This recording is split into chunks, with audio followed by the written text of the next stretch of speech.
subject matter. Hello.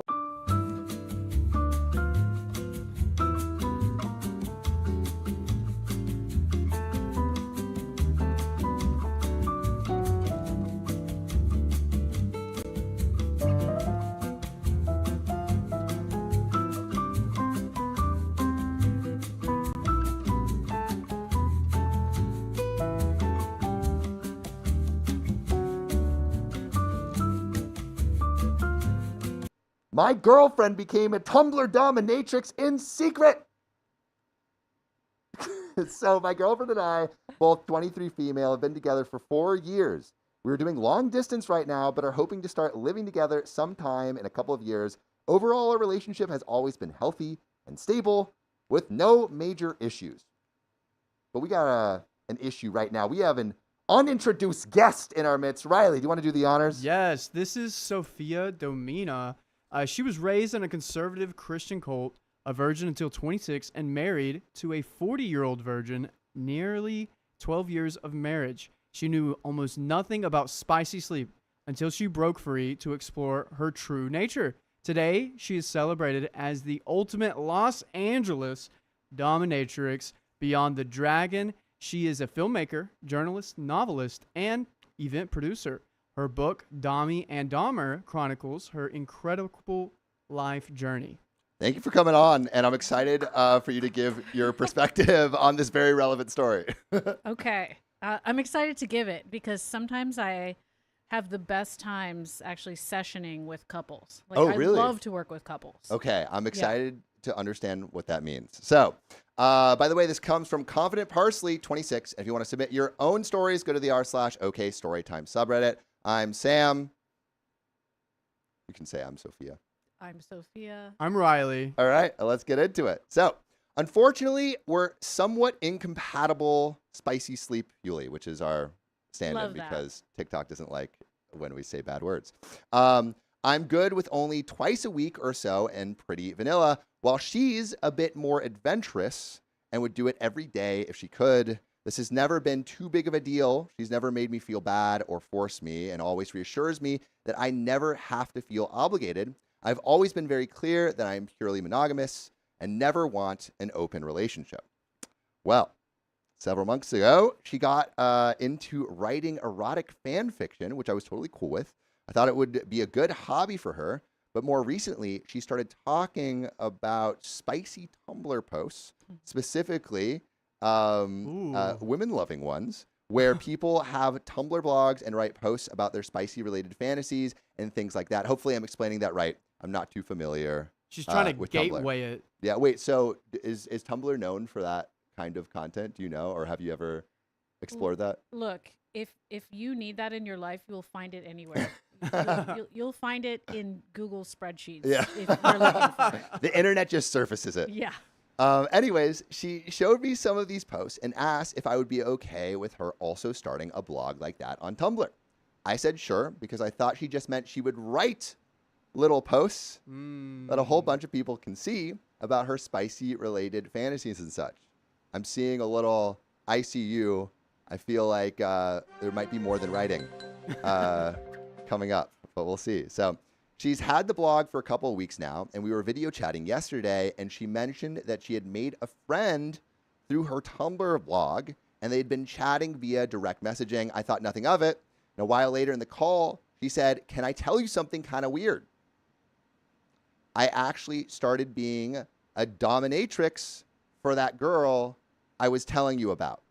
Okay, I'm going to stop right here really quick. What do you think about that communication? I think it's honest and brave. As we all know, if you've ever been in any relationship and you have a secret, fantasy, desire, it's really hard to be honest with your partner for fear of being shamed or for fear of being, abandoned.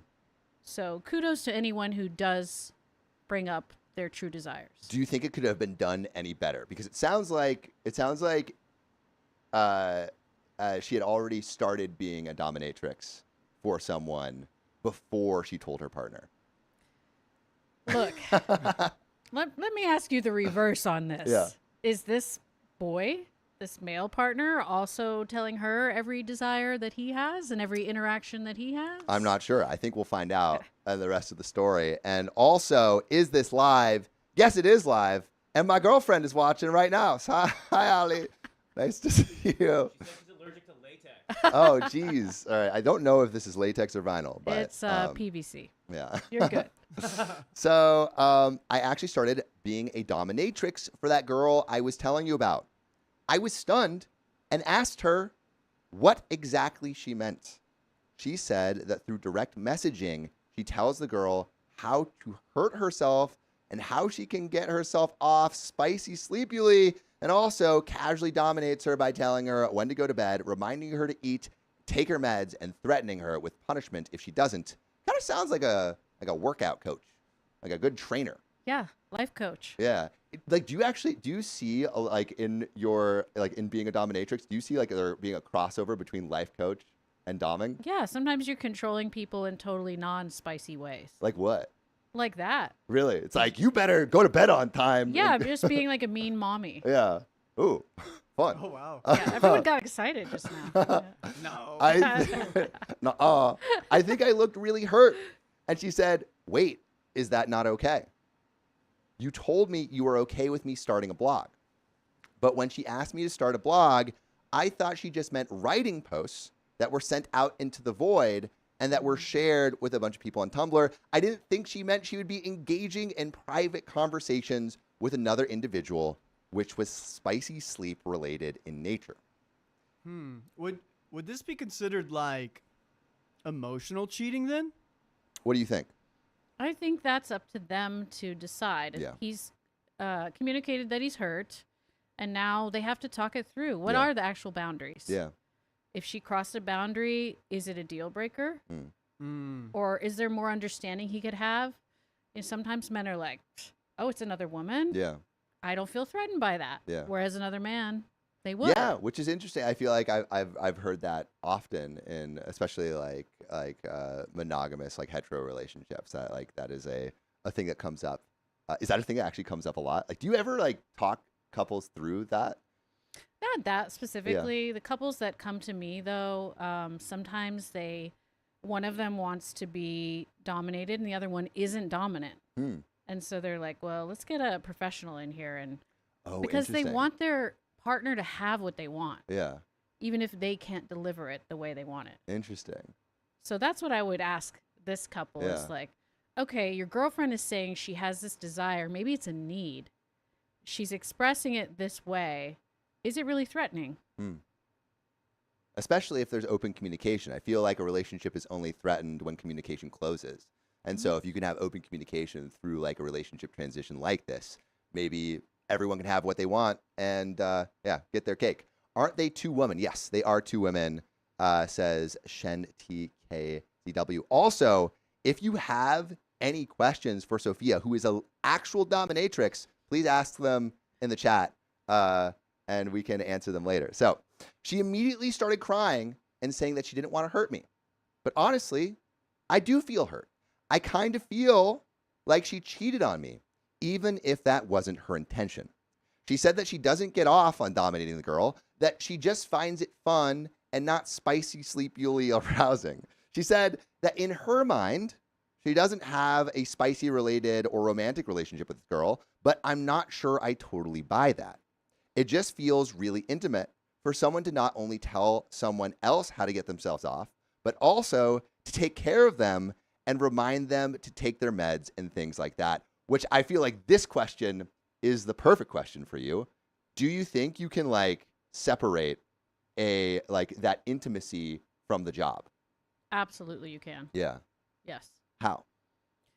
Because think about a massage therapist or a psychologist or any job where you're actually connecting with another person. Doesn't mean you have romantic feelings for them. Yeah. And I understand what she's saying about the dominating, not getting her off in a spicy way. Yeah. Like she's getting off here. And that she's getting to flex her power muscles where women usually don't. And she's like, oh, wow. And this woman loves it. maybe there's some satisfaction in like that it is a woman and not a man. Hmm. She's helping a woman have her fantasies fulfilled too. It could be a whole feminist thing. It doesn't necessarily mean that it compares at all to her relationship with her male partner. I love that answer. And I want to get into like some of your specific experiences too after the story, and we'll have plenty of time for that. Sunny says, this is giving me ideas. I'm sure you will get a bunch more ideas by the end of this episode. So this was about 24 hours ago. And since then, she's been really upset and crying a lot. It's gotten to the point where I'm now comforting her and apologizing to her. She keeps saying that I always come first, but she really doesn't want to stop doing this domination thing on Tumblr. She mostly seems concerned that I might think the behavior itself is weird or gross, or that she's weird or gross for doing it. I don't think either of those things. I don't like to judge people's spicy habits, but I do think it was kind of wrong of her to engage in that kind of relationship without my expressed permission. Mm-hmm. Would you agree or no? I agree that his feelings are valid. Yeah. And if she wants to preserve the relationship with him, they've got to find a compromise here. If he wants a partner who's fulfilled, he's got to find a compromise. Yeah. And I think probably I don't think engaging in any of this behavior is wrong.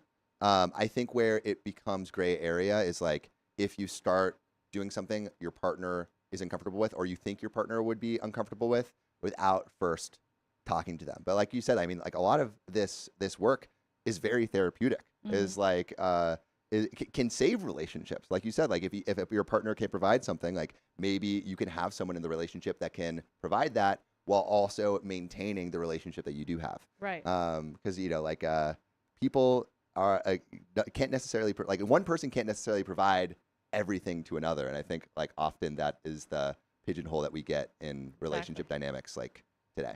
Yeah, and if the relationship can bend rather than break, then this outside source of inspiration and fulfillment can actually be preserving to the relationship. But if people just keep things secret and they're secretly miserable, eventually they'll leave. Yeah, exactly. So I'm not sure what to do or think. I told her I need a few days to think about whether I'm okay with her continuing or not. She said she understands, but she immediately started writing up plans/compromises for her to continue engaging in the relationship. She also asked multiple times whether I was okay with her continuing in the relationship or not. So I imagine continuing being a dom. Even though I told her I couldn't answer that question at the moment, frankly, I really don't want her to continue with this behavior. I know she would stop the relationship if I asked her to, so stop being a dom, but I'm really scared that she'll resent me for it or grow bored of me, spicy sleepily, in the future. Does anyone have any advice how to move forward and how to navigate my thoughts in this situation? Is there anything I should consider while thinking about the situation? Or if anyone has any perspective on where she might be coming from so that I can better understand her side of the story, I would really appreciate it. I want to be very clear that I am not against the 50 Shades of Grey Club, open relationships, as long as all parties are consenting. But I do think that people engaging in this kind of thing outside of the relationship should get permission from their partner first. I just feel really hurt that she started engaging in a relationship of a spicy nature, whether she believes it to be spicy or not, without telling me first. So again, to everyone who is just popping into chat, we have an actual dominatrix with us today that's going to help solving these questions. An actual dominatrix. An actual dominatrix. I am in a gimp suit. I may get whipped later. Who knows? The stream is young. But I guess like I would love, because you said you've worked with couples before. Have you ever like helped someone through this kind of transition? And like, could you like speak to like what that has looked like in the past to help this person out? I've helped myself through this transition. Really? Yeah. Yeah. I had a partner who was there before I became a dom. Really? And we had to navigate these exact issues. But the couples that have come to me, they're more seasoned. Yeah. Well, can I hear a little bit about your transition? Because like what kind of relationship dynamic were you in before you discovered dominant? I was traditional. I was in a religious cult, so I had like a very, very boring, spicy sleep life. I'm gonna be good and not say it. And then coming out of that, I just had so much to explore about myself. I learned that I liked women. I learned that I had this dominant side that had never really been expressed. But I still have like parts of me that are very traditional. Yeah. And these things can coexist. Yeah. I mean, you have like I think people contain multitudes of different parts, and like they all want to be expressed in different ways. Like the idea that we are like one personality or one kind of person all the time is just like not true. There's like I don't know if you know IFS. I imagine you've done like a lot of like therapist kind of research and stuff, but like there's like a lot of great therapeutic frameworks that kind of like talk about this exact same thing. Yeah. I think with couples and this one in particular, like why is this threatening? Is it just the lack of communication, going past the boundaries or the safe zone, or is there something about her being dominant that now that feels... also threatens the relationship? Which I mean, like when you have someone that kind of like comes into their own, it can upset the initial dynamic, right? Because it's like that other partner might have to give a little bit of dominance to that person, which is So when you like, how did you discover doming? I found myself on a date with a dominatrix. Whoa. I didn't know that when I agreed to the date. Yeah. But by the end of the date, we were just at this bar, like kind of sharing all of our, romance and spicy stories. And she like leaned across the table and she goes, "You're a baby dom." And I didn't know anything about that world, but I knew. What does that mean? She knew that I had an alpha personality that was like ripe for learning how to control and express it. Whoa. And did she kind of like give you the ropes? Yeah, she became my mentor. No way. Yeah. Okay, I wrote a book about it. I want to. What's the book called again? Just Dom and Dahmer. That's awesome, Dave. We're gonna talk a little bit more about Sophia's experience, but going back to the story a little bit, like how would you like? What advice would you give based on your experience to like help in this transition? If he's confused about why she wants to do this, he needs to ask her what her motives are. Maybe she can be vulnerable with him and say, when I was a kid, it was this, or when I was growing up, I learned this, but I didn't get to express it. And maybe she's expressing it now because she feels safe with him. Like maybe there's a silver lining here. Maybe he's satisfying so many of her needs that she feels free to now like touch this other part of her soul that's been like neglected. Yeah. Like this could be a relationship building process for them. Yeah. Yeah. And I feel like, I mean, I feel like letting someone explore all parts of themselves can like usually only be good for the relationship, or it's like maybe the relationship is not actually good for the person, and the chance to let someone be free to explore all parts of themselves. And like, wouldn't you want that for the people like you love? Exactly. But we're going to get into the next part of this story. Is this next part a part 2? It should be an update, yes. Okay. Yeah. Okay. So we have a little recap of the story in a part 2. And just before we get into the recap, we got a few messages from chat. Intuitive Empath says, this is an interesting topic. The Thomas says, is Sophia a professional dominatrix? Wingle says, Sam! Yes, I'm back. I was wearing a mask in the beginning. I took it off because it is hot. If I look red, it is because this is not a very breathable suit. Why is it not breathable? Well, it's designed for suffering in a way. Okay. I'm suffering for the podcast. You're welcome. You also have a shirt and very little air circulation. Yeah, it's true. I'm doubled up. Edith Gonzalez says, are there any resources you have that might teach someone who is more of a brat to become a good dom? It's something I'd like to try for potential, and maybe being into dom ladies, but I can't see it. Basically, where can someone like learn more about what it takes to be a dom? There are resources like books. There's a book called The History and Arts of the Dominatrix. I recommend that. Another local dom has a book, Damiana Chi. She writes about the different dominatrix archetypes. Go visit a dominatrix, especially if you're thinking about doing this with a particular person. Go let someone show you the ropes. And a dominatrix will do more than just the physical. They'll guide you through the intellectual.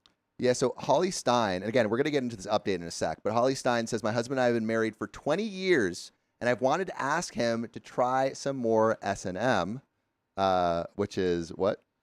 Sadism and masochism. Okay. Yeah. But I'm afraid to ask him, how do I approach him? Do you have any like ideas of how to approach? And I also imagine like hiring someone professional could help with that. Yeah, I think make the approach fun. Like, what is the reason or what is the inspiration for you?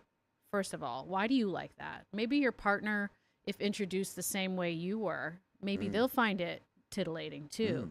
Was it a book, a movie, an experience you had with someone? And then also, like, what is your approach? Like, when do you talk about it? Like, you want to be relaxed, in a good mood. Like, don't do it when you're stressed out about other things, because it's a big topic. Yeah, and I feel like a reaction for a lot of people who have been in more traditional relationships, if you were like, hey, I want to try to dominatrix, would be like, am I not enough for you? Yeah. How do you feel like you navigate that question? That's a normal response, whether it's I want to see a dominatrix or I want to be a dominatrix or any kind of desire that's not fulfilled.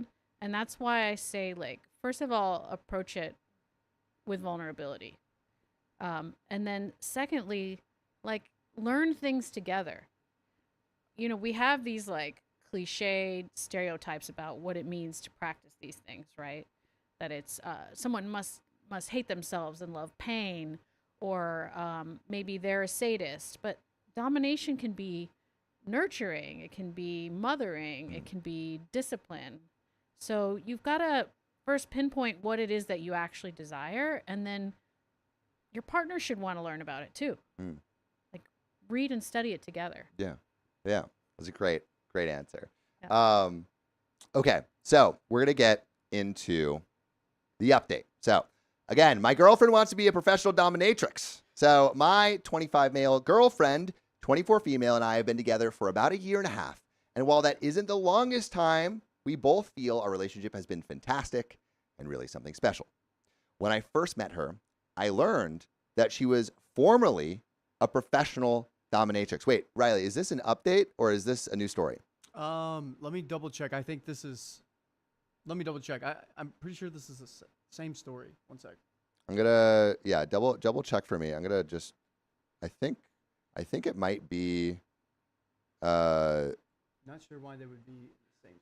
Side I note, think it's everyone is different saying one. 50 Shades is a terrible example, and Is that true? absolutely it's a terrible example. Yeah. Wait. Why is it a terrible example? Go deeper. If we're trying to get into this world, go deeper. There's a lot of indie films that deal with dominance and submission, because it's not always like the fact that you put on a gimp suit, right? Yeah. Like, maybe it's the fact that one person is always taking charge in the relationship.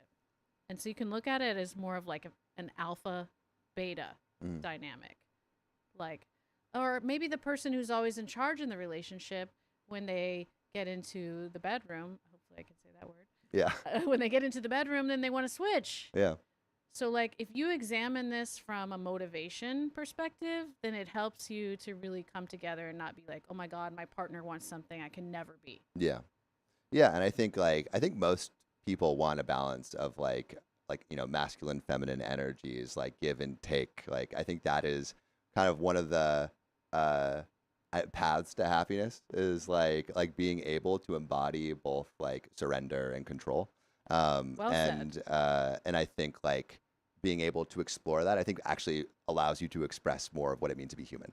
I feel like a lot of people don't think that based on your gender or whatever, like you need to fit into one of those categories. And I think that's just like such a limiting belief of like how one can express. Our personalities don't really have to do with gender. Think about how many, bossy women and more submissive men there are, and there's nothing wrong with that. No. And sometimes the problem or the fear that that male partner may have is like, oh, if my partner is a dom, does that make me a sub? Mm.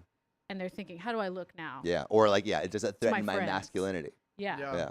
And someone that is always after my masculinity, Purple Trader, thanks for the $100. Twitch. Hi, Riley. Hi, Purple Trader. Yeah. Nice to see you. I've missed Purple you. Trader, she's one of the people that likes to donate and torture me. So, Oh, I approve that message. yeah. She loves it. And Sam, this is a different story. Okay. All right. Yeah. So we're going to get into the next story. If you guys have any other thoughts or feelings about the last story, please let us know in the comments below. So this is a new story. My girlfriend wants to be a professional dominatrix. My 25 male girlfriend, 24 female, and I have been together for about a year and a half. And while this isn't the longest time, we both feel our relationship has been fantastic and really something special. When I first met her, I learned she was formerly a professional dominatrix. And I'm not into that stuff personally, but I have no problem with it. She told me about the stuff she used to do, and it was intense, really intense. She never pushed it on me, and we've always been able to talk about it openly with without any awkwardness. And by the way, this comes from Complex Koala. If you want to submit your own stories, go to the r/OK Storytime subreddit. And today we have some amazing advice from an actual dominatrix, Sophia. I'm here for you. So a few times she's mentioned that she might someday be interested in getting back into it. So she's taking a little pause from dom life. Ooh. And she might want to, oh my God, Sharon, thanks for the $100. It's awesome. These topics are open and being talked about. I'm jealous a little. I'm in my 20s and in my 20s, it was still a fairly close topic. I would love to be able to talk more about it. Love this community. We love you right back. And yeah, we're glad we could shed some light on it as well. Yeah. We'll spin that wheel after the story. Yep. So a few times she's mentioned that she might someday be interested in getting back into it, both for the money, which is fantastic. Is that true? It can be. Nice. Yeah. And because she really enjoys doing it, which is the more important reason. I've never really thought of it as cheating due to the nature of it, and I've told her honestly that I'd be okay if she got back into it. And today, she told me that she decided to get back into the business and has just started setting up sessions. Again, I feel like, based on what we kind of said from last story, it's important that if you want to ensure that your relationship is respected, before any like big change like this that your partner potentially could be uncomfortable with, like get, enthusiastic consent on that, right? Yeah, of course. And I think she did that, and there's still more they're going to have to discuss. Yeah. What happens in the sessions? Does he need to know? Yeah. Can she just keep it confidential and there be a level of trust that's understood? Yeah. There's a lot of factors. But I think that people should just kind of zoom out and say, you know what? People start relationships at work all the time. This is not different. Just because someone pays you to dominate them doesn't mean you have any attraction to them at all. Sometimes it's quite the opposite. So I'm curious, like, if I'm curious what the difference in boundaries are for dominatrixes. I imagine they vary widely. And I'm curious, how you establish those, and if you have like any of your own, like what they are. Yeah, all DOMs do, and usually on the website they'll say what their specialties are, and what they don't do, because men will ask for everything. Yeah, and they'll try to push your boundaries too. And it's perfectly okay for one DOM to do something and another to say absolutely not. As long as it's legal and ethical towards that person and towards yourself, then why not? Okay, I gotta ask, what are your specialties? I am mostly considered a mommy dom, a nurturer, disciplinarian, and most often a queen. Yeah. What does that mean? People come to worship. Okay. Can you what? Yeah. Can we see that? Oh God. Can we see a little bit of that? Oh, would you like to worship? Well, I was seeing if Sam. It sounds like you. Yeah, you're ready for it. Can you tell me what it looks like? I'm already getting red. Yeah, I see that. I love that. But can you tell me a little bit what that would look like? So for me, it could be domestic services. If we were at my place, I would have you doing some dishes, Yeah. some chores, scrubbing the shower, probably in women's panties. Really? Yeah, it's fun. It's. Can I say the K word? It's kinky. Yeah. Okay. There we go. Okay. So I take on the role of the queen, and then my servant comes in, and then I do weird things to them. What do you do? Like maybe while they're cleaning the shower with panties, they get spanked, or maybe they have to get on all fours and crawl across the room. Yeah. When they make my perfect dirty martini, I'll make sure I can balance it on their back and kick my feet up and treat them like an object. Do you have like multiple working for you at the same time? Sometimes. Like a yeah. stable? I don't have a stable. Yeah. People always ask me how many, and like honestly, I'll sometimes not have a personal submissive because I haven't found the right one. Yeah, because like any relationship, there needs to be like a certain level of like chemistry, or maybe Yeah. chemistry's not I don't know if chemistry's the right word, but like compatibility. Both. Yeah. Yeah, I mean, Yeah, bring him in. Oh, What I are like those where for? this is going. What I like are where those this is for? going. I was told that you asked for grapes. What does that forgot mean? that we talked about Yeah, this. yeah. I forgot that. We'll put a pin in that. We'll put a pin in Coming it. back to Perfect. this. All right. Coming During back. donations. I I'm like so- this as a tease, though. I was so concerned. What do you guys think we're gonna do with these grapes? Oh Where are my they gonna God. go? Okay.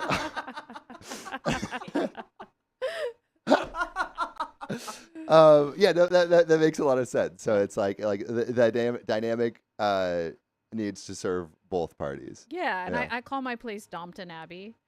So I'll be here all day with the puns. But I love that. so if they're not servicing my space, they might be servicing me personally. Yeah. So I teach them foot worship to start. Okay. So I'm always getting a great foot massage. If we do have chemistry, they might be allowed to kiss my toes. And then we go from there. Crazy. That's so cool. Okay. I'm gonna keep reading the story. So today she told me that she's decided to get back into the business and has just started setting up sessions. She asked me again if I was okay with it, and I told her I was, only I'm not so sure if I am. Yeah. Which I think is like a common question or a common answer where it's like maybe I need to see how I feel. Like it's like you kind of need to see how you feel in the moment, because often you know before you jump off the cliff, you don't know how the air feels on the way down, right? Like Yeah. And I think that's like an important test. Yeah, this is something that's an ongoing navigation of, oh, wait, when you did that one session, I felt a certain way because I was out of town. But then the other session you did was fine because I knew it was a trusted repeat client. I mean, there's so many variables. Yeah, and I think like that's what's cool about testing the boundaries of anything is you get to understand like what those boundaries feel like and like which boundaries make you feel safe, which boundaries don't. And I think like you know, a lot of people say like, oh, like, you know, you test the boundaries, you could ruin your relationship, blah blah blah. But like the boilerplate of like a heteronormative relationship like doesn't work. It's like 50% of marriages end in divorce, right? So it's like you testing it can often improve or at least strengthen a relationship. And you don't necessarily have to accept a boilerplate relationship if that doesn't work for you. Well So said. And we got another $100 donation. If you'd like to read that, Sam. Patria B, thanks for the $100. This is easily the best stream you've ever done. Love you guys. Thank you, Mistress Sophia. Wow, thank you. Love Best that. stream ever. Well, thank you for coming on I mean, that's and making I it the strive for best. nothing less than the best. That's our queen. I want to support her, but I'm having trouble separating that part of her life from what we have together. Yeah. I'm not sure I'll ever be able to satisfy her S&M oriented needs. So I'm happy that she'll be getting that from somewhere else. So S&M, sadomasochism, as you said. And can you just explain what that term means really quick? Yes. Sadism means you enjoy inflicting pain. Masochism means you enjoy receiving pain. Noted. So I'm happy that she'll be getting that from somewhere. And I know that if I mention that I'm uncomfortable with it, she'll call the whole thing off, as in the relationship. Whoa. So this might, I mean, I don't know if you know that. I feel like, again, like have a conversation and see if that's true. Yeah. But yeah, I think I think through conversations you can understand what the boundaries are. Yeah, the partner that supports you when you're striving for the thing that you want most is someone you highly value. But if he's sensing that she really just wants to be single, that's another issue. Yeah, That could be it. So I really don't want to do that to her. So I'm considering just pretending I'm okay with it and hoping that I'll become okay with it. Any advice? We have another story after this, but what is your advice? The last thing, again, what he said is, I'm considering just pretending I'm okay with it and hoping eventually I'll become okay with it. What advice would you give on that as a professional dominatrix? They need to do a really fun session together. Like just play like kids, because that's what kink is. Like, put on the suit, get the grapes out, not knowing what's gonna happen. What is going to happen with these grapes? You're gonna feed me. I'm going to feed You're you? gonna feed me. Like right now? No. Okay. When I say. When I say. Deal. So like, what do you think a couple session would look like that you think would allow them to explore some of these, explore some of this, Well, like in a healthy way? Just make a safe, comfortable, inspiring space to just play.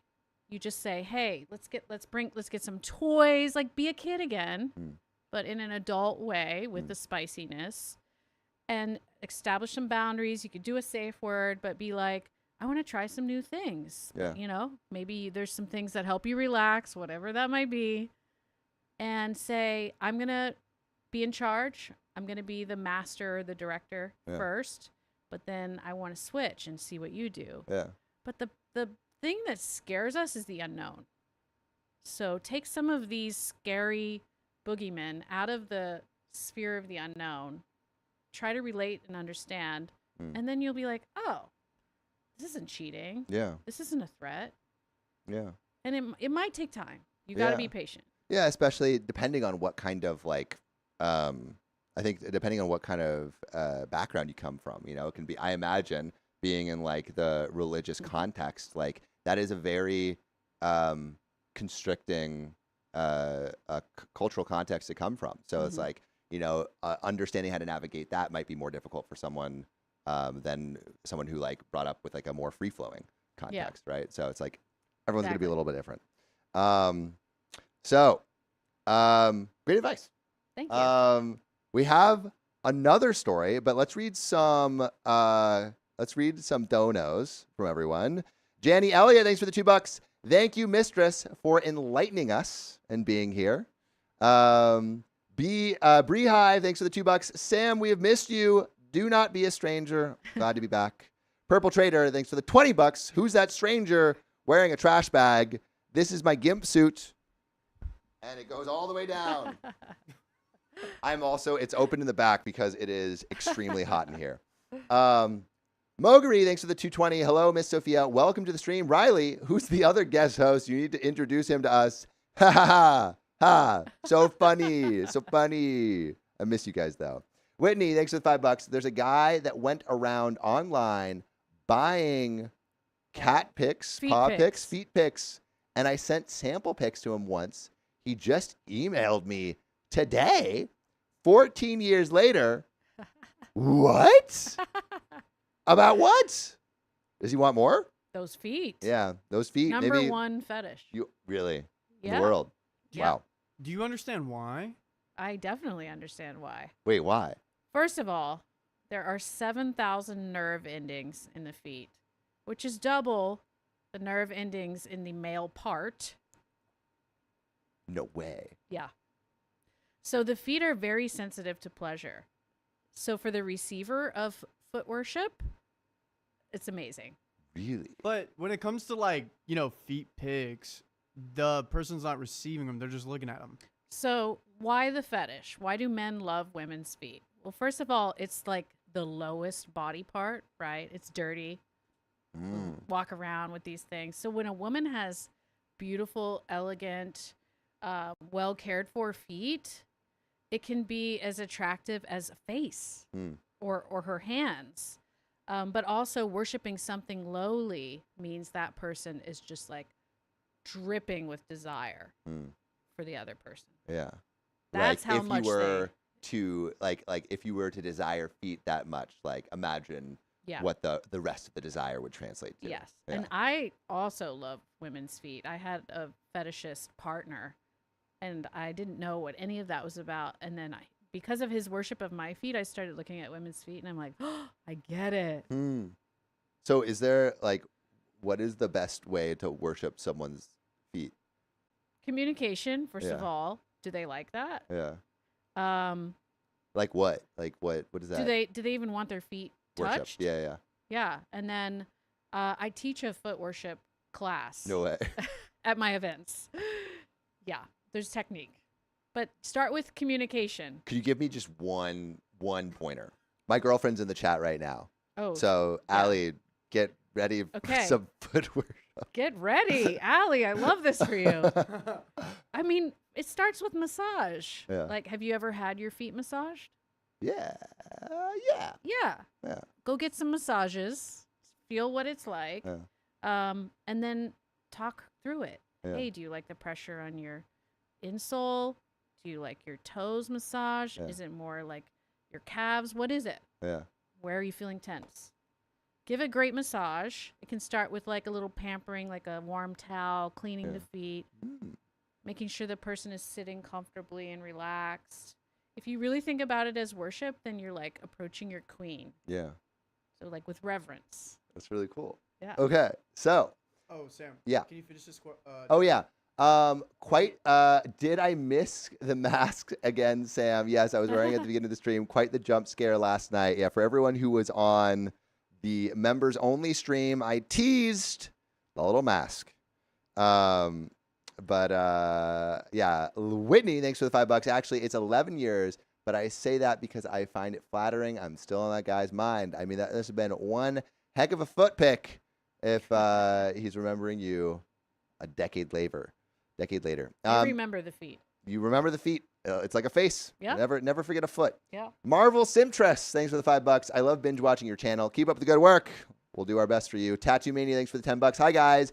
And Miss Sophia, stunning by the way. Oh, thank you. I am so happy to see you on stream as someone in the lifestyle. I am beyond thrilled. Question for you. I am a bi bratty sub LG and in an 8-year relationship, newly married. My husband isn't dominant. Is it possible to educate him? Can you tell us what bi bratty sub IG LG means? LG, probably little girl. Okay. What does that mean? So you can inhabit a character of a younger person in kink. Yeah. So like, I'm a bratty little girl. Yeah. Okay. Like that. Okay. Noted. Okay. Yeah, it's possible to educate. Again, start with being vulnerable. Why do you like this thing? What does it make you feel? Why is it something you want to do with your partner? Like when you say, hey, I have this kink and I really want to do it specifically with you, I mean, that can be a bonding experience.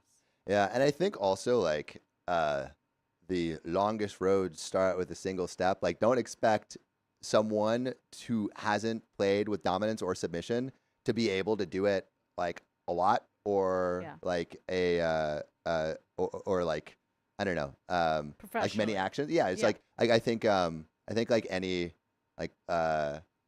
personality play, I feel like it starts with like very small steps. Like, you know, do it for like a moment. Right. Yeah. And like what I describe, I teach female domination workshops is like, this is Los Angeles, guys. Like a lot of us are in the industry. We play for a living. So you think of a scene as just that. Think of it like a movie scene. A 1-act play, 2-act play, 3-act, whatever. Yeah. Like, what are your roles? Who are these characters? What are the costumes? What's the script? What kind of language do you use with each other? Like, be creative, have fun. Yeah. It's a little improv. Yeah. Marvel Simtress, thanks for the $5. Is it common for a dom? So to answer your question, yes, it is possible to train. Start small. Marvel Simtress says, is it common for a dom to suddenly want to give up their role, whether it's for one session or forever? Yeah, it's being a professional dom is very challenging. Why? I don't know if this person is lifestyle or professional. It's spicy work, and you're constantly being bombarded with men's desires. So you have to be able to navigate unwanted attention. You have to be able to navigate potentially abusive kinds of behavior towards you. Then you're thinking about the business side of it too. So it's a very complex type of work. People don't always think about that. You're an entrepreneur. You work for yourself. You only eat what you kill. And you also want to keep to your own standards and boundaries, and people will constantly be trying to push those. Yeah, and I feel like in like life in general, people are pushing your boundaries, but I feel like this is one where the boundary push can be more extreme. Right, because there aren't any rules. Yeah. And there's no oversight. And Besides the ones you establish. yeah. Yeah. But there's no other, committee that's going to come in and say, well, actually, under OSHA law. Yeah. No. Yeah. It's the Wild West. Yeah. Zebra Girly Pop, thanks for the $10. I think it'd be cool. I think it'd be a cool profession to get into, but I feel like I'd laugh and not be able to do it without laughing. Is that something that you ever deal with? But I just laugh at them because guess what? I'm the dom. Yeah. I'm supposed to be able to humiliate people if Yeah. I want to. And they enjoy it too. It's play. Yeah. Don't be too serious. Yeah, it's like it can be silly, and Yeah. then that's okay to find it silly. Yeah. Honeybee85, thanks for the 271. Hi guys, hi Sophia. Aw, boys getting flustered. That's me. Reese's My Pieces 0609, thanks for the $5. Can Dono Bar go towards Sam getting dominated? Nothing crazy, but like a taste or sample of it. We might do that at towards the end. So stick around. Member milestones. Nikki Wolf, thanks for your member for 10 months. Colostomy surgery is the 19th at 1. After, I'll be cancer free. Thanks for all the support I've gotten here. I'll do infusion chemo at home after. All Nikki right. Wolf, awesome to hear. I'm glad you're on the mend. Nis Hartman, thanks for being a member for 2 months. Sam, go and change into something breathable now. You look like you're going to pass out from heat stroke. Never. And Nana Lisa Sherila, thanks for being a member for 1 month. Sam looks a bit red, but it's a fun stream. Boom. So we have one more story, and we're going to get back into it. You're good to go. All right. So my dominatrix friend hates me because I stole one of her clients. Bad Yikes. form. All right. So I, 28 male, made friends with this dude, 28 male, from my running club. Okay. I'm also friends with 28 female who works as a dominatrix, no spicy sleep involved, and we can call her Chloe. Well, for a while, I didn't realize this, but my friend, 28 male, we will call Carl, was one of her top clients and would fork out a lot of cash. As I got closer to him, he confided in me that this side of him was ruining his life and self-esteem, not to mention his wallet. Though he hid it well, I guess. He had never told anyone about this stuff. By the way, this comes from a throwaway account, and if you want to submit your own stories, go to the r/OK Storytime subreddit. And today we have an actual dominatrix with us, Sophia, who will be giving her opinions as someone in the industry. So my dom friend slipped up when we were hanging out because she started talking about one of her clients, which I'm sure you're not supposed to do. Is that true? No, as long as you keep their identity Yeah. concealed, you should have people you can talk to about your clients. Yeah. Yeah. But it should be done in a confidential way. Yeah. But she was wasted. The way she described small details of him, I realized it might be Carl. She was talking about how much money he forks out to her, that it was so much. And I asked Carl about the Dommy visits, and he confirmed it was her. I told her that I know Carl, and she seemed surprised, but okay. Well, Carl asked me to help him curb his habit. So I told Chloe that maybe she should stop seeing him, but she refused and stressed how much money he brings in. I was a bit disappointed in her. Maybe I was seeing things in black and white. So the kind of, I think the question is like, at what point do you try to, I guess, at what point do you make sure that your services are helping more than they're hurting? That's very important for me because I do get approached by men who have compulsions and addictions in the spicy realm, Mm. and it doesn't feel good to reinforce or encourage that. Mm. I even had one client just online, not someone I was seeing in person, asked me to help him overeat and get fatter. Mm. Like, of course I said no. There's Mm. like no amount of money where I want to help someone damage themselves. Yeah. So, yeah, it's an ethical issue. Yeah. But I don't know what their conversation was, the dom and client. Yeah. Yeah. And I think I think it can be, again, like you just want to have communication through all of these parties to see what is best for everyone. Well, I just made it my mission to uplift Carl. I always prided myself on being a positive and uplifting person. I became his gym buddy and started organizing more runs with him and meeting up with him more to see how he's doing mentally and just all around being there for him. But also giving him tough love by acting as an accountability partner, which again, like maybe this dom isn't doing that for this guy, but in terms of like doms in general, like you were saying, like they can be accountability buddies. They can offer like services that like help with, I just like, mapping out your inner mentality. Yeah, regulation, moderation. Sometimes someone is too far on the beta side of things in their own life. They don't dom themselves. And so they're like, Mommy, can you fix it? Do everything for me. Tell me what to do. And like that can be like become a codependent relationship. You could be enabling someone's like bad behavior towards themselves. Yeah. And yeah, it's not ethical to take money to do that. But if they say, actually, in a consensual way, I want to be tormented or humiliated, then that is ethical. Yeah. So without knowing their conversations, it's hard to cast judgment. So I would ask him from time to time whether he is watching porn because we agreed we would both undergo nofap. I undertook this thing so he wouldn't feel alone. In doing that, by the way, you can listen to full episodes with stories just like this. Go to Spotify, Apple Podcasts, or your favorite podcast app and search OK Storytime. So going back to the story, months went by and he turned his life around. He stopped seeing doms and watching any porn.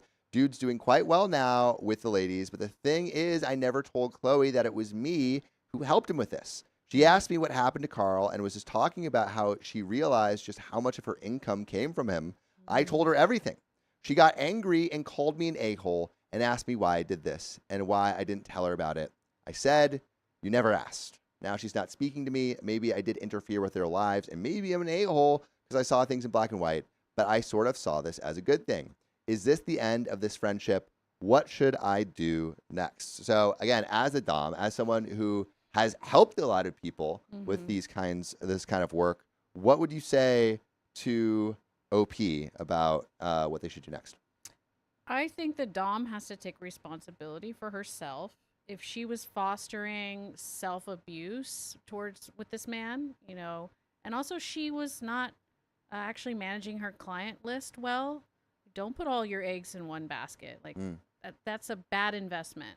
Like diversify, have multiple clients. Yeah, let alone on the business side, you need to make sure you have more clients than just one. Yeah, and we lose clients all the time. Yeah. It's What's like your turnover usually? Sometimes I get what I call tourists. And they're like, oh, I've never tried this thing. Yeah. And I want to do it with you. Yeah. And they try that thing. And they're like, okay, cool. Yeah. I'm good. Or I get out of town clients. So I never expect that they owe me, a lifelong contract, for example. Do you have clients that have been like coming to you for like a long time too? I just became a pro dom in 2022. 2022. Okay. So it's relatively recent. Yeah. Yeah. But I do what I find most often is I may not see them for a little while and they always resurface. Yeah. Yeah. Interesting. Yeah. Well, that I think is a 5-star review.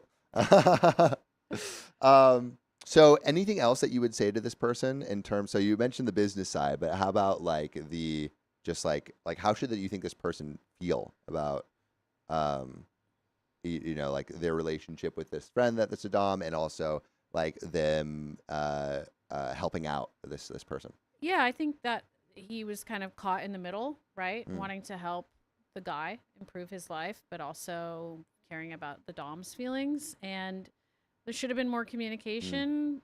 If she won't talk to him, there's really not much he can do.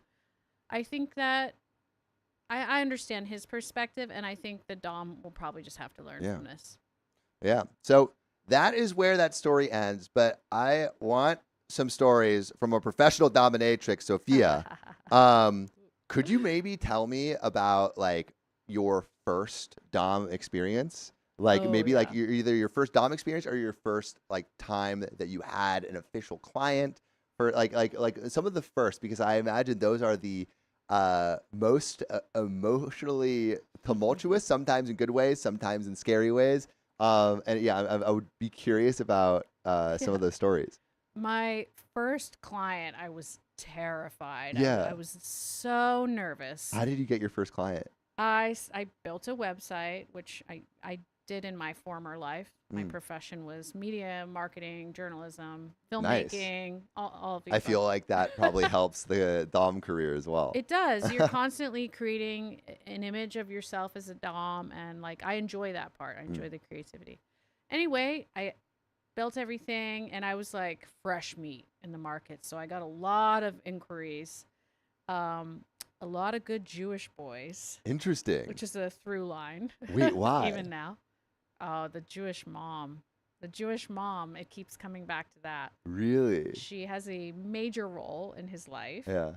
And so they would seek me for the maternal side, Yeah. but like the hot, mean mom. Yeah. So that was the nature of this client, but he'd never seen a Dom. So it was kind of like dealer's choice. Wait, but how did he know he was like interested in that? Probably corn. Yeah. Uh-huh. You know, you see something and you're Like, like, what oh, is well, that? that speaks to me. Yeah. Yeah, and for men always having to be tough or dominant or even macho because of your culture, they're like, please, I want a relief from that just Yeah. for a couple hours. Yeah. Yeah, so he came over and I taught him submissive positions, which Yeah. is how my sessions always begin. What is what is that? Would you like to learn? Sure. We promised the people. Okay. We promised the people. What is that? Okay, let's do it. Do we? Can we stand up? Can we get- Yeah. All Do right. whatever. Yeah. All right, here we go. So, submissive positions would be ways for me to establish dominance over your person and to get you into subspace in your head. Wait 1 second. We need to get the mic on you. I could. Could you tell him what to do while sitting maybe, and then walk him through it, or do you Okay. need to be hands on? I'll sit. Yeah. That'd be I'll great. sit. That'd be great. Okay. Okay. We're getting All right. audio. Here we go. Okay. Make sure you can All right, hear go me. for it. Okay. Okay, so position 1, you would come before me and sit here, tuck your legs under your body. Good, and face me. And then hands on the thighs and then head down. And then I would tell you to breathe. Out through your mouth. Get relaxed. Drop your shoulders. Drop your shoulders. Relax. And now breathe. And then audibly out through your mouth. 2 more.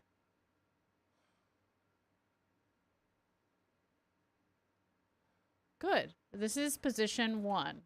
And these are specific to me. Yeah. This is how I like to get someone into subspace. Okay, now scoot back a little. Position 2, I want you to turn yourself into a table. Or a dog. I was being nice by saying it. Well, this is getting really intimate here. All right. Here we go.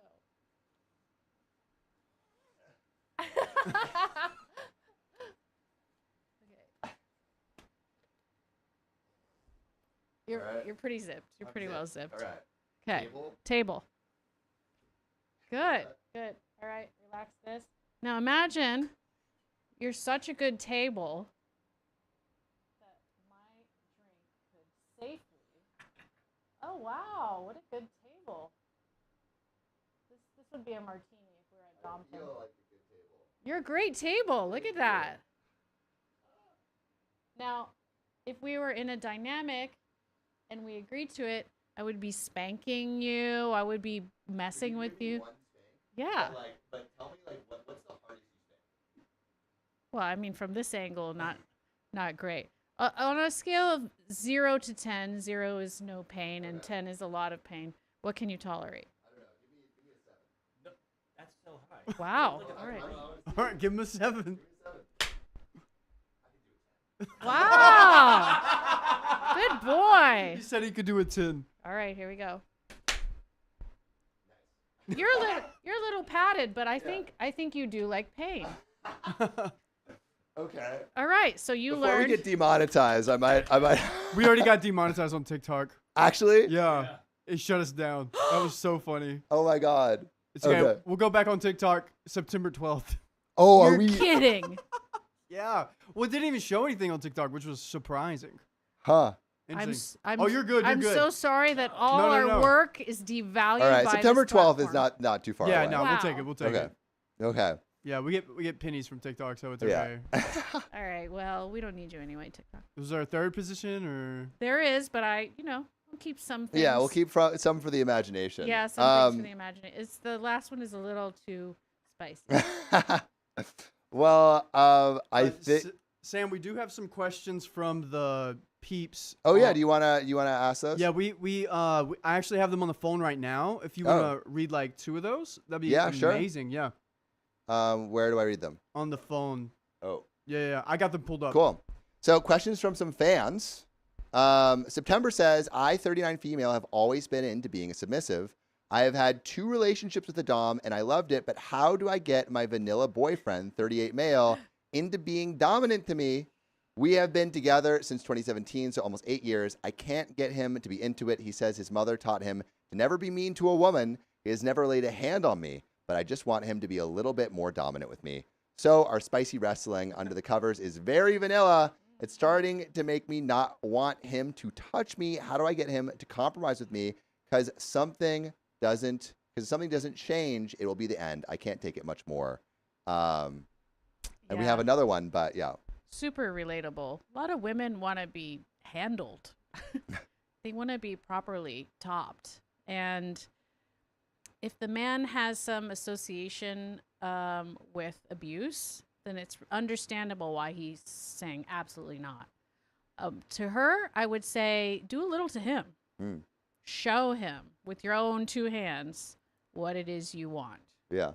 He might like it too. Great advice. Sherry asks, what do you want people to understand about being a dominatrix, especially assumptions that most people get wrong? That it's all about being cold and mean. Because obviously I take it on as play. I've always been creative and playful, and so this is just the expression of that. And Jamba Juice says, I, 26 female, have been interested in this field of work for a while and find it quite interesting, but I'm concerned about the risks involved with it. What's the riskiest part about this job, and how can I get started in the safest way possible? Find a mentor or several. Start as a lifestyle dom, meaning you don't take money. You just perfect your craft with other humans who enjoy your dominance. And go slow. Don't endanger yourself. If you're going to be alone with someone new, make sure you have some protections built in. It's just like dating. It's not necessarily more dangerous at all. Mad Alice says, my boyfriend, 28 male, and I, 29 female, are both switches, but are both new to balancing each other out. I'm not comfortable being dominant because I've been shamed for it. My boyfriend wants me to peg him, but doesn't give me the chance to. How do I go about being more dominant and letting him be comfortable in his subspace to be able to deliver on his desire? Again, what is dominance and submission? You know, besides pegging. Pegging, people think that it's automatically being submissive, but it's really just a top or bottom situation. So dominance and submission is more psychological. Do you want someone telling you what to do, or do you want someone physically controlling your body? Like, which is it? So communicate. And we have a call-in, Riley? We can get a call in for this one. I was gonna do it on the next story. Is there another story? There is. Is there any more questions? That's it. That's it. That's all the questions. Yeah. Okay, cool. Okay, cool. We don't have a call in at the moment, but yeah. That's okay. Is that an wrap on the episode? Yeah. Okay. What do we do with these grapes? You can feed me those grapes. Okay. I mean, I don't think we can get banned for that. We can't can get we? banned for that. Yeah. Maybe we'll get picked up by the Food Network. All right. Well, we'll do the outro while I feed some grapes. Higher. Higher? Right here? Now perfectly lower one grape into my mouth. Like that? Well done. If you love us, make sure to subscribe. This has been another episode of OK Storytime, and we'll see you in the next one. Amazing. Oh my. Well, thank you for coming out. This was so awesome. Real quick before you go, how does it feel being on this live stream? How was it? Oh, it was really fun. Really fun? Yeah. Amazing. Okay.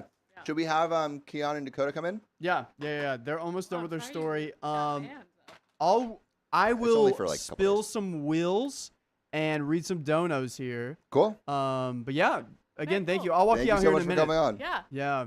My Cool beans. Do you want me to read anything? Yeah, if you want to spin the wheels, I'll get everybody in here. But if you want to spin those wheels real quick and read this, Yeah.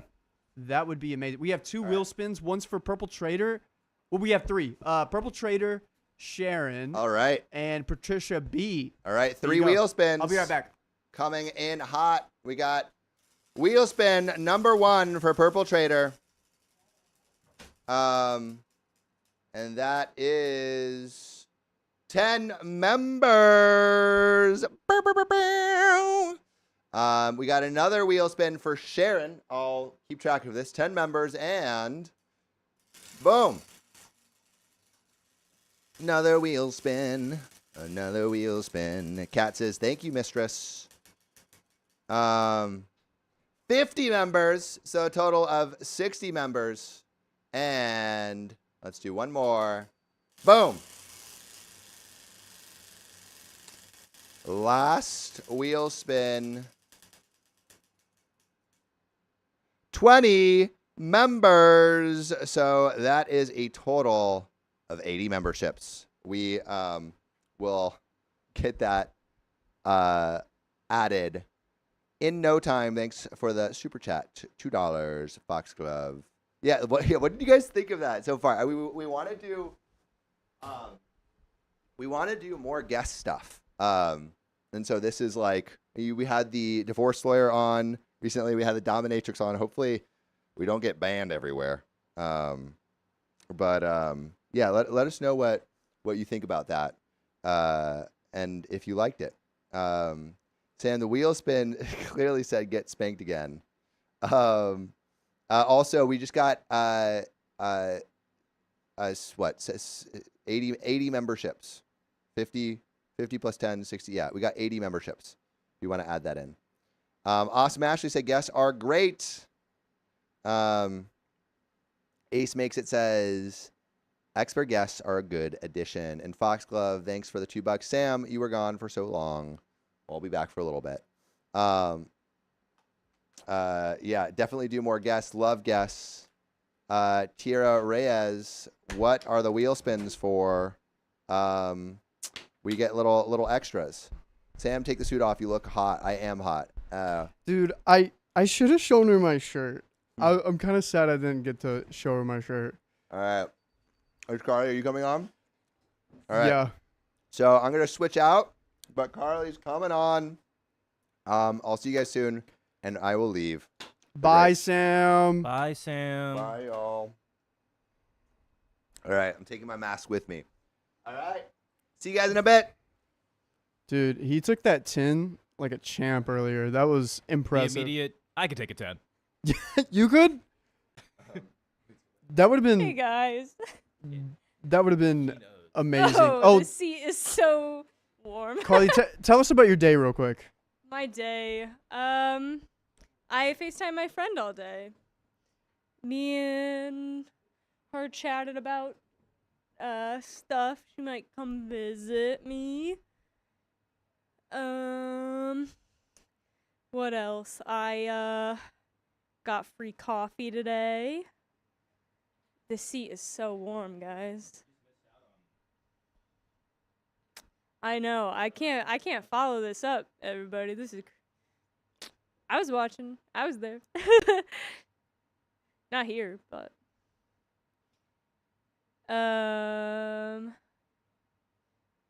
yeah. Have these been read? Should I wait? I'll wait. Kat says Carly can Keon take a 10. I don't know what that means. I have no idea. Ask him. Okay, anyway. You're muted. Stay muted. This is what Riley does. This is what I come. Hi, I can take a 10 for sure. Okay, didn't listen.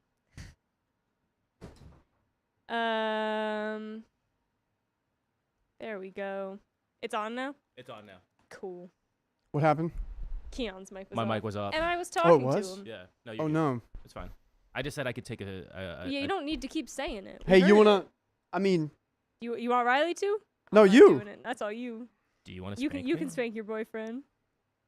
I don't know if I can, dude. Just. I think you can. You know what? I'll close my eyes. No, it's okay. Well, I still have witnesses. To what? All the witnesses. Oh, because they'd witnessed it. You're right. Maybe Listen, if Keon doesn't guys, do a good job. I said this morning I woke up and I've But what just if been I like brain a lagged great all job? day. Oh yeah. Yeah, I called her earlier and she was like all over the place. Dude, I couldn't hear a thing. That was when I was getting the coffee. Not only that, but in the middle of it, they called my name and I realized that I ordered the completely forgot to put milk in my coffee. So it was just a giant black iced coffee. And I was just like, cool, thanks. And I just took it home and fixed it at home instead. Lovely. What number we got? Are we on the new episode now? Yeah, new episode if you Alright, want to do that. Give me 2 seconds. Everyone here. says, do it.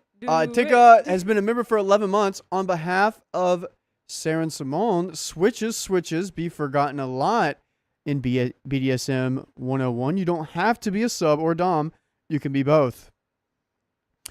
I would ask you what you are, but I don't feel like I should ask that question, I'm so not I'm not. revealing anything about myself on the internet on that level. Yeah, I keep Which is my why I life see personal. people being like, clearly Carly ain't about it. I'm just not about the whole world knowing that Dude, stuff. but this was like I was gonna do it Thursday with her, and Yeah. I was like, okay, I can probably muster myself up, but this was so much better having Sam here. Yeah. He has no secrets. He's chill with it. Yeah, 2448 S1. Guys, amazing. I'm not mad at Keon.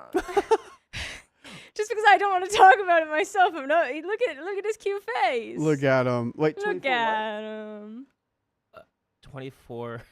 2448.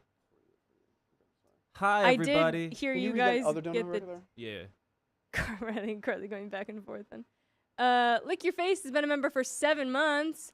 F TikTok, this is the best content we've had in a while. Of course, all hail the Worm Queen, but also all hail Queen Sophia. This is so fun. I was laughing when they were both Sophia and how funny it would have been if they were like, I'm Sophia and I'm Sophia. Oh yeah, yeah. We had 2 Sophia queens. One was the Worm Queen. It's One was just the hilarious Queen. that it's like they both went by like some sort of title like that. Yeah. Wrestling Mama, thanks for being a member for 4 months. Was having a rough day, but thanks to Mistress, I'm going to have a great night. Can't wait to give Wanderlust Allie my present. Oh, you got a present for her? That's so cute. Aw. Is Allie still here? Hi. Hi, And- Leave when Sam- She probably left. She's like, I gotta call him up. Shazale & Co. You Beauty has been a member for 4 months. OMG, 4 months into the second trimester, and what a stream to enjoy it. I hope everyone has an amazing day. It's a beautiful day, so make the most of it. You guys had a beautiful stream for a beautiful Amazing. day. And Derek Snipe, thanks for the $2. Hi, Midnight Trust. Oh, hi. Midnight Trust concert was so good. Love you guys. Dude, I kind of want to go to a Midnight They're- Trust. Men I Trust is a great band. Midnight Are Trust. they coming to California? Who I knows? have no idea. We ready for the next one, I'll my look it friend? up. Just about. Did we do the wheel spins? We did. Sam did them. Did we? I don't even know what he got. I was out walking around and you might have to go back on that YouTube and find out. I'm gonna do that. Chat, I trust you to tell me the truth. But No, maybe I'm gonna go double check. go in the mod chat and see. I'm I gonna double probably check. have it paused on my phone at that point-ish. We could run it back in a If you want to second. run it back. 80 members, someone says. You did say 80 80. members. I did see someone say, "Where's the 80 members?" when I sat down. So Okay. So I guess he that must mean- have just got memberships. That's so we funny. got 24 Okay. times. I guess he got No, well, he only responded. So we got a 50, 80 a members. 20, and a 10. 50, 20, 10. 20, 10. All right. All right. Cool. I'm going to do that. I will Okay. do that. Yes, 80 members for real. You guys are 80 so trustworthy. members. Wow. You know what?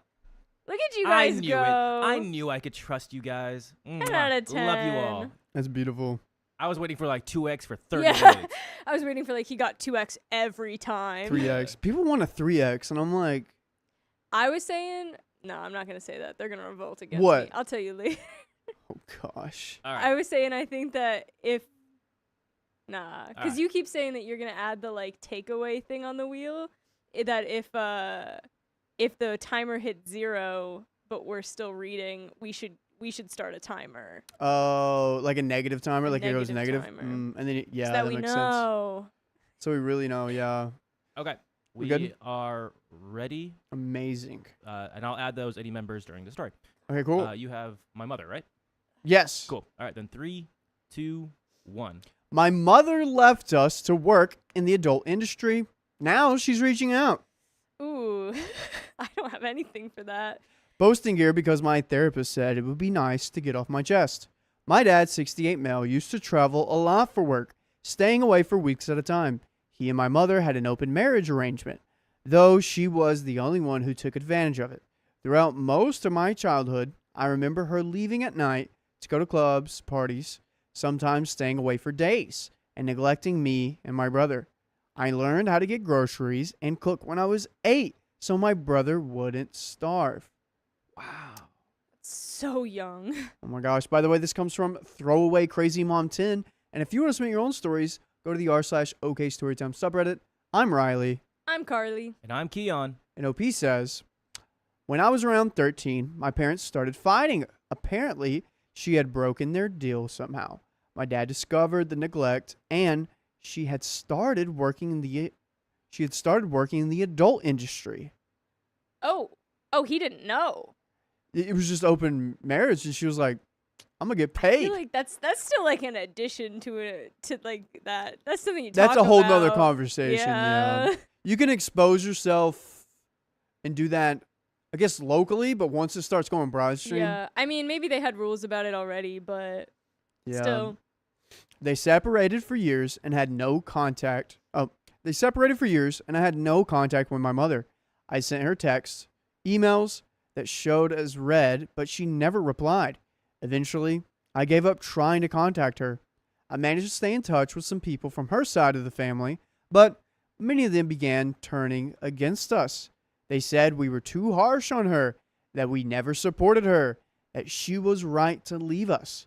Gradually, I cut contact with them as well. She became pretty famous in the adult industry in my country and made a lot of money. Whoa. Man, I mean, Ooh. Can you imagine like your mom kind of isn't really talking to you though, and then yeah, as a growing boy one day you Dude, discover you discover your this. mom. Whoa. Whoa. Purple Hey. Trader. Thank you for the $260. It's Teehee Tuesday. How many marks how deep are you right now? What is going on? 260? Because you're here, Riley. Oh my gosh, I guess. If Andrew was okay with it, I think I'd have another Dommy. Huh? Speaking, that was a horrible joke. Oh my god. That was just so out of left that was field so of a large that was donation. so yeah, wow. Angie, if you're here, No, we're just gonna ignore that and keep rolling. Wow, that was horrible. a great day for that shirt, though. I know, right? I know. Yeah. I kind of was sad that she didn't see it. She probably was just like, Aw. "Aw, cats," but I wasn't like, She'd been like, read my shirt. "Check out my shirt." Yeah. Nah, I No. feel like she would have been Yeah. liked it. But also, I'm glad that these people aren't in like middle school, high school, or elementary school anymore. Yeah, Kids are evil. kids are crazy. I mean, people are evil too, so. Yeah. Well, Okay, like, hey, man. Huh? Guess what? check out your mom. I don't know. Yeah, I'm sure they still I have get it. I have an okay story time of that. Not of someone's mom. And I I thought you were saying of your mom for a second, and I was like, no. You didn't let me finish. Carly. that's what he made it sound Did you just like. spend 3 weeks with his mother? This is 10 days. Yeah. Felt like 3 weeks for Riley. It was a long time. Oh my Um, gosh. Wow. Anyways, No. we're gonna save it. I need to clarify that though, because that's No, really we're gonna crazy. save I it. think No we clarified clarification. It was not your No family. clarification. We will get to it later. It's really effed up, actually. I stopped using any NSFW websites since she appeared on the top pages of all of them. God. Fortunately, I suffered almost no bullying in high school because there was no way of connecting her to me. Yeah, I mean, I guess a lot of your friends don't know, like, if they haven't met your mom, 'cause she And she's hasn't really never been around. Yeah. then he could so easily just be like, ah, random woman. Yeah. Most of my friends who had known my mother didn't recognize her after she dyed her hair and had surgeries. I moved on with my life, joined the army, and I'm doing pretty well now. However, a year ago, out of nowhere, she found me on social media and began messaging me. She asked how I was, commented on how I'd grown up so much, and tried to make small talk. I replied with one-word answers and eventually stopped responding when my nerves got the better of me. Apparently, she had retired, and after feeling what she called overwhelming remorse throughout her life, she decided to contact us again. My brother was cautious, but essentially accepted her back since he had always been closer to her. My father remains cordial, but nothing more. She also enlisted her entire side of the family to help. I was bombarded with messages and calls from both sides who had previously criticized and supported me and my dad. They all insisted she was remorseful, that she had made a huge mistake, but wanted to make it right, that she had come back for us, and I made it clear that I wanted nothing to do with her, but they persisted. I always hate it when family throws their flying monkeys at you. Yeah, I don't need the whole group coming at me, Yeah. telling me the same thing. Let me be. Yeah. Yeah. I don't know. Whatever you're comfortable with, if you're not comfortable to have her back in your life right now, don't do it. Yeah, I don't think you have to. She chose to leave and not reach out to you. You tried reaching out to her. Yeah. Why should she get different treatment than that? Yeah, because also, let's not forget, no matter what your mom left to do, she left you alone, and your dad, your mom and your dad left you alone for you to make groceries and cook food at 8. Right. She abandoned y'all. Yeah, Yeah. that's what I'm saying. Like, regardless of what she chose to do, like, there's no shame in the fact that she wanted to go do that, but she shouldn't have left you. Yeah. Jem saying she's reaping what she sowed. Yeah. Yeah. So, more recently, she somehow found out where I live and began leaving random gifts at my doorstep with messages that were clearly from her. Things like a Okay. basket of chocolates I liked when I was little, expensive clothes. She got my size wrong on all of them. Flowers when my cat passed away, and even a very expensive hiking kit. So now she's like hitting stalker territory, high key. She's trying to buy your love, and also she's Yeah. trying to be a mommy, See, a real mommy now. yeah, God. Okay. And what sucks is her version of love is transactional. Yeah. You do this, I'll do this. Right. And that's what her idea of it. And now she's like, oh, my son, I need to be transactional with him. Right. Thus, that's how I can get back into his good likings. Ooh. Yeah. Wrestling Mama says, wait, she's passing. We don't know that for sure. I don't think it said that. It has this, we don't know yet. It could be a good Certainly could be. conspiracy theory there. Yeah. Dang, missed the membership. Oh well, maybe next round. Oh, sorry. Yep. Okay. So I messaged her several times saying I didn't want any of that, but she either pretended not to know what I was talking about or said she thought of me in that moment. I made it clear repeatedly that I wanted nothing to do with her, but she persisted, saying she could be my mom again now. I could be your mommy again. Right? We're just fine now, and I'll just come back, and everything will be normal.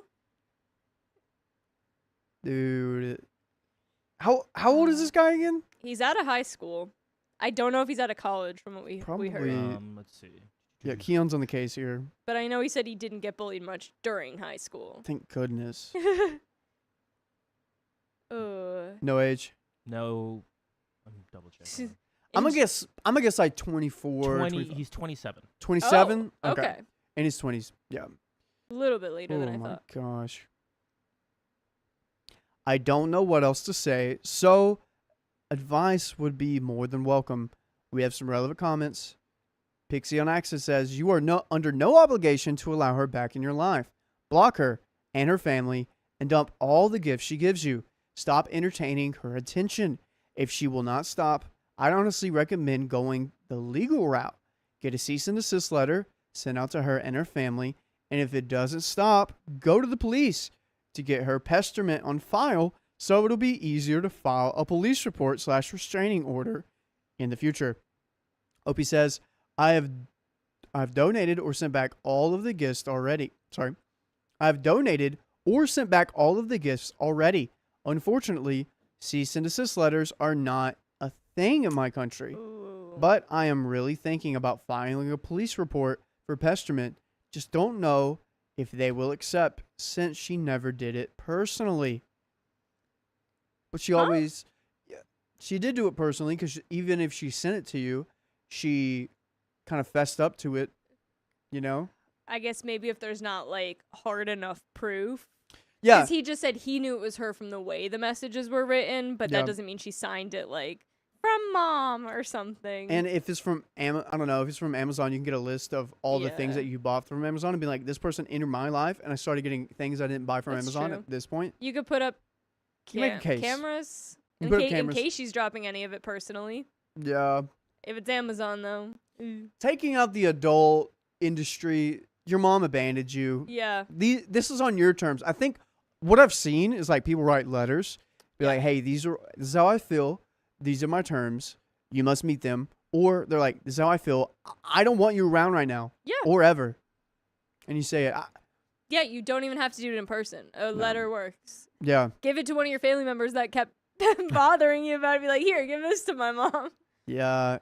Beloved says, brutal to have her reappear after that many years. All that trauma relived. Yeah. Because also, say she comes back, they have a relationship. You know what OP's going to be wondering the whole time? What? When's she going to leave again? Oh, yeah. When's she going to, she's here now, but I don't know. Like, there's no trust anymore. Yeah. Sarah says, you're not obligated to make her feel better for what she did to you. Yeah. Yeah, not at all. And Miss Reeves says, everyone needs therapy in this story. Agreed. Yeah. Keon, you got any thoughts? Again, like you said, take the adult industry out of it. See, that really didn't. It was just an explanation of where she went. I feel She like. left. Yeah. She left you for that. And I saw a comment. I don't know who it was, but it's like, oh, she retired and now she wants to be your mommy. Convenient. Yeah. Yeah. Like, oh, now you want to do this? Oh, I wonder too if there could be, if it's because she just retired. I wonder if maybe she doesn't have enough money. She's kind of like going back to kind of be like, you can take care of me or something. With all the gifts, I don't know, It's yeah. just That's not true. screaming. The love bombing. Well, I didn't know if there was any sort of just like, Yeah. when people like it's expected in some No, I places, see what you're like saying, a kid though. would take care of their parent. If it wasn't for the gifts, I'd agree That's with you on true. that. So we have an update. I decided to take the moral high ground with a polite approach. I called her and asked her to meet at a small cafe since there was no way I was meeting her privately. She arrived looking like she had won the lottery, with a smile from ear to ear, almost jumping up and down. Her smile faded when she saw my face. She sat down and tried to make small talk, but I cut her off with all the calm and patience I could gather. I told her that no matter what she did or said, there would be no way for her to be my mom again. Wow. Yeah. I wonder though, like, would you ever feel right having her come back into your life just as like, you don't even have to be like, oh, you're my mom again, but just like as a family member who's back kind of thing? Or would you still be hesitant? Like, because then there's still that level of like, maybe she would walk out on you again, but it's like you didn't develop that like parental relationship again. Yeah. Yeah. It I don't know. sucks. Your mom left you. And it really doesn't help that she left you for that industry because, I don't know. That kind of, I feel like that just throws like dirt on the wound. in a way. Well, if like well, any case, like if your mom left you for another family, that's dirt on the wound. If your mom left you for I to feel go like to it's clown school, that's a dirt in the wound. Which has a really low acceptance rate. Did you know that? No way. Like 2%. Yeah. Huh. So you could say going to clown school is more achievable, or no, It is is harder to more get into than successful Harvard. than being a doctor. You could say that. Wow. Maybe. Which is nice because you can't not everyone can be a clown. Well, I feel like there is also, not to get too off topic, like it's teaching you acting. It's probably teaching you makeup. Like it's Yeah. teaching you improv. I hate to say it, I wish they did this with veterinarian school. Because, Veterinarian school is very hard to get into. well, but it's like whenever you get out, it's really hard to find a job because it's 11 times the more than what is needed. Yeah, This that's is an true. old study. I could be wrong, but anyways. My best friend is a very recent vet grad, and it's like very low acceptance rates. There's not a lot of schools in the U.S. A lot of people go to other countries to do their Wow. veterinarian stuff. But my friend's really cool, and she works at a safari now. Oh, good for her. Oh my Yeah. gosh. No, she's awesome. So I explained that she was a complete stranger to me now, that I still had resentments, and reminded her that I tried many times to stay in contact, but she had refused. I even stated that I was almost 30 now, so I didn't really need a mom anymore. Oh. I'm sorry. I mean, I think you always maybe like having a mom is cool, but yes, 100% agree. You don't need her anymore. Yeah, you've been good since 8, man. You pulled yourself up. You took care of yourself and your sibling. Yeah. Before I could finish speaking, she burst into tears and began rambling about how sorry she was. She apologized for not seeing me grow up, for ignoring me, and said she could do anything for a second chance.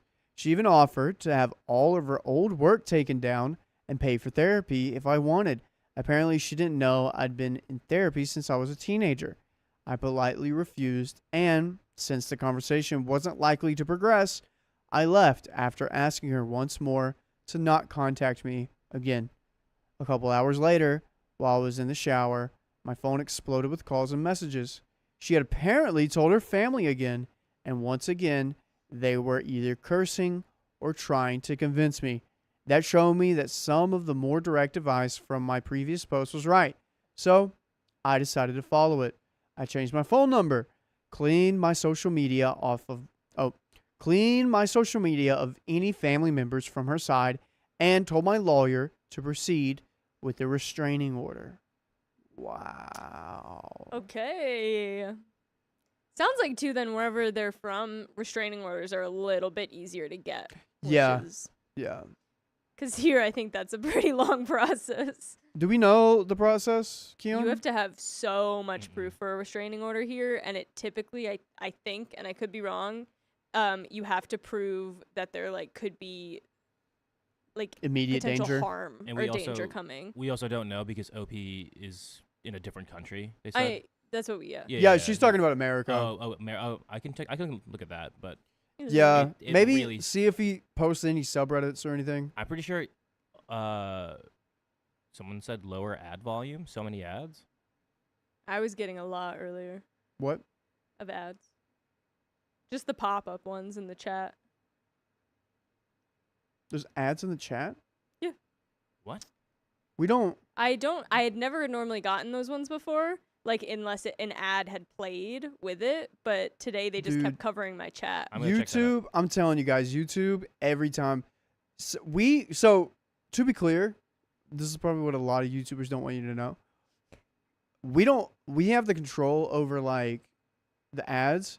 Sometimes I'll be here streaming and YouTube just helps itself. Yeah. Or No, it's wildly too many. yeah, that because it we was do you. we put in ads manually, and we don't do that. But sometimes I guess YouTube will do it, and I see comments of ads, and it's what the heck? But I have seen a lot of other creators being YouTube's just going crazy right now. Yeah, there's no ads in the That chat. started a week ago for some people. Yeah, If you get a membership, a YouTube membership. they started a week ago for me. Good. I've never seen ads on this channel. Okay, noted. Okay, Yeah. It was the first time today. Was the first time I'd seen them. Yeah, I could go into a whole thing about ads. Sorry But- about that, guys. Yeah, sorry about Yeah, that. We don't know. We like ads in our YouTube videos, but not like our live streaming. Like, yeah. Sorry. Anyways, she received an order a couple of days ago and immediately broke it by driving straight to my house to scream about what I was doing. That's a great way to handle a fresh restraining order is to immediately break the restraining order. Oh my gosh. I didn't come out and call the cops. Thankfully, she saw the restraining order. Thankfully they saw the restraining order and took her to the station for questioning. Holy cow. This is wild. Perfect timing for it having one though. Yeah. I'm not sure if what I did was completely right, but at least I had some peace in these last few days. She's still trying to send gifts, but I'm going legal on that too. We have a second update. Keon, any predictions here? You think she breaks it again? Yeah. I think she breaks it again, and I think with the family members like really berating you on this, I feel like OP's gonna be like, I don't want to talk, like low contact with all the family members that keep doing this. They don't respect OP's wishes, boundaries. Like, they need to understand, like, great, you guys can have her in your life. I don't want her in mine. That's literally all you like, and if they don't respect that, low contact or no contact. Yeah, exactly. I'm kind of wondering too, like the rest of that family, were they in contact with her while she was gone? Because they seem perfectly fine with like, she's back. Yeah. She hasn't been talking to any of us. She's back. I wanna know which family members are reaching out or like still Right. talking to her, because again, if they're like cousins or it's his aunt, or like how close was she with her when she abandoned Right, OP? exactly. Yeah. Yeah, we don't have that context, and we don't know who. True. Yeah, So we have a second update. You have anything else to add? that's it. My mother is now legally fighting the restraining order, and I'm trying to get an additional restraining orders for the extreme members of her family. Ooh. My lawyer advised caution because requesting too many orders at once could make me look unreasonable and result in a lot of them being denied. She hasn't broken the restraining order again since that incident, but the gifts have continued and even intensified. How does that not count as breaking it? Yeah, it's like always, because one, how do you know they're not pampering it? And two, their presence is still there. Right. That's still something from her. I'm donating all of them. Although my childhood was difficult, I can say the amount of chocolate she has sent me is making a lot of kids really happy right now. Dude, imagine how effed up your childhood is, and you're giving kids chocolate, and you know how happy you're making their childhood, and then you kind of like, it's a funny, like if they only knew why they got that chocolate.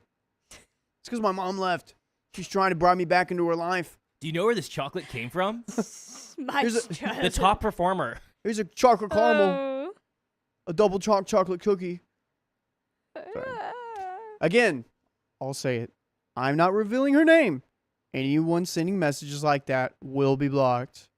Just drop the link, Bro, bro. it's crazy that people are like, they read Aw. this all the way up to this point. They're like, so who is she? So, That's so. so what's the link? So just give us a name. Is there a link? Oh, OP. It's been a few years now, and life has been a complete roller coaster. Oh, wait, time out. So this is a third update, real quick. This is 3.5 years later. Oh.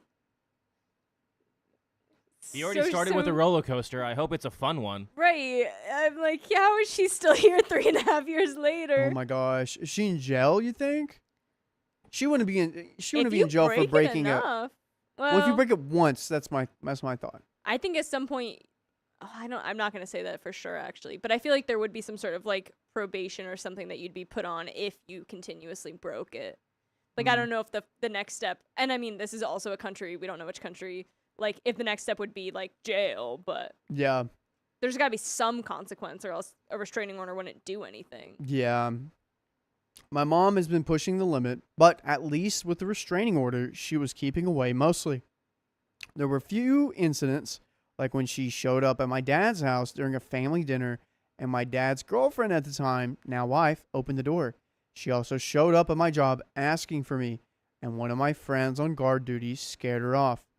By the way, we'll never scare you off as long as you watch stories just like this on your favorite podcast platform. Just search up OK Storytime on iHeartRadio, Spotify, or Apple. We have so many stories just like this one. Are there any other... We have a little bit left here. Any other thoughts? Mom is crazy. Mom's crazy. Also, like, because she worked in that industry, having her show up at work Yeah. would be crazy because if someone recognized her, it's like, wait, that person was calling you their son. Especially when OP tried so hard to make sure that he didn't have connection to her when she started that, and kind Yeah. of just like fully being like, this is not Yeah. my mom, this is not my mom. Yeah. For her to be able to come in and like basically ruin that pretty quickly. Dude. It's the the consequences of your actions, Mom. Yeah. And she needs to understand that, but it's not getting through to her, which is I know. crazy. It's just becoming OP's consequences, which Yeah. isn't fair. Really, for real. Life wasn't going well in other areas either. I kept being passed over for promotions. My requests for officer school were always denied. And then my girlfriend at the time cheated on me and dumped me. Years went by, and when I finally thought I would get a promotion, I got dismissed from the Army along with many others. Sudden unemployment. I had to move back in with my dad while I figured out what to do with my life. The restraining order against my mom also expired, so she came back with renewed energy, which didn't help the situation at all. Oh, dude. This guy can't catch a Oh. break. Renew that. Get a new restraining order. I'm still figuring things out, but I'm determined to maintain my boundaries regardless of what anyone else thinks I should do. Wow. Yeah. Shoot, dude. Hopefully you get everything figured out. I'm really sorry for all the things that have happened. That is super unfair. Dang. Honestly, Dude, girlfriend like, breaking on you, you get dismissed. ugh. Unemployed, mom's still coming after you. That's when I'm like, I don't know, move to a new city, start fresh. Let's just like take a reset. My I want to hear your story, Keon. Yeah. But I have a friend Forgot. that he was like trying to do the music thing. Well, he's not my friend, he's a friend of John's. But he's trying to do the music thing Yeah. here in LA. He would like, chauffeur cars, but he would like during the day would just be at the music thing. Yeah. Didn't work out. So he said, "You know what? I'm going to go to Mexico and teach kids Spanish." Okay. So that's what he's doing, and now he's an Alaskan fisherman. That So- really I love he the really weird went to Mexico places, and taught though. people Spanish. That's cool. Yeah, you have free will, everyone. It's the weird places life takes you to. Yeah. That's what I was talking with one of my friends today, just about like how she's gotten random intuitions just to like move places, and then she's just like, "Yeah, that's where I should be," and just does it. People Wow. do that. People Yeah. love doing that. I thought I saw an old friend yesterday when I had my day off, and I had lunch with him. Totally, out of the blue. And sometimes you just get guided places, and you got to follow that. Yeah. But I want to follow this story Keon had. Oh, I also got you. think I actually low key remember this story. No, I don't think I've ever told you this story. I think so. We'll find out. First, I'll bring up Donut Time, but then I'll also do this. Oh. So in high school, we had an actor or an actor's kid or an actress's kid there, and she had an infamous scene of being topless, and they would just always show it to the kid. Oh. But the thing is, they would show it to the kid because the kid was a pretentious a-hole. Oh. So it was like, I didn't know he was in a higher class than I was. I'm not gonna dox Yeah, who don't he is. dox I'm not gonna that. dox his mom.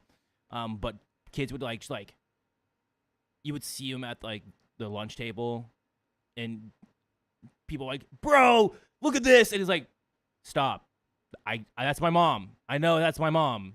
And then like he would get into like some anonymous. Oh. He would get into like physical altercations, but he did a lot of donations as well. So like they're like he kind of had like a shield that Yeah. once that was like a thing. Once the donations Right. came in for the school, they're like, you can't, like, no one can really bully him. Dang. So he did get away with a lot of things that he shouldn't have, but But people kind of got him back Just for throw it. Yeah. money at it. yeah. Damn. So that's my yeah. When you brought that up, I was like, oh, I mean, I know some guy. Yeah. I don't know him personally, but yeah. That's Yikes. crazy. Well, guys, we got a $100 donation from Anonymous. With 3 wheel spins. We have 3 wheel do. spins? Anonymous Yeah. said, "It's Oh. been a Monday of a Tuesday. Driving home now. Glad I got my OK Storytime fam to help unwind." Wow. Sorry to hear that. Yeah, It's a and Carly, Monday. do you want to grab that wheel? And we can do Yeah. Anonymous, Purple Trader, and Purple Trader. So yeah, purple traders first. Yep. All right, here we go. You want to go? You want to spin it? You have to spin it hard. You go for the first. Do you know how to spin it? Yeah. Spin I it hard. spun it You go ahead. for Purple Trader. There we go. She knows how to spin. Good spin. I know how to spin a wheel. I just can never see it in the monitor. It's okay, I got it. Ooh. Spin again. Purple Trader's Gosh. getting 3 out of this. This is scaring me. I wish we didn't give another chance. Oh, wow. You almost 20 got it again. members. 20 members. Remember. All right, this was for a Purple Trader.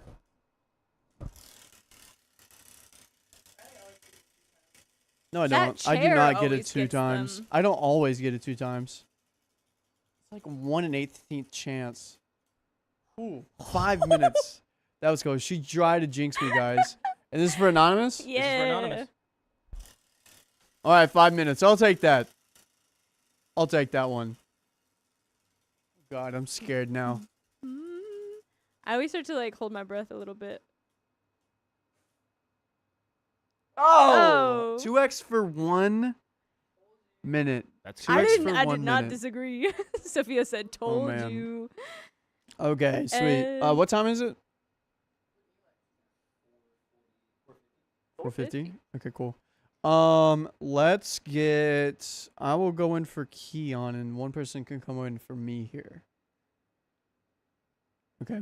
1 second, everyone. Carly, can you read some donos for me? Yeah. Abby Ceres has been a member for 6 months. Sorry, Riley's in the way, guys. Help me reach my milestone, Illy, guys. Aw, Illy. Illy. We read that one. We read that one. Show me another one, Keon. Aw. Oh my god, I totally forget how to. And they explained to me how to say their username too. Yeah. Sorry, I have to switch because Oh, Sophia's taking whoa. my chair.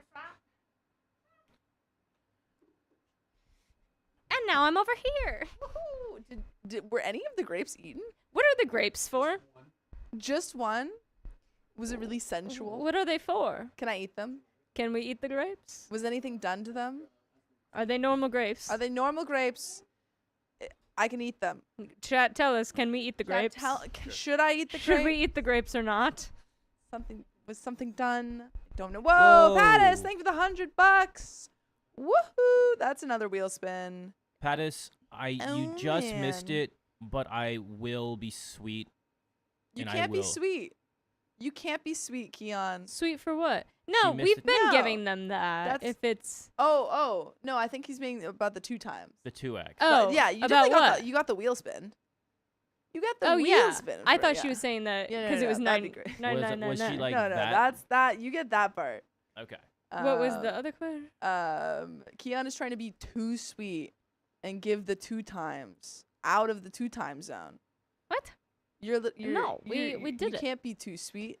Okay. They'll eat all of your grapes if you're too sweet, Keon. The grapes are super safe. Okay. Okay. I'm Sam eating had them. one before he left. He only fed them to Sophia. Okay. Okay. Cool. What? Someone called me a sweet summer child, and if guys, I don't know what happened to these grapes while I was gone. I wasn't watching. We don't know. We don't know what was going on with the grapes. I don't know. Purple Trader, thank you for the $50. Tee-hee. Thank you. Okay, Billy Time, thank you for the 132. Just want to be part of some chaos. Love you all. You are now. They were Sophia, and they were for Sophia. And So now they they're are for yours Sophia. They're still for Sophia. Pattis, thank you for the 100. Oh, we wrote rid of one. Thank you again. Do we want to do that wheel spin right now? Yes. Sorry guys, I must pick my dinner. Ah! Oh, I forget which one I got last time we got this. Oh, if it was on during the 2 times baddest, then Yeah, I updated it. So Then I'll we're have to figure good. it out. Oh, I I'm thought up to Keon was just speed being now. sweet for Hang no on, I gotta hold reason. it. I mean, I'm being both, but yeah, give the people what they deserve. don't hate on me. Go ahead and do that. Woo!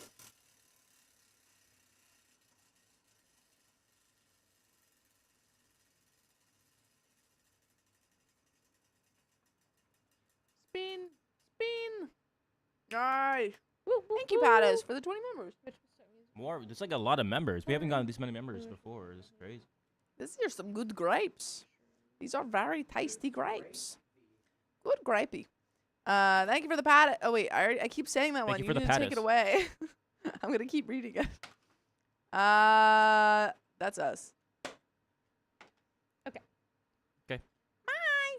Bye. Purple Trader, thank you for the $3. Magic Shop, thank you for the 119. Sick as a dog, thankful you're here to distract. Literally everyone's getting sick. Really? Everyone and their mother is I'm getting s- sick. Yeah. Well, good thing I'm was not supposed to hang out sick with my or friend my and she mother's said she sick. was- So She's a little sick, and I'm like, no, should I she's hang not. out? I have a performance on Monday, so. All right. Don't Yeah. risk it. Yeah, I'm like, I've been around so many sick people and somehow didn't get sick from them, and I'm like, Wait, why do I have this? yeah, I might text and say hey. But it's a bummer because I just bought this basil, so I gotta make this pesto pasta. 2448 S2 should be there, but 2448 S2. 24, 48. Guys, I was having a conversation with someone. I feel like strawberries this year have not been that good, but grapes have been really good this year. Also, hey guys, if you are joining in right now or joined in a little bit later, we know TT is down. Yeah, they we shut got- us down. We got a little band. We got a little band. We'll be back on We got TT a on little, the 12th. how you say it, band. Is this Mother Met Online? Yes. Cue Romeo monologue where he's like, banish it? I don't know that Romeo's banished it. It's in Romeo and Juliet when Do he you gets know banished. the musical Something Rotten? Of course, I've seen it. Of course. Me Of too. course. I actually performed a number. I performed It's a Musical Amazing. in high school. I saw it freshman year of high school, and that was also the first year that we started doing Shakespeare, and one of our things was to memorize a specific sonnet. I Yeah. don't know the names. That was in one of the songs. Mm-hmm. So she started doing it. She's like, okay, guys, you're going to have to remember this. And I was like, I know this already. I already know know this it. already. It's The great. ancient text. The Yeah. ancient texts. I've seen these scrolls. I've seen these scrolls. Amy Beloved agrees with me. All right. Thanks. Here we go. Woo. Here we go. Woohoo! From the magic that brought you. 3, And a Something. woo. 2, 1. My mother met someone else online, and it ruined our family. Was he a prince? And we do have a trigger warning for emotional abuse. Oh no. So probably not a prince. Ah. What? Sorry. I, 16 male, have always been very close to my mother, 50 female. I always knew that if I needed help, she would be there for me regardless of what it was. My dad, 52 male, on the other hand, though we loved each other and still do, wasn't as involved in my personal life, usually having to know how I was feeling through my mom. By the way, this comes from Marky Babies? Yeah, sure. And if you want to submit your own stories, go to the r/OK Storytime subreddit. I'm Carly. I'm Sophia. And I'm Keon. And OP says, this, however, changed some months ago. Around January, my mom started to obsess with politics and Twitter, spending more and more time on the site arguing with strangers and being on the phone with some of the friends she made there. As time went on, she slowly started to isolate herself from her family and friends, closing herself in her room and barely speaking with my dad and me. The relationship between my parents hasn't been the best for the last 3 years because of different reasons. They became distant and rarely talked, At times, it seemed if they were just roommates sharing a house and only talking when necessary.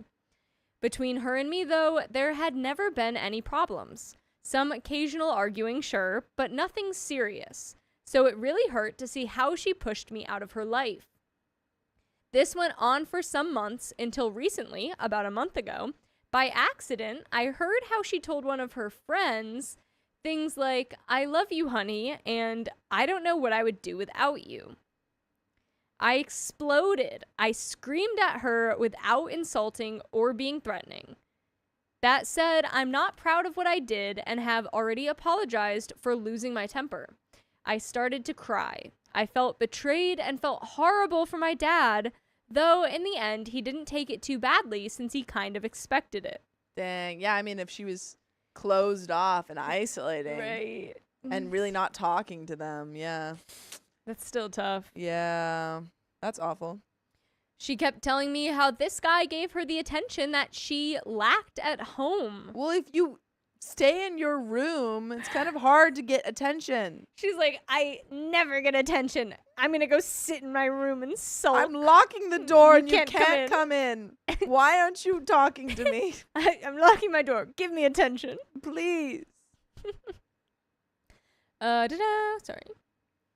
And how it wasn't cheating because they didn't have spicy sleep. Well, that's not how that I works. feel like so many people just like don't that- acknowledge yeah. emotional cheating Which in is any crazy way. because it's like it's cheating. It's still cheating. I know a lot of people who consider flirting with other people like not yeah. like fine. Well, isn't there while a they're thing in a too where relationship. it's like guys think of cheating more in the physical sense always, and girls will go more in like hurt by the Emotional. emotional sense kind of thing? Yeah. Well, I know like girls who will like flirt with other people and I'm like, Like you're dude, in do a you see what you're relationship. doing? Yeah. Do you like your partner? Ugh. Yeah. It would have been pretty difficult since the guy literally lives in another island. I told her that her excuses were stupid and to stop trying to justify her actions, and then my father came home. She's like, he doesn't live here. There's no way he could I ever. couldn't even cheat with him if I wanted to, and I want to. I want to. I just need to wait for a cheap flight. I'm trying to go through some, I don't know, EasyJet. Something cheap. He found me almost having an anxiety attack, and after calming down a bit, I told him everything. To sum up, they agreed to a friendly divorce, and everything was fine as it could be. Or at least it was until a week ago, when, because of a stupid thing about internet payments, my mother started to scream at my dad, telling him that she was fed up, that he always did the same, and that he was manipulating me to hate her, when in fact it was quite the opposite. She said some really awful things and even pushed me because I was supposedly about to hurt her, even though I would never dare to even think of hurting her. After a lot of screaming, I had a full anxiety attack. I started wailing while she just kept telling me, "Look what your father is doing to you. If he just paid, none of this would have even happened." Paid what? The internet bill. Oh. Or whatever bill they were talking about. Oh, wait. That's what this she- fight came about because he like had to pay the bill or something. I forgot about that. Right? Is it just because she can't What? talk to the guy anymore because they don't have internet temporarily? Yeah, she's like, this is ridiculous. I can't fly over there. I can't talk to him. What am I supposed to do? Oh no, the bot has picked up my name. Oh, no. And if you love him so much, leave with him. But in the end, you will understand that I'm right. Dang. Girl, you're the one who's like leaving your family emotionally. Right. And for some reason, OP's dad is still staying in this relationship. So they're divorced now, but it sounds like But maybe they're living stuck together. living together Yeah, still. okay, so. Needless Yeah. to say, I was a mess. I had never seen her act in such a way, and it hurt me a lot. We called my grandma, and she asked me to give her a hug before going to sleep, even if what she said was that bad. And so I did, not because I wanted to forgive her, but because my grandma would calm down a bit. Why did you call your grandma if she was going to be another stressor? Yeah.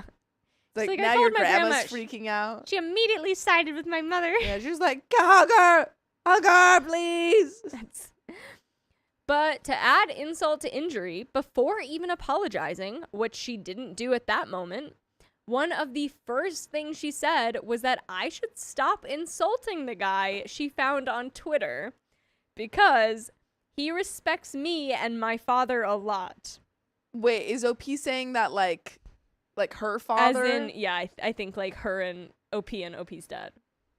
I'm sorry. OP's mom OP's mom said that the guy that she's cheating with respects her and her ex-husband? Yeah. No, he doesn't. He was having an affair with her. It's not really a sign of respect, I don't think, in any culture. That's crazy. I said whatever, but again, it hurt that even after all the things that happened that day, the first thing she could think of was defending her boyfriend. Someone trying to date a married person because he knew she was married doesn't deserve to be treated with he doesn't deserve to be treated with respect, if you ask me. And here I am a week after this incident and still a mess. She has apologized for most of what she said and has started to be really affectionate, giving me hugs and trying to talk to me more often, but I just can't see her in the same way as before. She isn't even trying to change her behavior that much. She still spends way too much time on Twitter, and I don't know what to do. I don't think I want to cut her off, but every time I see her, I get in a bad mood and just want to go outside to take a walk or meet up with my friends. So that I can relax and think about other stuff. So what should I do? My dad and the rest of my family are encouraging me to value her efforts to recover our old relationship, but I don't know if I will be able to, or at least if I even want to leave this behind. We have an update. Dakota, what are your thoughts? I think it sounds a little hypocritical. Yes. Is that the right response? Am I right on the money with that? Had you not heard it? It just seems like being like, yeah, we should just be good with this. It's like, why? Yeah. So should we basically, really be okay with this? The mom is still on Twitter, blah, blah, blah, blah, blah. Every time she sees her, she takes walks a bunch. She just says, what should I do? My dad and the rest of my family are encouraging me to value her efforts to recover the relationship, but she doesn't know if she wants to. With the mom? With the mom. I feel like if you don't want to, I mean, you've had like a really, I don't know. I don't think that you should rush yourself into recovering a relationship that has been emotionally damaging to you. If at some point you find yourself down the line ready, then that's fine. Like, don't close yourself off to future, reconciliation. Yeah. But in the moment, if you're like, I don't know if I'm ready for that, then I don't think you have to. Yeah, I would agree. And I agree with Dakota. I don't know if hypocritical is the word that I'm thinking in my head. I don't think I'm using the right word there. I don't think it's hypocritical, but I know what you're trying to say, and it's Yeah. driving me nuts that I can't get the What's word more like, of it's it. just that it's like, it's convenient for them to be like, yeah, you should just start getting over this because she's trying. It's like, Right. well, you can say that a lot easier because she didn't do it to you. Right. Exactly. Yeah. But we have an update. So, hi. I posted here nearly 6 years ago Dang. about how strained my relationship with my mother had become after she closed herself off from both me and my father because of her obsession with politics. A lot of stuff has happened since then, so I figured I could make an update. I debated for a while if I should even make this update, since, after all, it's been half a decade since I made the original post, and it didn't even get that much attention. In the end, though, I think it will give me a bit of closure, which has been difficult to find otherwise. For starters, I ended up moving out permanently from my mother's house not long after I posted. We had a couple big arguments about her behavior in which she kept insisting that she had done nothing wrong and I should not be upset at her. I tried using some of the recommendations I got from people here, such as setting some clear boundaries with her, but nothing really worked. The straw that broke the camel's back, though, was when she told me that my uncle's cancer had come back only as a way to hurt me. Was it true? Since she didn't mention it before to avoid causing me stress. Oh, okay, so it was true. She just strategically mentioned it. She just waited to bring it up. Pain. Yeah. Dang. Yeah, I'm glad you moved out of there. Yikes. She kept that information in her back pocket until I made her angry enough to want to hurt me. As I mentioned before, I moved out and I ended up living with my dad and my grandma a couple towns over. By then, I was getting close to turning 18, so there wasn't much she could do to stop me, and to her credit, she didn't. After that last incident, I pretty much cut her off, and it has stayed that way up until now with a couple exceptions.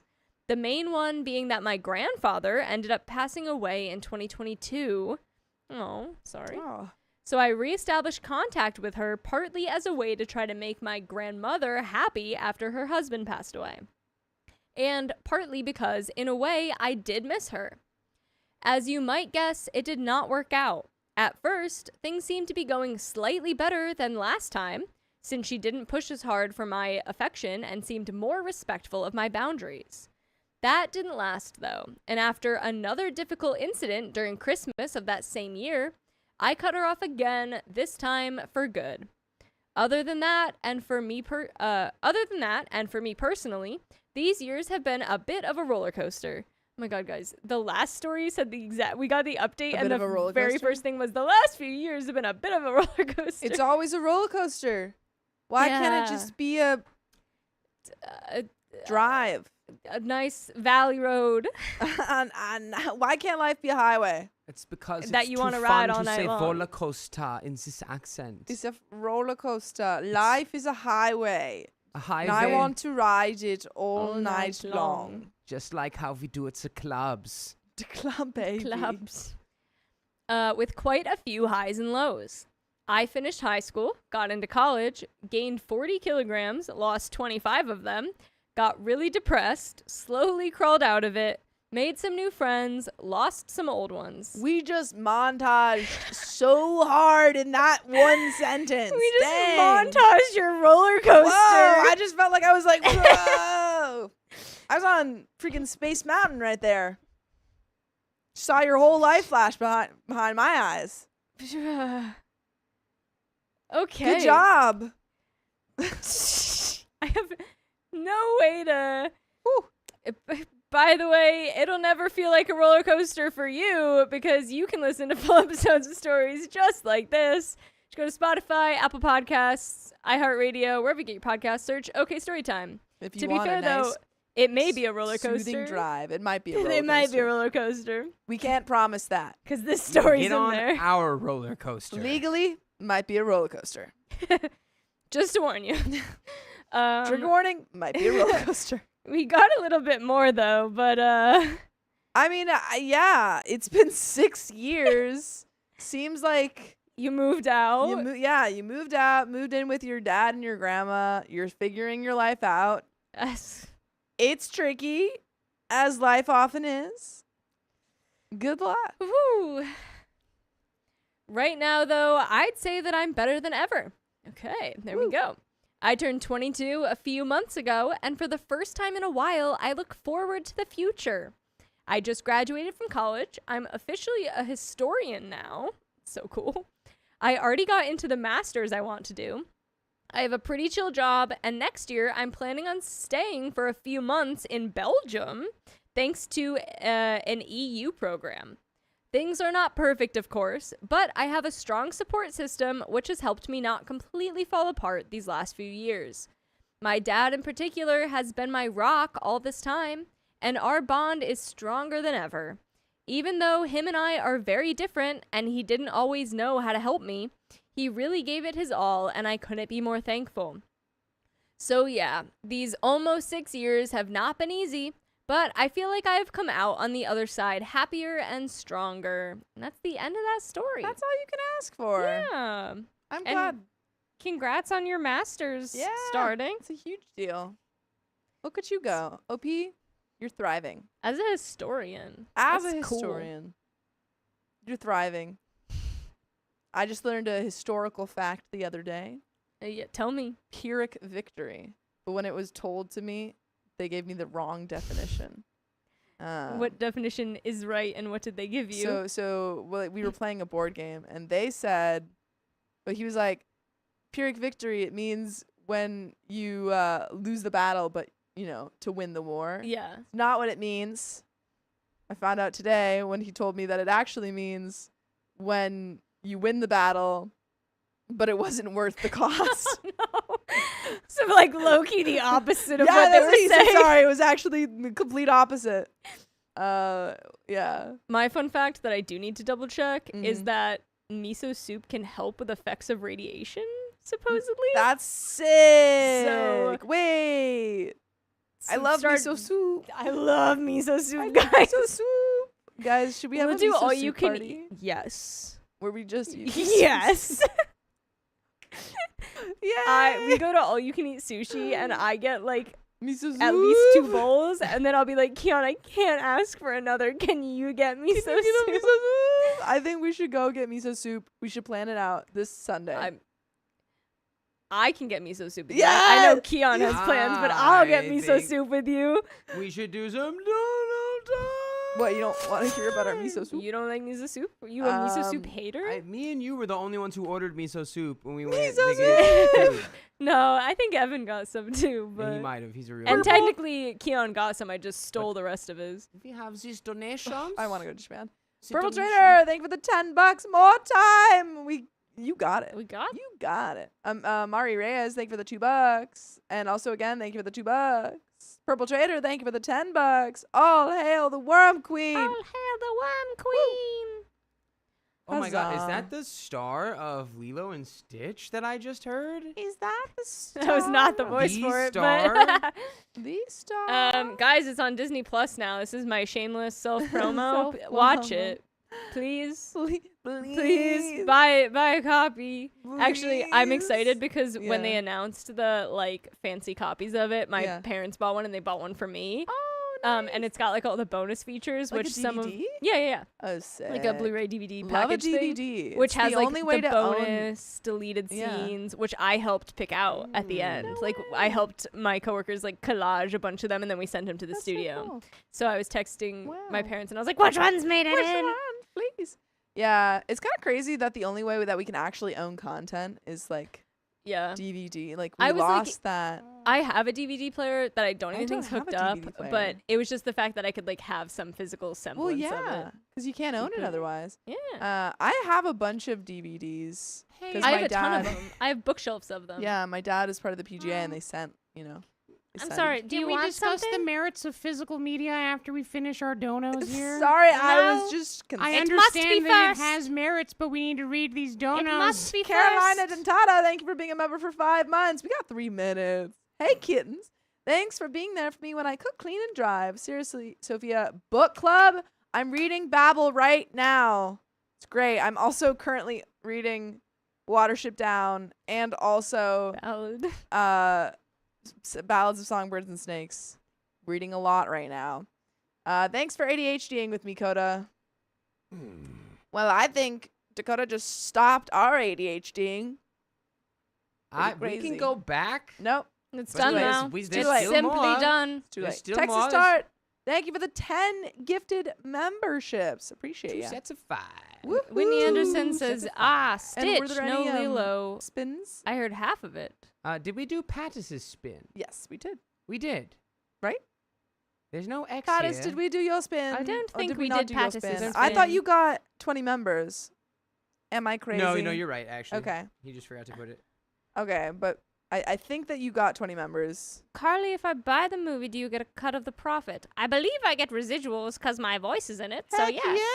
yeah. I should. I don't know how it works. Hey, I'm also Someone call him up and ask for me. I'm rewatching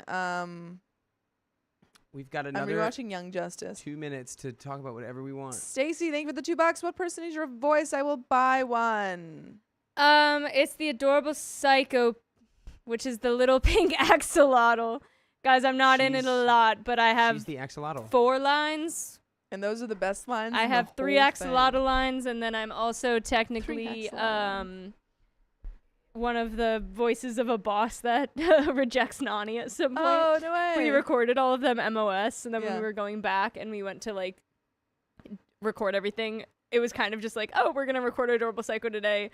While you're in there, can you just make like a? Pop in. So I think I go like, and it's just like her getting rejected. So count it as a line, if you will. Oh, man. I had one line in a Ray Donovan episode, and they basically edited me out of it. Oh, that's how it goes. Yeah. That's how it goes. I have never done any television acting or movies. I want to do more. So I have to Boo. ask. I actually have to Ooh, talk you're to the the only guy. person who Um, I've done student films. The person that I stilt for, Mhm. I'm not gonna reveal his real name or like what he actually does. His but name is Jerry Stilts. Sure. He's actually like a pretty big video game voice director guy. Sick. So I want to kind of just be like, hey, like, even if like not even like, hey, hire me, just like, hey, can you give me Ooh. advice on how to Yeah. do more of this? I Because want to it's do fun. more. I want to do more voice act. I want to do any voice acting. One Yeah, of my it's- side dreams it's is cool. to become a child, like a children's show voice Like a actor. recurring thing would be so. I really hope my character comes back in the second one, guys. Yeah. I'm keeping my fingers so crossed. Keep them crossed. Also, I think I saw 100. Yeah, you did, and it was from Batman! Anonymous 42. Hey. Thank you. One of the positive moments of my poopy day was traumatizing my 65 male coworker by explaining what Sugar Ray meant by the halo on his girlfriend's bed. He was a wee bit icked out. I don't know what that means. Clean your sheets, folks. Clean your filthy Nah. sheets. You But filthy animal. we're gonna spin that after this story. Yes, we are. Here we go. In 5, 4, 3, 2. Wait, hold on. I got betrayed. 3, 2, 1. My mother tried to control my child, so I cut her off. You meant snip, snap, Yeah, snap. speaking of cut off, you were cut off, and I'm gonna fix that. Here we go. Okay, let's do I it mean, one more where- time. Can I do the- Ready? The 3, pitch perfect thing. 2, 1. My mother tried to control my child, so I cut her off. Get her out of there. And this comes directly from the r/OK Storytime subreddit. So there is a trigger warning for emotional abuse. To start off, my mental health was really bad for a bit after the company I worked for was closing my location, thus losing my job and an awful breakup. I was a single mom of a 3-year-old daughter, so my mom kindly offered to have my daughter stay with her while I got the help I needed. By the way, this comes from Anxious Bunny 93, and if you want to submit your own stories, go to the r/OK Storytime subreddit. I'm Sophia, I'm Carly. And I'm Dakota. and OP says, I did an outpatient program at the hospital and got better. I found a new job and told this all to my mother, telling her I was ready for my daughter to come home. Her response was, maybe you should get settled in your new job first. Let her stay here for the rest of the month, which I did appreciate. After that time, I once again reached out and was told, she just finished school and this summer will be hard for you to find care, so let me watch her. Your brother can help me. Is she trying to steal your child? Yeah, I'm like, what's? She's like, yeah, Just I'll don't worry give her about her. back. I'll give her back eventually. Just not right now. I didn't have much help locally as she and my brother had just moved to a new city shortly before this story began. Again, I appreciated this. After the summer, I again asked for my daughter to come home, but my mother told me I was going to register her for school here so you can focus on you a little longer. This is where I began to grow frustrated, but I always had a hard time standing up to her. What? I'm like, She's stealing your daughter. she's fully registered. Because then if she's registered in school, she Yeah. has to stay. She's got to be there. She's stealing your daughter. Oh, Around this time, I had began to date my now husband, let's call him Tom. He supported me and loved my daughter on all my visits as she was at my house every weekend. During the next few months, we did move rather quickly and were living together a few months later. At one point, we had hoped to expand our family, but faced some disappointment. When I went to my mother for comfort, she told me, "Good, I can't raise any more of your kids." You stole that one. You didn't let her go back. I kept asking for my child. Give me my child back. Also, even if, like, because it's not like she fully, like, I'm sure that it could have been like, no, give me my kid back. But it's like she kept offering. Yeah. Also that. Shortly after this, I again asked for my daughter to come home, which was halfway through the school year. My mother told me she wanted my daughter to finish the school year with her. I said some not so nice things to her, including a lot of swear words. This is where I started looking at legal help. Finally, yes. Sue her and make her give you your daughter back. Or just go pick your kid up. Come on. My aunt. Yeah, or just take her. What's your like mom if you gonna show do? up and you're like, "Hey, daughter, get in the car." Yeah, and let's then you go. go home. And then you just go home. My aunt, let's call her Mary, found out I was asking a lawyer for legal advice and asked if she could talk to my mother before I did anything. I agreed. Several minutes later, I received a message from my mom saying, "You could have just messaged me about this. When are you picking her up?" I gave her a date shortly after my brother's upcoming birthday so she had time to pack, and my brother could enjoy some time with her on this day. After she finally came home, my daughter told me how difficult life has been with my mother. And this honestly brought up a lot of challenging experiences I had normalized from my childhood.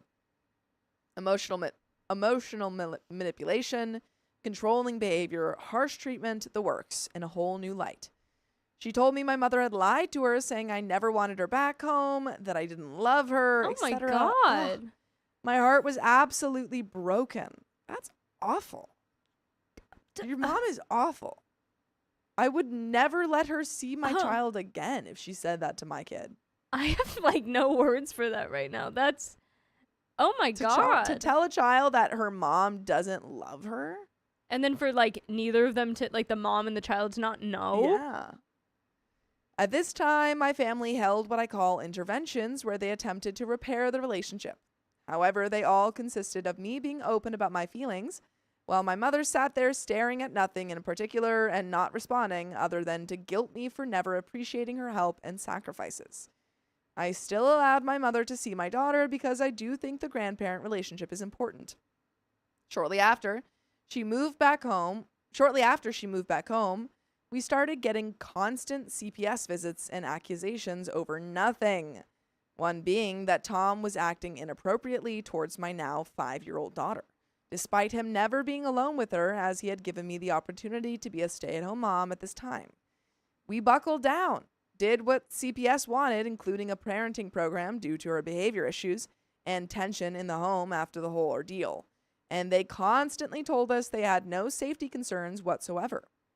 My mother kept accusing Tom of being controlling to the rest of my family, though they actually knew him and knew that wasn't the case. They still can't understand why she dislikes him so much. After this, and a visit from my brother where he told me she had asked him to record my daughter for her so she knew she was safe, I ended up blocking her from my cell and Facebook so I wouldn't say more awful things. Frankly, I just didn't want a relationship with someone who didn't trust me or my judgment with my own child. Shortly before my daughter's birthday, I got an email from my mother asking if she could take her overnight for her birthday. I literally would not do. No. No. She No. can't go back. Are you like that? I hope that was not even like an option in your mind. I'd be like, no. Remember when you told my daughter that I didn't love her? Remember when you called CPS on me? No. Remember when you Multiple didn't want to times? give my child back? No. Ah.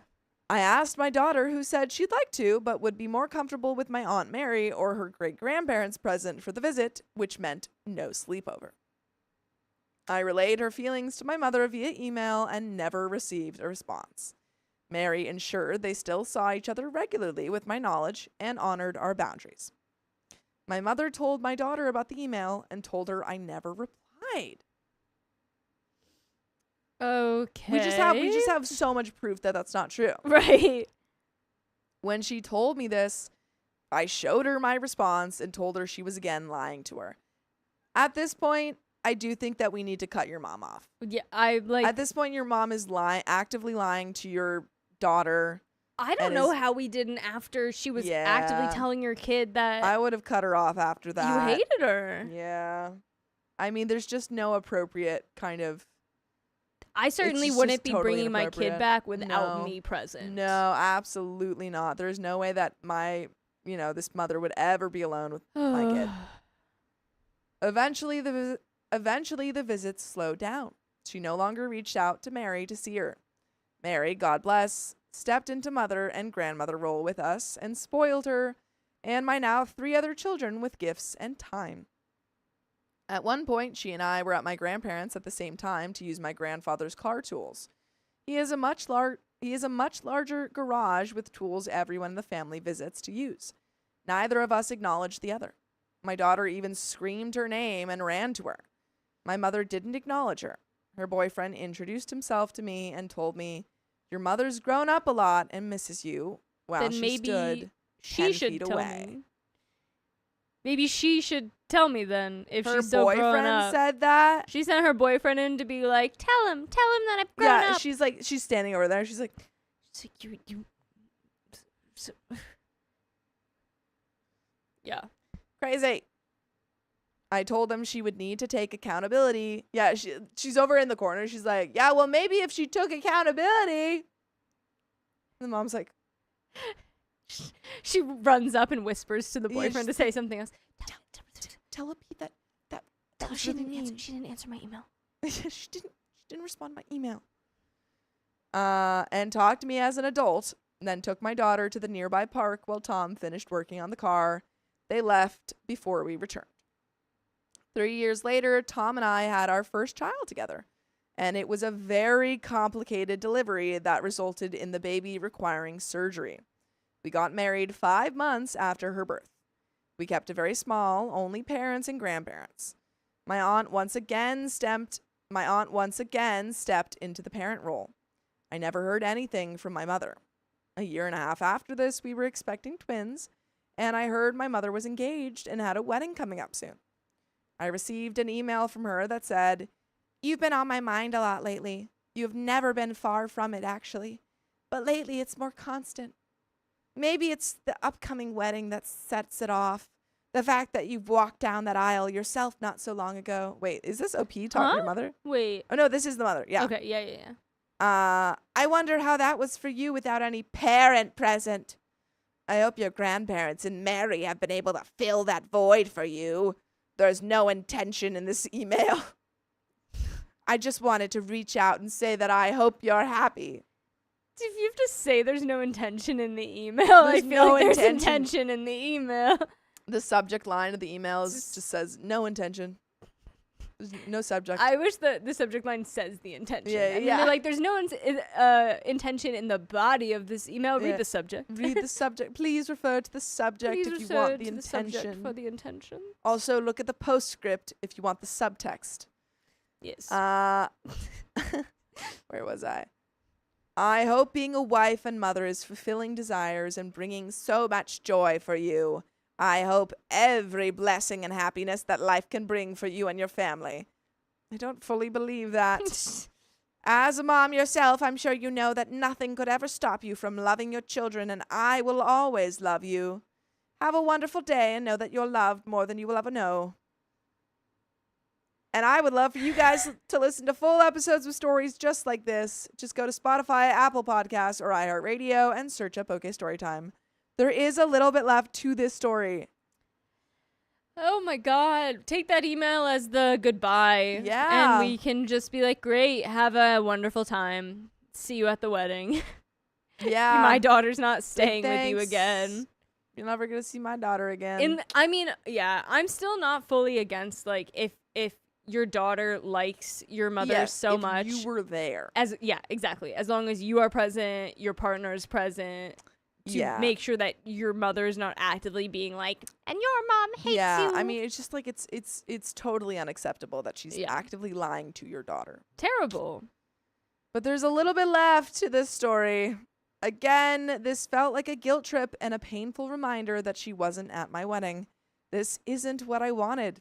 I wanted to fix things, but it seems impossible with her. I'm honestly much happier without her in my life. She ended up getting married the day before my 1-year anniversary. My twins came and again had a difficult delivery where I had some serious complications. They're now 5 months old and I still have heard nothing since this last email. My family is still telling me to reconnect. So am I the a-hole for going no contact with my mother? Am I the a-hole for continuing no contact and living my life guilt-free with my loving small family? And some comments. Comment 1 says, not the a-hole. Calling CPS, especially on your then boyfriend, is a huge nope. People that can lie, gaslight, and manipulate like that need to be cut off. If not for you, then for your daughter. How many lies has she told her? You don't want her. You've abandoned her. What kind of human says that to a child? Disgusting. Yeah. And that is the end of that story. I agree. Not the a-hole Yeah, not at the a-hole. all. And also, it seems like she kind of cut you off. yeah. She never Almost said like- anything. So that's just kind of it. Good for Yeah, you. I good for forgot you. too. That was from the OK Storytime. That was one of That was us. one of us. Yeah. So, you're not the a-hole for cutting off your mom. I think that Not was at all. long overdue. But that is the Good end of on that you. story. And we've got another one coming right up, but we Yeah, got we do. a wheel spin. Woo, woo, woo, woo. And it's the end of the episode, but we don't do those. But we don't do those. we and don't I do forgot those. that. Oops. Don't try oops. to trick me. Tricky. Silly, silly. Trickster. But I do know you are right. We have a wheel spin. But what story are we Yes. on? We are on 2464. Oh my god. Sorry guys, I've had so much coffee today and I'm still sleepy. I turned the phone off. This is for... Who is this for? It's from Anonymous. Anonymous 42. or Batman. Anonymous. We're spinning the wheel for you. Oh, What is it? Oh, 1.5. 1.5. 1.545 minutes. Alrighty. Ah! folks. Sorry guys, hang on. This might make noise. I'm putting this back on. Yeah. It Okay. fell off. Do you put that 1.5 on?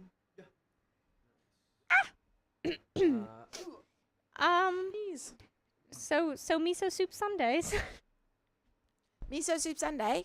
Miso soup Sunday. What? Do you want to come to miso soup Sunday? No, it's because Sophia and I usually hang out on Sunday nights, but she's been hanging out with other cool people. Let's do miso soup Sunday. We I'm can also good. do a miso soup afternoon. Yeah, that's I, true. I like low key. We on didn't have a Sundays, time.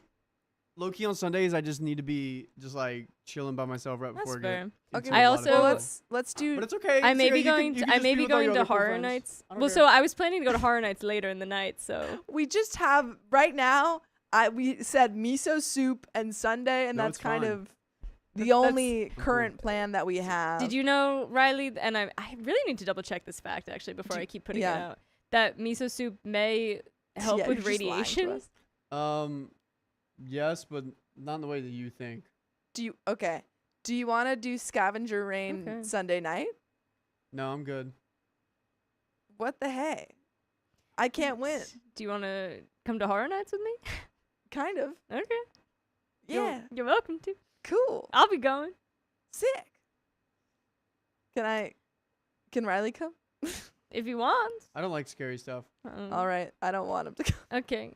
Can Angie come? Can your girlfriend come out to play? Can your girlfriend play with us? No, she's busy. No. I'm gonna ask her. No, I'm probably gonna be going to OC next week. Dude, you sure you're not even gonna be here for Sunday? No, not anymore. No, I'll be around for Sunday. I got a basketball game. Are we hanging out or not? Doesn't sound like it. This is ridiculous. Keon's It's so playing hard to D&D. plan with. I had no plans. I just had miso soup. We just want miso soup, That's it. Riley. It doesn't have a time. Anonymous, thank you for the $5. Has Sam opened his gift yet? I don't know. know. No, It's he there, hasn't. so I assume not. I'll make him do it. Allie, I'm not the one that's cool for school. Sophia's the one cool for school. What? I'm too out here. cool for. I'm not too cool for school. To school for cool. I'm not too cool for school. Whatever. Me neither, Riley. Thanks. Yeah, did you ask them? I was supposed to make Ask pesto who what? pasta with my friend tonight, but she's sick, so. Who? Are we doing trivia tomorrow? Archer? Oh, Archer? Yeah. You hang out with Archer? I'm trying to, but we've been having some trouble. I need him. Can I say? Wait, I'm gonna mute everyone. I gotta make food for Maddie because she said Yeah, that if I make her lunch, she'd give me a bagel. that's true. A From bagel? Layla's Bagels. Yeah. Oh, sorry, 1.5 guys. Sorry, 1.5. I totally forgot. 1.5 on. I forgot what I Anywho. was gonna say. Are we doing trivia? tomorrow? Tomorrow? Oh, I can't. My mom wants me to have dinner with her. Sorry. Tragic. My dad's out of town. He's going to Costa Rica. Ooh. Yeah. That's one of 2 places I've ever been. Out of the country. Yeah, Costa Rica and Philippines. Yes. Heck And yeah. Canada, if we're And counting Canada, but it was like Yeah, right I over the count border. Canada. That's another country. There you go. I used my Yeah. passport. Well, so my aunt Yeah. lives You gotta up. do a little Europe trip. A little what? Okay, cool. You gotta do a little Europe You ready? trip. You I ready? know. My friend's in France right now. Cool. France is great. Cool story, bro. All right. Purple Trader, thank you for the $20. It was pretty cool if I got to Shame, the rest of Riley. it, but I was locking in for you. Yeah. So Whatever. I was just making sure I didn't dox anyone, Pattis. And I didn't. Her name's Maddie. Her name's Maddie. All right, here we go. Ready?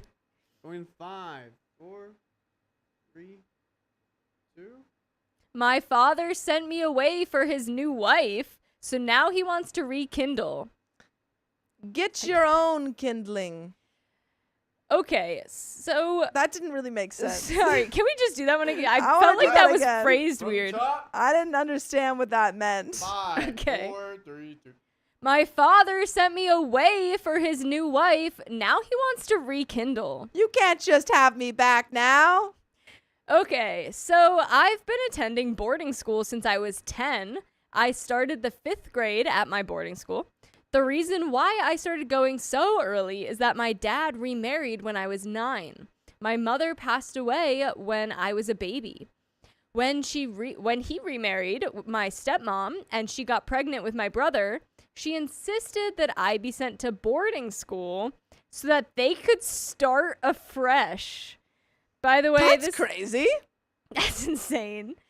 By the way, this comes from Not That Into, and if you want to submit your own stories, go to the r/OKStorytime subreddit. I'm Carly, I'm Sophia. I'm Riley. and OP says, I use quotes because I used to hear them talking about it when I still lived there. I actually heard the discussions they'd have at night when they thought I was sleeping. She said a lot of hurtful things about me potentially being like my mother and possibly being a bad influence on their future children. You can't just get rid of a child. This is insane. You can't just send your child off to boarding school. I mean, you can. But like, these reasonings are But terrible. these are bad reasonings. Oh my gosh, I only did 1.5 for one. Oh my gosh, sorry guys. Shame. It's coming, guys. Don't worry. Alex says Riley's acting brand new. I really am. Yeah, Sorry. you won't let us talk about Paris All right, 1.5. I'll do it on the next donut again time. for for 5 4 minutes. Oh, you're giving him an extra minute. Here you go, guys. Whole Look extra at minute. you. Look All right, at go that. ahead. Sorry, everyone. I guess she convinced him because he gave in and they sent me away. So I went to boarding school. They had my brother and then my sister, and I only see them in the summers and some holidays. In fact, a lot of holidays I spend with my friends' families, which my father has always signed off on. This especially confuses me, considering his change of heart this summer. I mean, I've spent the last 4 Thanksgiving holidays in other people's houses without comment. At first, I was extremely depressed. I was really attached to my father as a kid, and it took me a long time to deal with being sent away, especially when my siblings were born. I felt a lot of betrayal and resentment. But then I grew to deal with it. What really helped, and still helps, is that I have a wonderful group of friends at school, and the adults there are really supportive. My closest 2 friends have been there since I arrived. I feel like they're my family.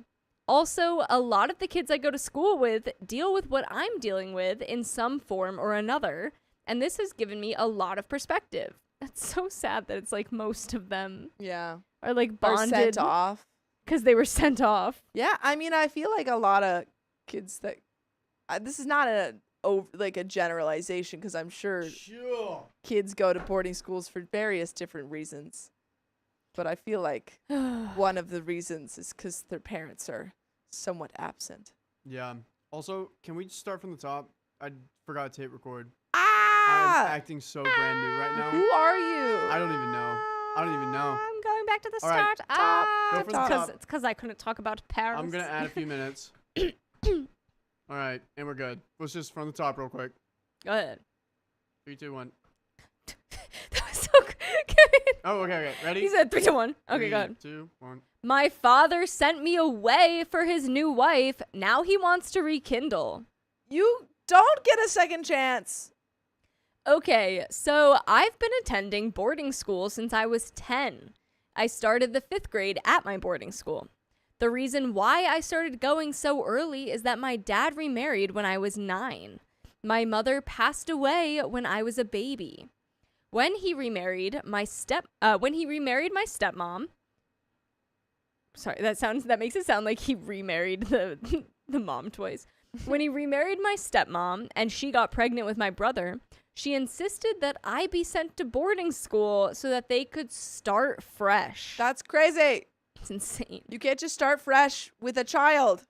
By the way, this comes from Not That Into, and if you want to submit your own stories, go to the r/OKStorytime subreddit. I'm Carly. I'm Sophia. I'm Riley. And OP says, I use quotes because I used to hear them talking about it when I still lived there.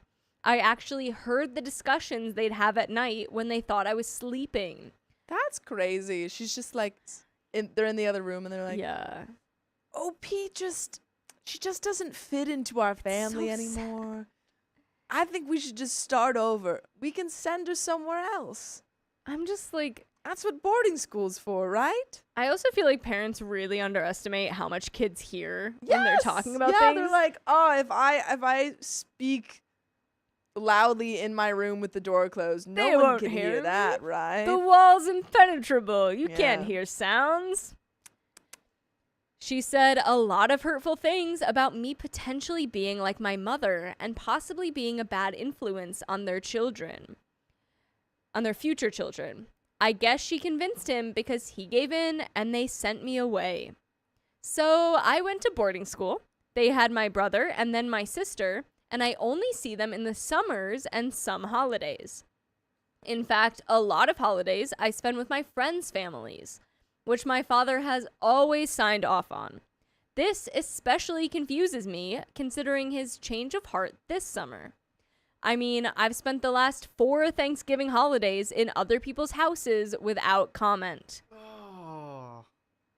That's so sad. A lot. You don't have a family, man. That's so sad. It's just like extra terrible because she's like, we can't, like how you said, like we'll send this kid away, but let's have 2 of our own. Yeah. Like, no, that kid should also be your own. It's like, why did you even marry a guy with a kid? Right. If you were didn't just want the gonna kid. send her off. And how did you get this father to agree with this? Yeah, I mean, apparently he's clearly not a good dad if No. he is just signing off on OP, staying with other people on the holidays. Pieces of April! Whoa. You just signed off on $100. Riley needs some jerky. Poor big protein. Yeah. Also, Man, you oh, missed man. it, but since I did one mistake, I will. This is the only time I'll do it. I'll put it on. Because Put I know what that on? you did it right before it happened, so I'll add it, just this one time. Put what And on? everyone forgive me. Everyone forgive me. What are we putting on? Well, she put in $100, but it was right as soon as it ended Oh. because they missed it. Yeah. But I know they put it in earlier. But this is the only one time I'll ever do it. We're fair now. We're straight. Fair and square. Okay. At first, I was extremely depressed. I was really attached to my father as a kid, and it took me a long time to deal with being sent away, especially when my siblings were born. I felt a lot of betrayal and resentment. But then I grew to deal with it. What really helped, and still helps, is that I have a wonderful group of friends at school, and the adults there are really supportive. My closest 2 friends have been there since I arrived. I feel like they're my family. Sorry. Sophia dropped something and dove for it. She threw it and I heard it. And I heard it like hit the ground. Is it a grape? She missed the Try grape. to throw it in the trash can. All right, continue. Which isn't the first time that she's crawled off screen tonight. Let's go back a sentence. What really helped and still helps is that I have a wonderful group of friends at school, and the adults there are really supportive. My closest 2 friends have been there since I arrived. I feel like they're my family. Also, a lot of the kids I go to school with deal with what I'm dealing with in some form or another. And this has given me a lot of perspective. It's nice that you made friends with the kids whose parents like them. I mean, he's saying here that they're kind of dealing with the same but thing. like he has friends who he stays with their families. Yeah, and that they're able to actually, like, they have a he's Thanksgiving. Like, oh, yeah. Yeah. So it's nice that you made friends with some of the kids at boarding school who have families that like them. Aww. And that they're so, like, nice to be like, yeah. Aw. come, and come back to welcoming. my Thanksgiving. Yeah. Like, It's like you're making your own little family. Maybe you can choose your family. I think you can. And I choose you guys. That was supposed to be heartwarming, and you're laughing at me. Sorry, I was reading Kim Pine's comment. What are the odds both Donner Wait, siblings where is independently it? got on I their knees missed on it. stream for grapes on a single night?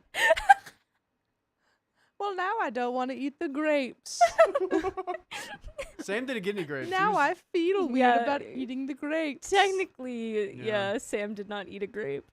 So I'm the only one who's been eating the grapes. Would you And look at that? other Sophia had a grape. Oh, right. Just one. Right. Additionally, and I am really grateful for this and understand that in a lot of ways I've been given an amazing opportunity and have nothing to complain about in this respect. You have a lot. You could complain about things. That's okay. you But you have a really good mentality about it. Yeah. I go to a really nice school. I love the grounds. I love my classes. I love the extracurriculars. I love my teachers, and I love my friends. The picture people paint of boarding school isn't the one that I experience. It's pretty easy for me to say that I prefer being at school 100 times more than I prefer being at my father and stepmom's home. Aw, you're Harry Potter. literally, like right down to the, like, they sign that you're allowed to go home with other people. You're Harry Potter. When I'm in their home, I feel like an outsider. They do their thing and I do mine.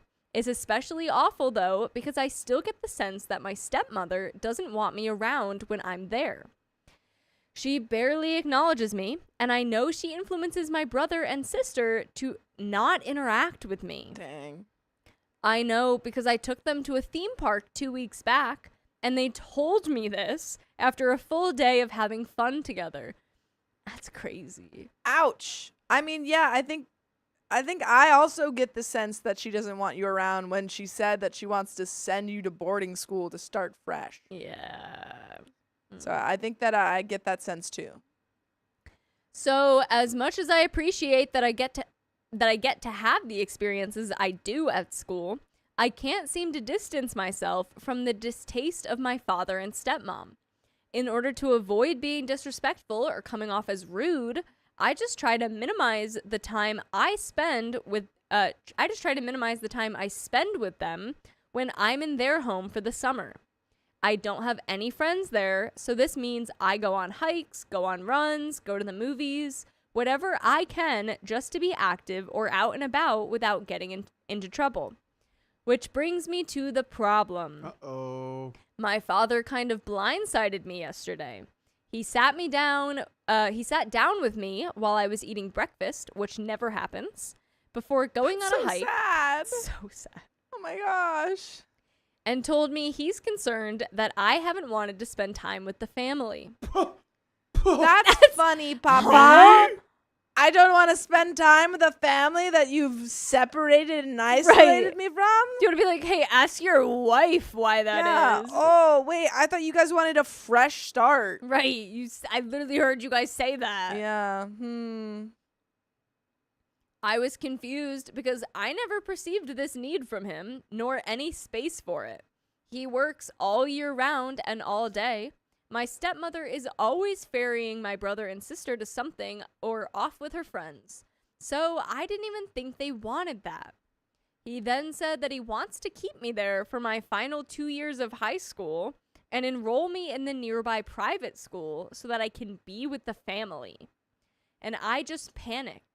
I get stellar grades and I'm doing well at school. Every report he's gotten has been good. I expressed this to him, but I was so distraught at the idea of not going back that he insisted my distress was an indication of how unattached from the family I was. The thing is, he's not wrong. Like, that is Right, true. that's why he wants to go back, because he has no... OP has no connection to their family, and therefore you're ripping them away from the only family that they have Right. at this school. It's crazy. Like, the last 2 years of high school. Yeah, in the last is 2 years of high school. insane. He's What are got you friends. doing? Yeah. I know I could have handled it better, but I blew up at him after he said this. I told him he was the reason I wasn't attached to the family, and that removing me from school would only remove me from the one place I had any real family. This made him angry, and he left saying he was resolved to remove me. I didn't know what to do. How could I convince him to let me go back? I felt like I was a kid again.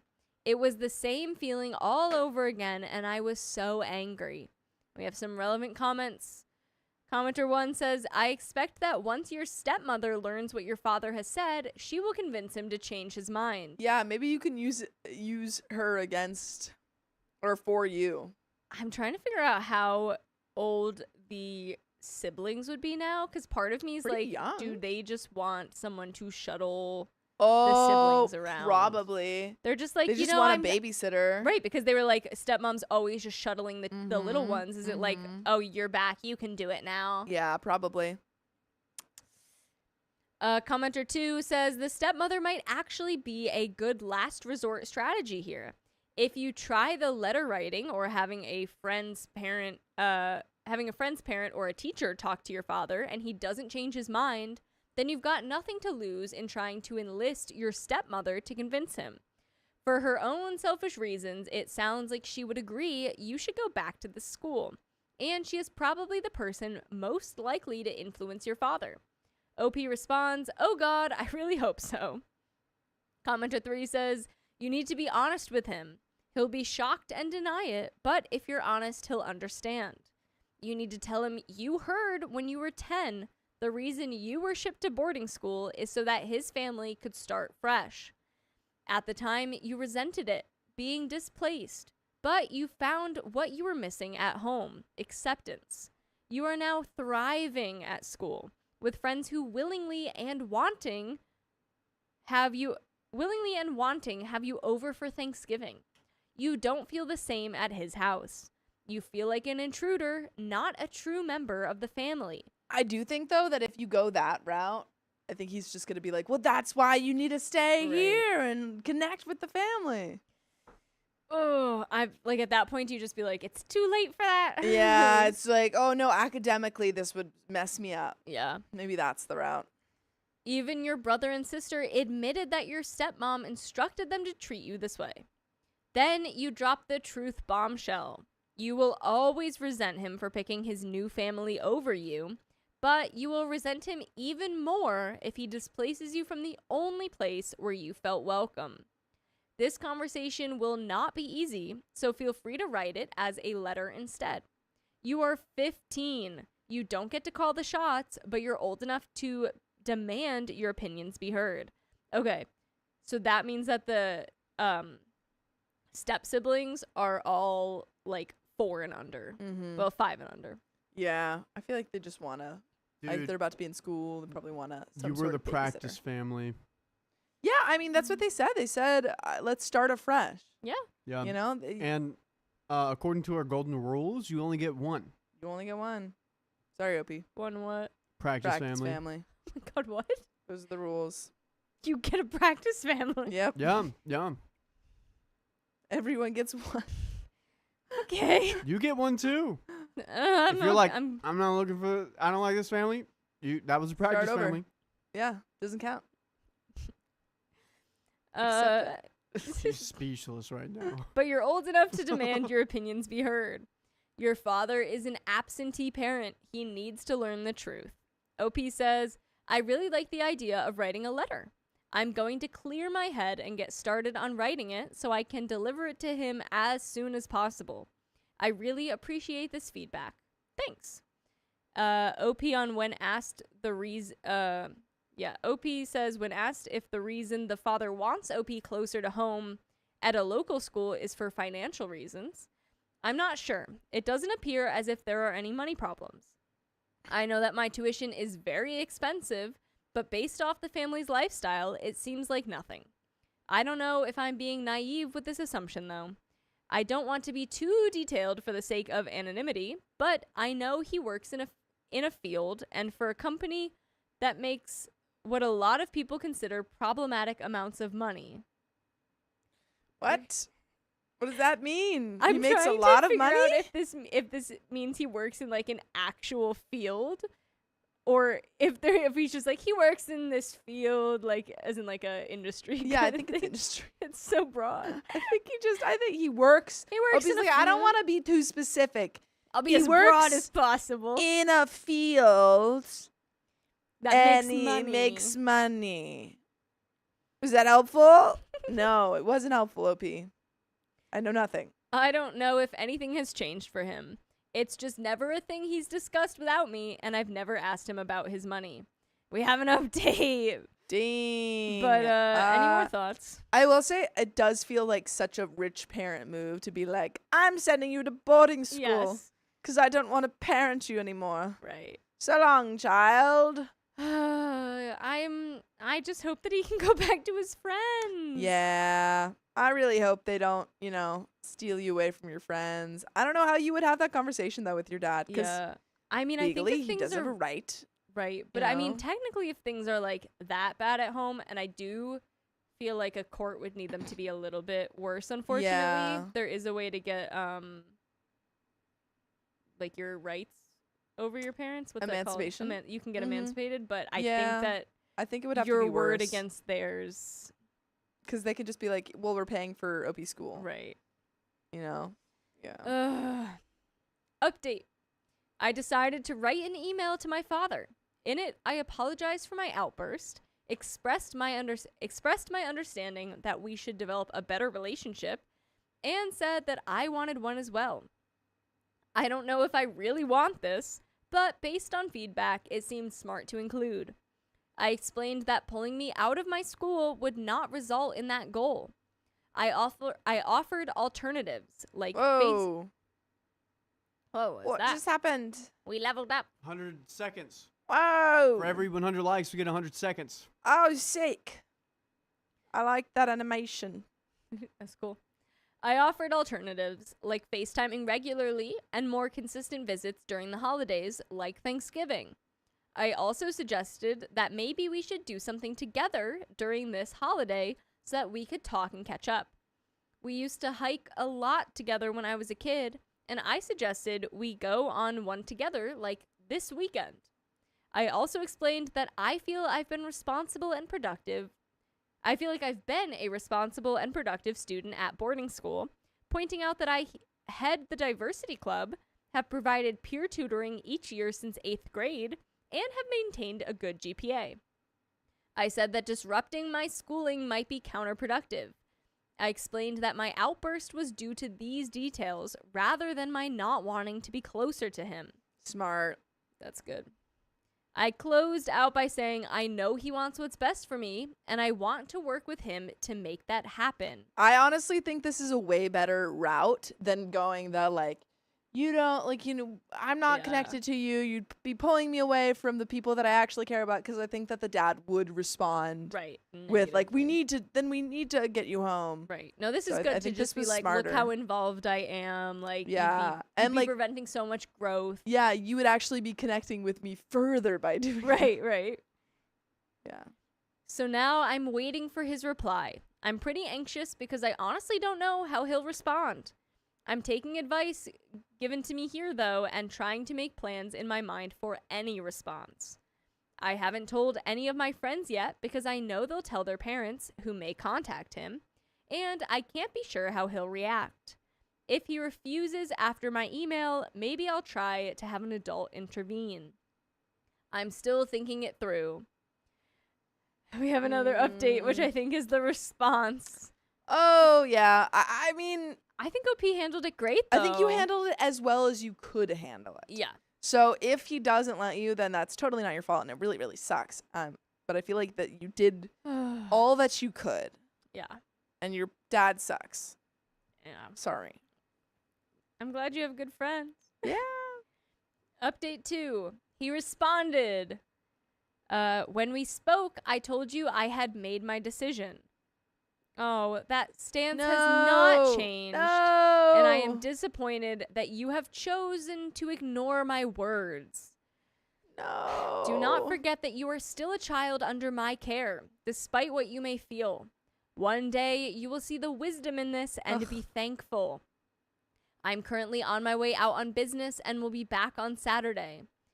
Until I return and am able to speak in person, I do not want to hear or read another word about this issue. Oh, Dang. OP, I'm so sad for This you. is so sad. OP. Oh. I want to contact my headmaster and dorm parent. I have good relationships with them, but now I really feel if they contact him, that will be the end of it. I think I messed this up. I shouldn't have sent that email. I should have waited. I don't know.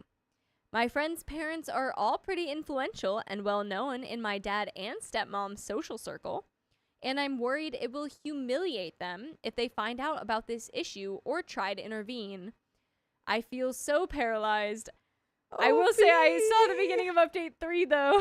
Accidentally. I didn't see it. Okay. I didn't see So it. then you give your best advice here. OP. I don't think that you did anything wrong. I think that you handled it the best that you could.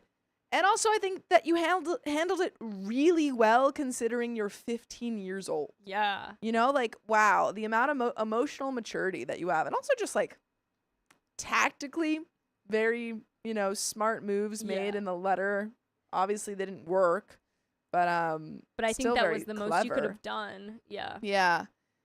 So I think that, I really hope that you're able to go back and maybe, I don't know, I think that you should tell a trusted adult. Yeah. And, you can tell them, hey, like, I don't want you to intervene, but, like, I do want advice. Yeah. And just, Or ask if you them want them to that they intervene, it's don't reach different. out to your Yeah. dad until you can talk to him or something. Sure. Update 3, though. I'm going back to school. Yay! A lot has happened in a short period of time. I don't think I dealt with my father's email in the smartest way, but it worked. Advice telling me to speak to my stepmom really stuck with me. I felt so desperate that I spoke to my stepmom about the situation. It became very obvious very quickly that she had no clue that my father had wanted this. Oh, the enemy of my enemy is my friend, I guess. Yeah. Just like, sorry, your OP's You like want to live here pouring with out- us? OP's like, oh, I just like really, all of my friends and like my loved ones are at this school and I really want to go back. And she's like, pause. He said that you were coming here. You're going no. back to the boarding school. She called the boarding school Yeah. and immediately re-enrolled him. Please take him back. She immediately left the room after I explained the situation. I could hear her arguing with him, saying it was a deal breaker and that she wouldn't have it. He called me soon after she hung up and sounded so very angry. He said it was clear I had made up my mind and didn't want to be part of the family. What did he think was gonna happen when she found out? I like that he just wasn't going to tell her. And also, what a freaking hypocrite. Oh, it's clear that you don't want to be part of the family that I actively kicked you out of and, neglected you for years and years. By the way, we'll never kick you out of the family as long as you listen to full episodes with stories just like this. Just go to Spotify, Apple Podcasts, iHeartRadio, wherever you get your podcast, search OK Storytime. There's a little bit more. But you're going back to school. Woo, you're going back to school. You used your mother's wickedness, your stepmother's wickedness to work for your benefit. And honestly, good. I don't think Good that on ya. like Genius play. there's no reason to keep your dad happy. No. So good. He doesn't care about you at all. No. He cares about, it seems, about how he looks in front of other people. Way more. I bet that's also the reason. Like someone was like, "You never see your son," so he's like, Yeah. "I need to get him back here for bonding." We're taking pictures. We're taking family photos for the photos. front page. The Times. Got a little bit more. He said that he had wanted time to let my stepmother know and wished I had trusted him. I didn't even know how to start explaining why I feel his view of my feelings is so wrong before he told me that since I didn't even want to try working with him, he's sending me back. He ended the call saying, "I hope you can deal with the consequences of your choices." Wow. Can you imagine being like, "Yeah, thanks, I'm going back to school. I can very much deal with the consequences." That's okay with me. It's the consequences I wanted. Mm-hmm. I'm angry at him because I feel like so much of this is miscommunication on his part, but I'm happy more than anything because I get to go back. Thank God. I'm going to lay low, be as nice to everyone as possible, and try to ride this out until school starts, which is soon. I'm so relieved. We have a couple final comments. Update 3 is effing glorious. Yes. He throws you away like garbage, tries to tear you away from your friends you made as a coping mechanism after his abandonment. Then, when you suggest a reasonable compromise to meet his need for affection without hurting you, he tells you that your feelings don't matter, and he has the gall to act like you should have kept his secret from his wife? Out of what loyalty? Why would he think you have any reason to help him destroy everything happy in your life? What a self-absorbed effing moron. I hope you email him this comment of mine and some choice others from this thread. Don't actually. That a-hole needs a slap in the face with some perspective. I'm a grown but adult, and I don't see how on earth you'd thank him later for what he tried to do. And that's the end of that. I agree. Great comments. Great comment. Yeah, I great. mean, it's just so funny. So funny my that God. he's like so. I think that he feels guilt, or I don't even know if he I'm- feels guilt, but I think he knows that he's caused this. Maybe some guilt, but Yeah. not in a way of like actually feeling Yes. bad about yeah, it. no, he's just like, oh, like I created this relationship dynamic, and now maybe people are calling him out for it, or he's Yeah. realizing that this doesn't look that good. It's still all for appearance. Yeah. But have fun at boarding school, OP. Yeah. Enjoy your last 2 years. Enjoy your last 2 years learning spells, solving mysteries. Can you fighting. send us a wizard entry letter, please? Please. We're a Oh my couple years goodness. overdue. When I was 10, I would literally, like, I knew that it was fake. I knew that it was a book. But, like, sometimes I would sit, I would go in my closet and I'd just be like, come on. I'd be like, if it's real, I wouldn't be mad. if I wouldn't be if mad. some magic just wanted to happen, I wouldn't be mad If a about letter it. showed up, I wouldn't be mad.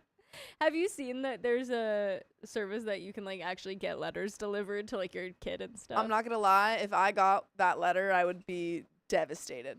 Because you couldn't actually go. I couldn't actually, if Yeah. I got a letter in the mail that said that I was accepted, I would be devastated to learn that that was fake. That's fair. All Yeah. right. Woo. So Keon's guys, we got giving some you a will little spins here. dance. We got Yeah. one for Pieces of What's April. up? Pieces of April. We're going to go April. grab that. Send us an owl. Send us all the owls. What? Pieces of April says, where's Light and his fun little notebook? Yeah, we need to write some names in there. A kiss. All right. Pieces of April. Pieces of April says Riley needs some jerky. Poor big protein. Get this I man know, some right? jerky. I need some jerky. 50 Oh my members. gosh. Woo-wee. Pieces of April gets that a lot. Yeah. Were there any other donos? Yeah, one sec. Texas Tart. Gifted 1 membership. Thank Nice. Thank you. you. What's up? Uh, Kicking me out. Intuitive Empath, thank you for being a member for 2 months. I didn't see who I got my free membership from, but I am so thankful. And is that all of the donuts? Or wheel spins, I mean? I don't know. Yeah, wheel spins, yes. All right. I do not know. Hey, what's up? You go eat. Yeah. Is that okay? It's probably one of those donuts we got. Hannah, thank you for the $10. Woo. Who read last? Carly just read, says, me. Okay, it is you. You good, bruh? Thank you for the $5. Riley, just admit it. Admit it, Riley. I'm Admit not what? saying that. Riley, I'm not admit saying you were- that, Riley. Admit what? You say it, Riley. It's for you. I can't read. Well, then that's so Can someone sad. read this to me, please? That's so sad. Riley, just admit it. You were thinking about. You were thinking about Sam on all fours being pushed. No. Hey, yo! Why are you looking so zesty over there? Did you get this one? Yeah. Mhm. Oh, well, She yeah. donated $10. Oh, two? Well, Oh. thank you again for the $10. Well, Hannah, thank you again for the She didn't $10. say a thing. Texas Tart, thank you for the $2. More time. And Hannah, thank you for the $5. Temptations relegated today to super chat again. LOL. Oh boy, a appreciate lot ya. of us got tempted today. Tempted by what? No, Keon, how are you doing Ew. back here with the dominatrix? I was having a great time. He was. Anywho, what's the story? I don't know. You don't know. What do you mean you don't Sorry, I got know? flastered gassed again. 2418. No, He's- no, wrong. It's not even on here. Ah. Pieces of April says, I shouldn't have an ongoing subscription 64. of jerky to y'all. Sophia, what is your 2 fave fish jerkies? I really liked the, what was You it? like the trout. Trout and the ahi tuna. I think you like those two because the salmon was too oily. It was a little bit too oily. Oily. Yeah. But it's those omega-3s. Yeah. It was just kind of a commitment, you know? Fish oil is good for you. Yeah, but I'd rather take it in like a little cup. Cobra Kai. I'd rather take a little cup of it. You already eat enough salmon anyway. I in a eat week. so much salmon. I Yeah, don't that's need more very true. omega. Mom says, Mom too Shotzi says, Sophia lied to tuna and salmon. What did I lie about? Pieces of April, welcome to You're the night. you just You what? just join where you been. What have Where you been doing? been? What have you? You know what? Trying I'm to glad get a you're membership. here now. They- I'm glad you're they here. were Your day trying- today will be the best day of your life. Trying to get a membership. I mean, how many members have we given today or gotten? like We got at least let's 70. see, No, because you started off with 80. 132 new members. 183. Dang. Whoa! Well, that is at least 183? 70. Yeah, that is at least 70. You are right. Yeah. I was right about that. Sophia's never wrong. And why is Sophia always number 1 on the polls? You know One why? of the bulls? In the She has a polls. cult following. That's You're, why. you're, Oh, number, in you're the number 1 on the field, polls. and you're number 1 in our hearts. Did you like the poll that I made today, guys? That was beautiful. Thanks. Who won that poll? me. I swear, if it was you, we need a. I even kind of set it up so that you would win, I honestly Riley. would not go to you for because the they have birds a and the bees. they have a cult Why following. would you? All right, the poll, Exactly. The poll today was. I went to Catholic Okay. school. The poll today was: Would you rather have? Who would you rather have explain the birds and the bees to your 15-year-old self? Sam with this fun mask on, Sophia, or Riley? Yes, Wait. 75% Sophia. No, hold on. Okay, Riley. there's another poll. Wait. No, but what does it say? Riley, Wait a second. notorious woman Okay, no, no, doctor. no. Thank you. That was nice. I appreciate that. There's another poll here that didn't get as much engagement because Sophia wasn't on it. There's another poll that was who would you rather listen to when it comes to movie reviews? 50% Sophia. This is the one that gets me. This one right here, okay? Who would you have survive with you for 100 days on a desert island in the Pacific? One person, Keon, Riley, or Sophia. 50% of you picked Sophia. Woo! That makes no sense. Even Sophia wouldn't pick Sophia on that. That's I did pick me. Why? 'Cause Is that that- true? Because then I'm Could just you alone would you on the duplicate island. yourself and go on 100 days? No, on no, there? no, no, no. I wouldn't pick myself. Who'd you pick?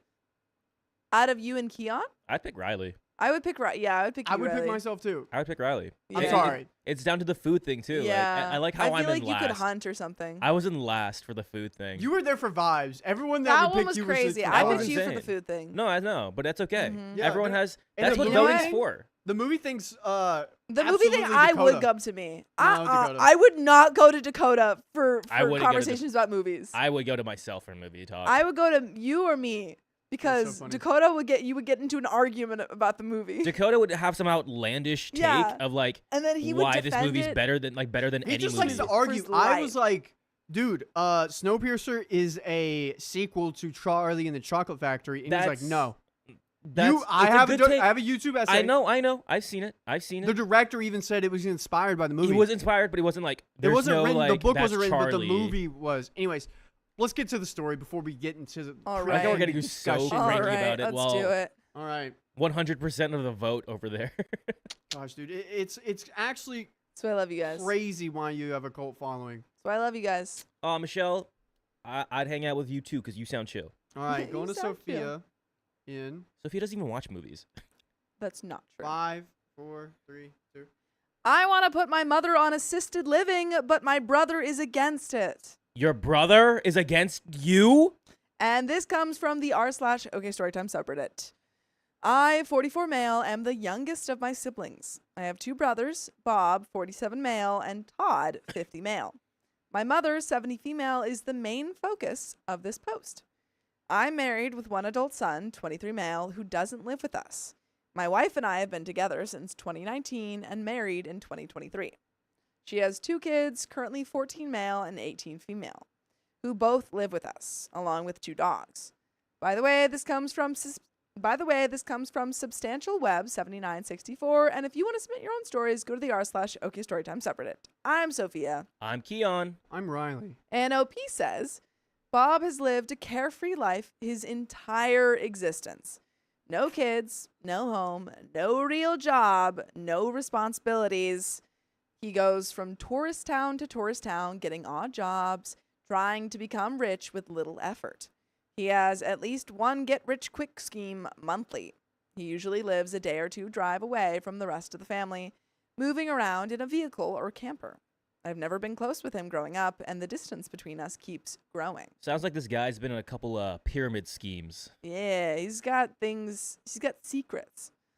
Todd has a strong, secure foothold in life. He's had a successful, high-paying job for decades, owns his home, and is financially stable. He lives about 2 hours away, but generally stays near family. Todd is a half-brother with an entire other side of his family he's closer to. We get along well, but aren't very close either. I go to him for big life decisions, but we only talk a few times a year. Mom just turned 70 and has numerous medical problems. Her photo belongs in the dictionary under stubborn. My father passed away 25 years ago, and she currently lives with my adult son, Joe. Mom lives a very limited life due to poor health, and her financial state is even worse. I was an unruly kid into my early 20s. I did what I wanted when I wanted with little regard for consequences. I was carefree and just enjoyed life. Couldn't hold down a job and just wanted fun.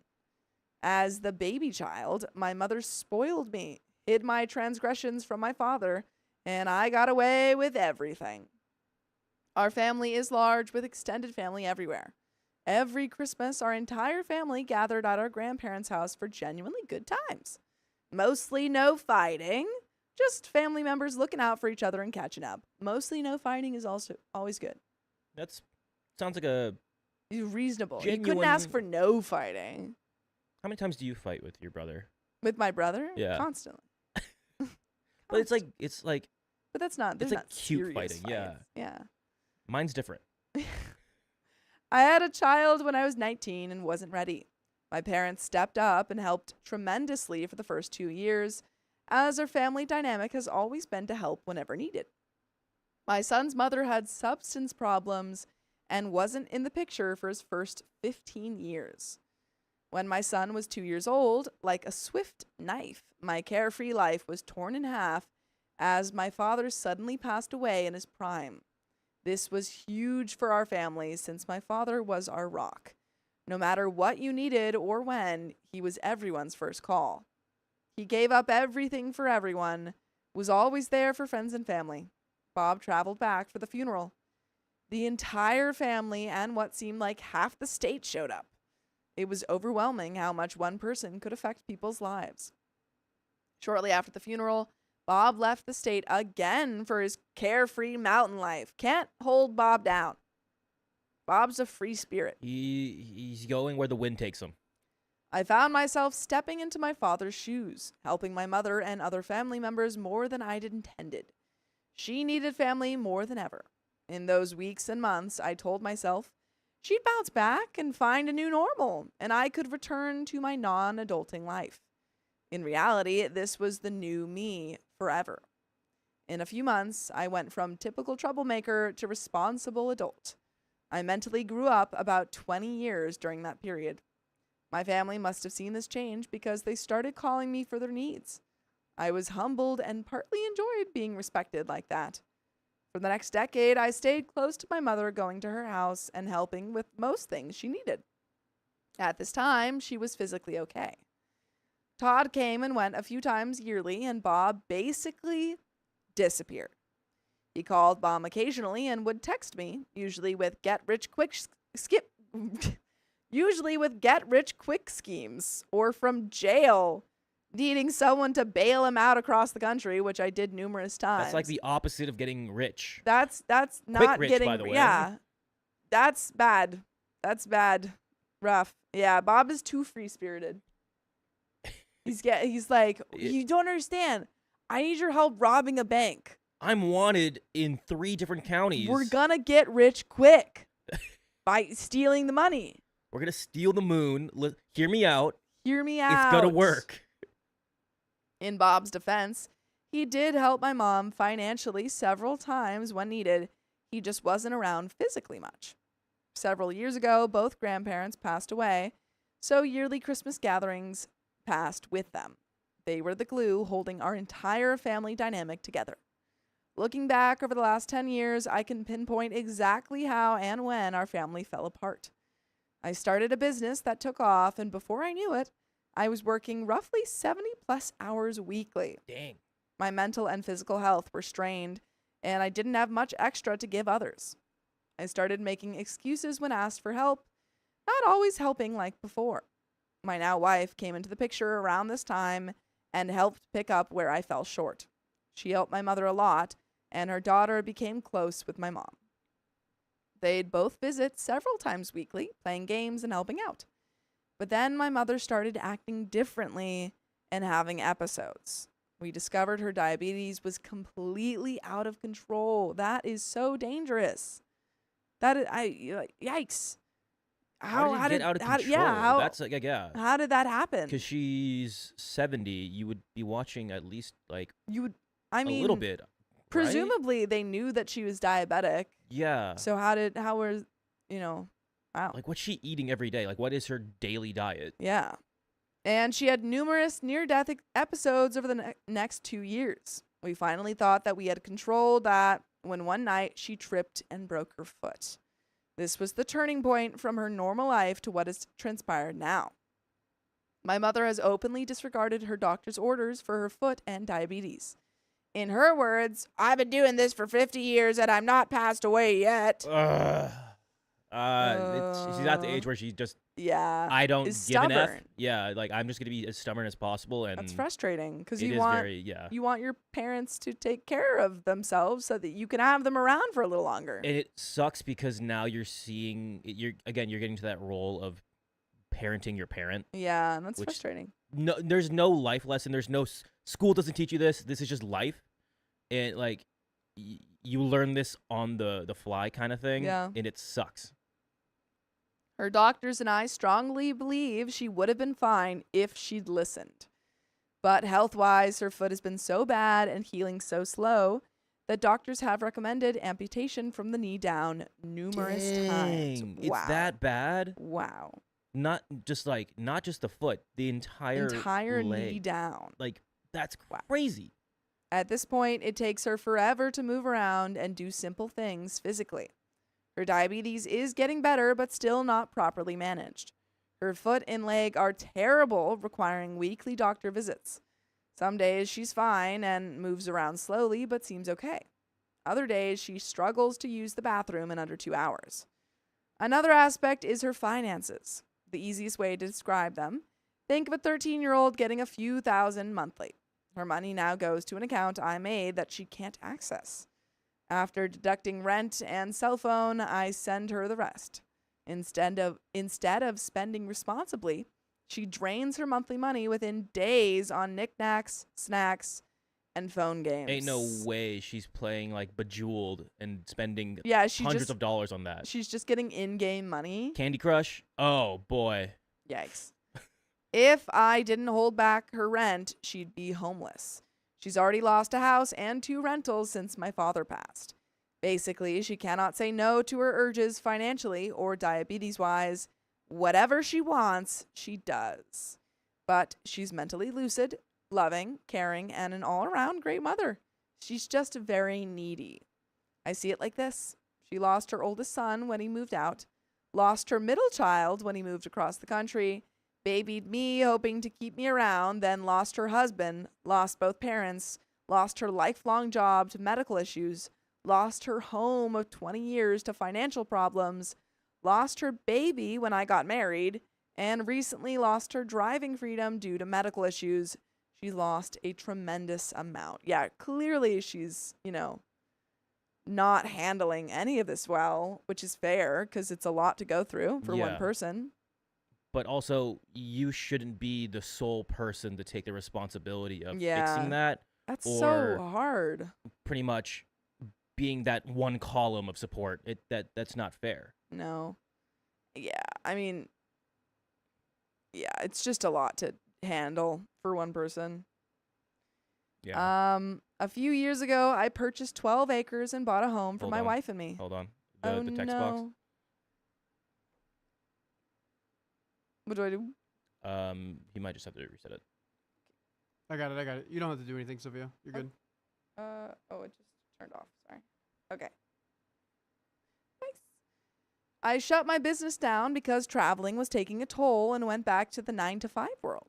I moved my mother closer to my new home so I could help occasionally, and she purchased a camper to park here for weekend visits. The camper itself has become problematic due to her neediness and medical issues.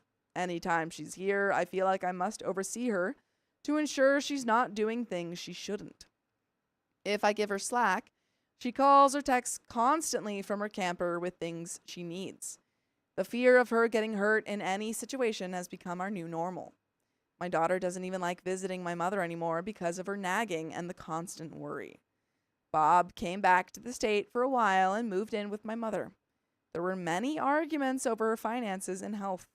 Bob actually stepped up and took on much of the burden. I hate to admit it, but I was finally relieved that all the weight wasn't on my shoulders anymore. Bob's views matched mine, and it was a daily battle trying to get her to make common sense decisions about her health and finances. After about 2 years of constant fighting with Mom, trying to get her to help herself, Bob finally decided to move on with his carefree life. My son ran into hard times and had a choice: stay on my couch until he got back on his feet, or stay with my mother where he'd have his own room. He chose Mom's, probably mainly because he'd have fewer rules there. This was perfect timing for Bob to move out and escape the situation. Over the last year, my son has been living with her, getting called at all hours to help with random things and attempting to manage her diabetes levels. It's interesting that he chose to live with, maybe you have less rules, but also you have way more caretaker role to fulfill. Yeah, but when the phrasing of what OP said, you stay on my couch. Yeah. Or you get your own room. Yeah. Which is like. But you get your own room. But you don't know how long you're gonna stay. Yeah. Especially just to get back on your feet. Sure. It could be a week. It could be a month. It could be a year. Yeah. A room takes the cake over. I have to sleep on a couch the entire time. I get it. It's a lot. It's a lot to take on, though. But it's also like, does he have the responsibility to not, like you're getting this place for free, but you're also, it's that's the thing. You're a caretaker. You're a caretaker. You have to make sure. It's not really for free. You have a job. Yeah. It's very stressful for him. Bob moved about 3 hours away to a camping area and comes back monthly for mail. Recently, I took her vehicle away because she was falling asleep at stop signs or going to stores and sleeping in her car for hours before shopping. It was becoming dangerous for her and everyone around her. This was a huge argument that continues today. She sees this as me parenting and grounding her when I have no right to. The arguments have calmed, but she's devastated about losing her driving freedom. My son and her relationship has dwindled to childish nagging. So much hidden resentment exists that they argue daily about random stupid things. She's pushed him to where he won't do easy tasks for her anymore out of spite. She purposely pokes at him to see what she can get away with and how much she can use him. So today, my brother Bob exploded on me, and honestly, I'm confused. He texted me a lengthy message calling me a horrible person. Summarized, his text said I should help mom more, go to her house numerous times weekly to vacuum, wash dishes, take out garbage, get her mail, feed her dog, etc. By taking her vehicle away, I should step up to help with traveling and store trips. I should call her at least once daily, asking if she needs anything, and go out of my way to get what she needs. I need to let her live however she wants and just accept it. If she passes, she passes, living the way she wants. Dang. Every single fight Bob and I have had with our mother over the past decade is now moot, and he's arguing with me against every position he previously took. I actually agree with most of what he said to a point, but not to the extent he's implying. I have a full-time job, a newish marriage, 2 live-in kids, 2 dogs, a house, and fairly large property to maintain. Becoming a daily butler to my mother isn't possible. Checking in once weekly and scheduling weekly town and grocery store trips is absolutely doable. But daily check-ins, house cleaning, handling daily needs seems excessive. It might be excessive for you to do it, but I think that maybe she needs it. She, especially the way she treats you guys, and like she's at an age where it looks like she just enjoys nagging, and she needs the help, but she also just like, maybe she's tired of you guys too, in a way. But here's my question. I love how Bob was like, so what are you going to do, OP? Yeah, I mean, I'm he's like, wait. gone. You're the carefree guy. You stayed for a little bit, but then you flew the coop again. So it's back on my shoulders. Yeah. So you know how much work and effort and how excessive it is to do this. You're telling me to do this, but where are you in this situation? Yeah, like you're not helping out. Our town is a small bus that picks people up and brings them anywhere in town if scheduled a day in advance. My mother refuses to plan her life. For example, she'll call saying she's been out of milk. She'll call saying she's been out of milk for 2 days and needs to go to the store right now, or the world will end. Right now will be 9:30 at night when the local store closes at 10, and I'm already in bed. Just finding out she's been without milk for days. She does the same with my son. Everything is always an emergency, always last minute and late at night or middle of the night. I strongly feel that if she would plan things out, we could work past many problems, but that argument never resonates with her and nothing changes. Bob's opinion is, who cares? She's your mother. Go get her milk at the last minute. It's a duty you need to accept as her son. Honestly, a huge part of me agrees with him. But the logical side keeps thinking all she has to do is notice she's getting low on milk and text or call. Then I can grab it on my way from work before she runs out. Or make arrangements to get her to the store before she's out. Not last minute, middle of the night emergencies because she refuses to plan anything. There's also the aspect that Bob has no current job. Lives in a campground a few hours away. Doing some online blog to make money, no kids, no animals, no responsibilities. I'm not sure why I'm this giant knucklehead in his eyes when he has all the extra time in the world to help our mother. Because he just wants to blame you. Yeah, he's so cool at seeing the outside picture and telling you about the problems. Yeah. And he's like, I don't need to solve those. This. Yeah, I'm the carefree guy. I'm out on on this campsite, and since I'm not there, you can do it, right? You got this. Yeah. I don't need to help out because I was there for a little bit already. So I did my 2 nickels. Yeah. I served my time. I did my time. By the way, you can do your time by listening to full episodes of stories just like this. Just go to Spotify, Apple Podcasts, or iHeartRadio and search up OK Storytime. But there is a little bit left to this story. It seems like OP is, from what the title said about the assisted living, it seems like OP is realizing that this is a really large undertaking for one person. Yeah. When you have a parent or just any, elderly person who has so many needs, it's really hard to help that person when you don't have, the time, training, the time, the patience, the energy. the energy is very important. It's a second job pretty much at this point, and it's not fair to you. And I know you're trying to do your best, but at this point, you've been doing your best, and your best is honestly not enough for your mom. Yeah, which is not your fault. It's just your mom has a lot of needs right now. Yeah. I called a few close family members and my mother's best friends to lunch. We got together and I shared my thoughts. I asked for their opinions on placing my mother in an assisted living care facility. Not only did everyone agree with me, to my surprise, there was absolutely zero pushback. Wow. Okay, cool. That's easy as pie. Everyone at the table said it's my choice and they'll support me however they can, but agree she needs supervision. To be clear, Bob wasn't included in this conversation since I knew his stance, and Todd and I decided to include him to avoid any public scenes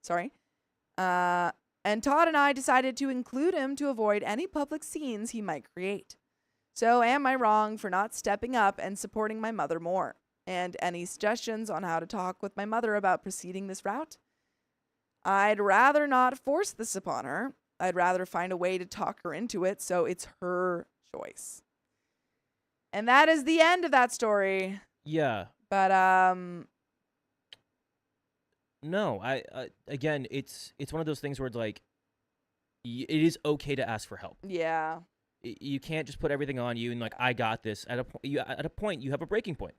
Your cup overfills and you cannot do it anymore. And you've been there. You've been doing all the support. It's okay to get help, and it's okay to ask for help. And the fact that everyone, other than Bob, who's not even there, yeah, he's not more even than there, and he's half the demanding that time. you help out. Yeah, and take on all this extra burden.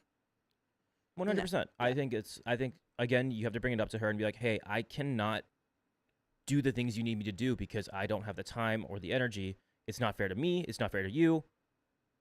This is probably the best thing that we can do to solve that issue. Yeah, let's find like some sort of, if you can afford it, live-in nurse. Can't afford it, look into any assisted care facilities. See what's in your price range, because it's just super hard taking care of an adult who wants to be independent but also isn't independent. Right. That is so hard, because I feel like for the most part kids realize like, yeah, I can't live on my own. I have to listen to what mom and dad say. Whereas adults, especially when they're older, have, spent their whole life being independent and now are losing the independence that they're like as their body breaks down. Yeah, and again, it's just her being stubborn. Yeah. And it's again, your cup's overfilled. And I think this is the best thing that could be done for everyone in this situation. Yeah. And it doesn't make you selfish. It doesn't make you an No. a-hole. Again, your back's against the wall. Yeah. Agreed. But that is the end of that story, and we've got another one. Yes, we do. But first, we got some donos. I'm gonna use the restroom. I'll be right back. Okay, what story are we on? 1 second. Just read this dono.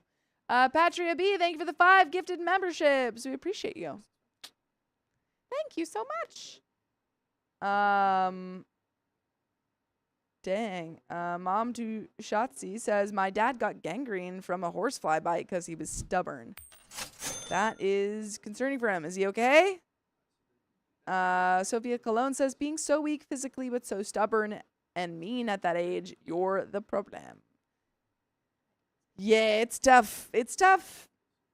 I feel like I think there's just like a time where you start to lose your physical, functions and things that you were able to do when you were younger, and it's just, I mean, OP said that she had gone through all this loss, and then to lose maybe her leg and also just all of these other faculties, very difficult. Hannah, thank you for the $10. Appreciate you. I'm assuming that's silent. Yes. Thank you very much. Appreciate you.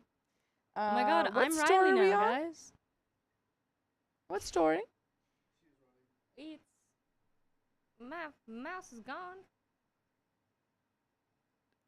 2471. Ooh. Okay-dokey.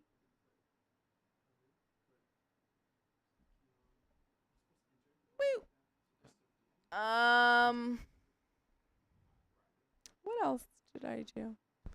Oh, last night, I don't know if you guys have ever played, there's this board game. It's called like Dune Imperium or something. It's like based off of the movie/book Dune, and it takes like 4 hours, but it is quite fun. And I finally learned how, because I keep like showing up in the middle of a game, so I don't really know how to play. But last night I finally learned. What'd you play? So, Dune.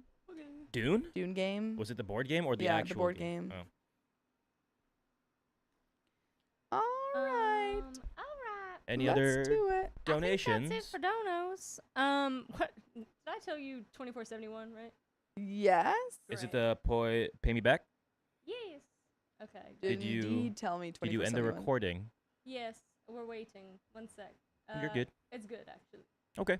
Okay. There's no spins. Okay. Woo. Oh, wait. Oh, okay. Okay. Then. I'm here if she needs it. I'm We're here if doing a she... little switch out though, Well, folks. I'm here, guys. You got this. A little switcheroo. Yes. We're waiting for Dakota then? Yes. Yes. He's getting in right now. Woohoo. Oh, wait. I need to change the. Intro, title. No, I did that. The corner is not set up for like it was yesterday, I don't think, is it? Alrighty, folks. I'll It see should you be. tomorrow. So long. Bye-bye. Bye Bye, Thea. Are all of the corner things in here already? You want to take those grapes? I don't think anyone else would be eating those grapes. Thank you. Also, Wingles. I saw your message earlier. Thank you so much. I appreciate it. Hugs to you as well. I think it's just the family dynamic. Oh my gosh, he's so big. It's lucky he's a family guy. We're gonna get flagged for that. We're stealing. We're stealing. He about to steal. Oh no. Hi. Hey, everybody. Everyone Hey. says It's goodbye, boy Wonder time. Queen. Boy time, boy time, boy time, boy time, boy time, boy I'm time, still here, guys. boy time. boy time, boy time. That's why it's boy time. Boy Boy time, time, boy boy time, time, boy boy time, time, boy boy time. Boy time. Yeah. We've explained what boy time is, right? To It's, chat. we have not. Are This they- chat doesn't know about y'all's boy time dance. Oh, no, they don't. When Carly wears like Keon's clothes when she's at the apartment, or they're just like hanging out, just just like throwing them on to like lounge around. You guys want to see the dance? Just stand up and I'll go, boy time, There's the dance. boy because time. I'm dressed like a little boy. Yeah, here, come do the boy time dance. Put it wide. Boy time, boy time, boy time. But picture that, but I'm Boy kicking time. his feet back at him. Yeah, they're both wearing like a pair of Keon's shorts and a t-shirt. And then it's my just go, doppelganger. Boy time, boy It's time. literally my shadow. You know, it's like that meme of the Spider-Verse where like Peter B. Parker's sitting there and then Miles Morales is like right behind him in like the Spider-Man costume. That's what it is. They're both like there. It's a meme. I don't remember this. Which meme is it? It's the Spider-Man Which meme Parker, where Parker is B. Peter Parker the one that lives with the kid? Yes, it's in the first one. Oh, okay. I thought you were talking about the second one. No. All right. Miguel O'Hara. Let me know. Okay. Oh, wait. Son of Scarlett O'Hara, canonically in the comics. Okay, 3, 2, 1. My boyfriend refused to pay me back. Now I'm ready to tear him down. Tear him apart. So, I've been dating my boyfriend for almost 4 years. During that time, I've paid for practically everything. Okay, queen. He was in school finishing his degree, while I already had the house, the cars, and a full-time job. To really understand the differences between us and why this conversation matters, I need to give some backstory. By the way, this comes from user JuniorReality1314, and if you want to submit your own stories, go to the r/OKStorytime subreddit. I'm Keon. I'm Dakota. I'm Carly. So Opie says, I've had 1 or 2 jobs almost every day since I was 14. I thought you were just going to say 4. And I was like, is this Riley? 14. In college, I worked 2 jobs while carrying a full course load, about 8 classes a semester, and I graduated debt-free. Ooh. Good on you. Snap. I've always worked hard at every job I've had. After graduating, I worked in my field for a year, but after nearly a year of isolation, I moved back home. I took a different job, not related to my degree, but the money was great. I hated the company with a passion, but I stuck it out and saved. By 30, I had over $42,000 in my 401k. Look at you. My own house, paid off cars, and financial stability. Isn't that supposed to have like $360 more thousand in there? By 30. Isn't that why it's a 401k? Listen. Because you're supposed to have $401,000. Hey, OP's stable. OP has houses. Wait. At least a house, paid off cars, financial stability. I genuinely don't know if is it supposed to have that much? OP's saying, shut up, Dakota. Get on my level. Dude, wait. I assumed my whole life. Dakota doesn't even know how much 401k is. Well, I know that they don't just start with that much, but is that the goal? Are they just called a 401k? Does that not stand for 401,000? Wait. Oh no, I'm financially illiterate. He's financially at a breaking point. 42k seems low for 30, but again, with everything on top of that, debt-free. Debt-free, yeah, debt-free. Debt-free is better than anything. Yeah. Back to the story. I recently left that job for my mental and physical health, and now I work in my degree field at a job that pays less, but brings me much more happiness. Everything I own, I worked incredibly hard for. Now, my boyfriend. He graduated in May 2025. During school, he usually had only 3 or 4 classes, mostly online. Part of this was because of the vid, and part because his degree is in technology. Still, in the 4 years we've been together, he's been through 6 different jobs. He couldn't handle both 4 classes and a part-time job, and the only side work he occasionally did was DoorDash, when he felt like it. Most of the time, he was online, either in class or playing video games. I don't hate gaming. I'm an avid gamer myself, but watching him sit at a computer for 18 hours a day while I worked 10-hour shifts at a job I hated built a lot of resentment. This is very similar to my roommate situation in college. Yeah. With Nick. Oh yeah. He was an architect. Oh, I know what you're talking about. Yeah. And I was a global studies major, so I did all my homework in class because it was really like straightforward. Right. He's looking at you guys being able to do your work in like an hour and being like, "This is not right. This is unfair. Yeah. I am being targeted." Yes. Also, guys, I know that a 401k is your retirement fund. I'm just saying, is the goal to hit 401,000? It's not. Okay, I'm just realizing. It's just the number and then the K it's just the name of the thing. It has nothing to do with $401,000. K for Keon. Or Carly. Keon. Mm-hmm. Yeah. Now it's a 6 to 7 hour shift for 12 to 18 days straight before 2 days off. Then during the summer, we would sometimes have a full-time job, but it only lasted for about 2 months. On top of that, he accumulated debt through credit cards. One even went to court which he ignored, Can't do that. Can't do that. I know that. Can't do that. saying he paid it back when he could. Sorry guys, I'll get you next year. I get you next time. Don't worry about it. Your boyfriend's a dingus. He's just like, Your boyfriend's "Oh, a teenager. You want me to go to court? Counteroffer. I don't do that. He literally pulls up the reverse Uno card. He's like, nah, I think you guys should go to court. Yeah. That rubs me the wrong way, especially now that he also has student loans. These debts are a few thousand combined, no more than $6,000, I think. And then there's the money he owes me. When he first moved in, he promised to help with rent and bills. After 3 months of him not paying, I started keeping track of what he owed me. Not little things like coffee, but bigger expenses. Things like half of a rental car he swore he'd cover, the dog he begged me to get, his vices. The devil's lettuce. Yeah. The schmookaboos. La boo-boos. That too, probably. I cannot stop buying La Boo Boos. They are my vice. Yes. The car I bought for him to drive. You bought this man a car Oh, no. and a dog?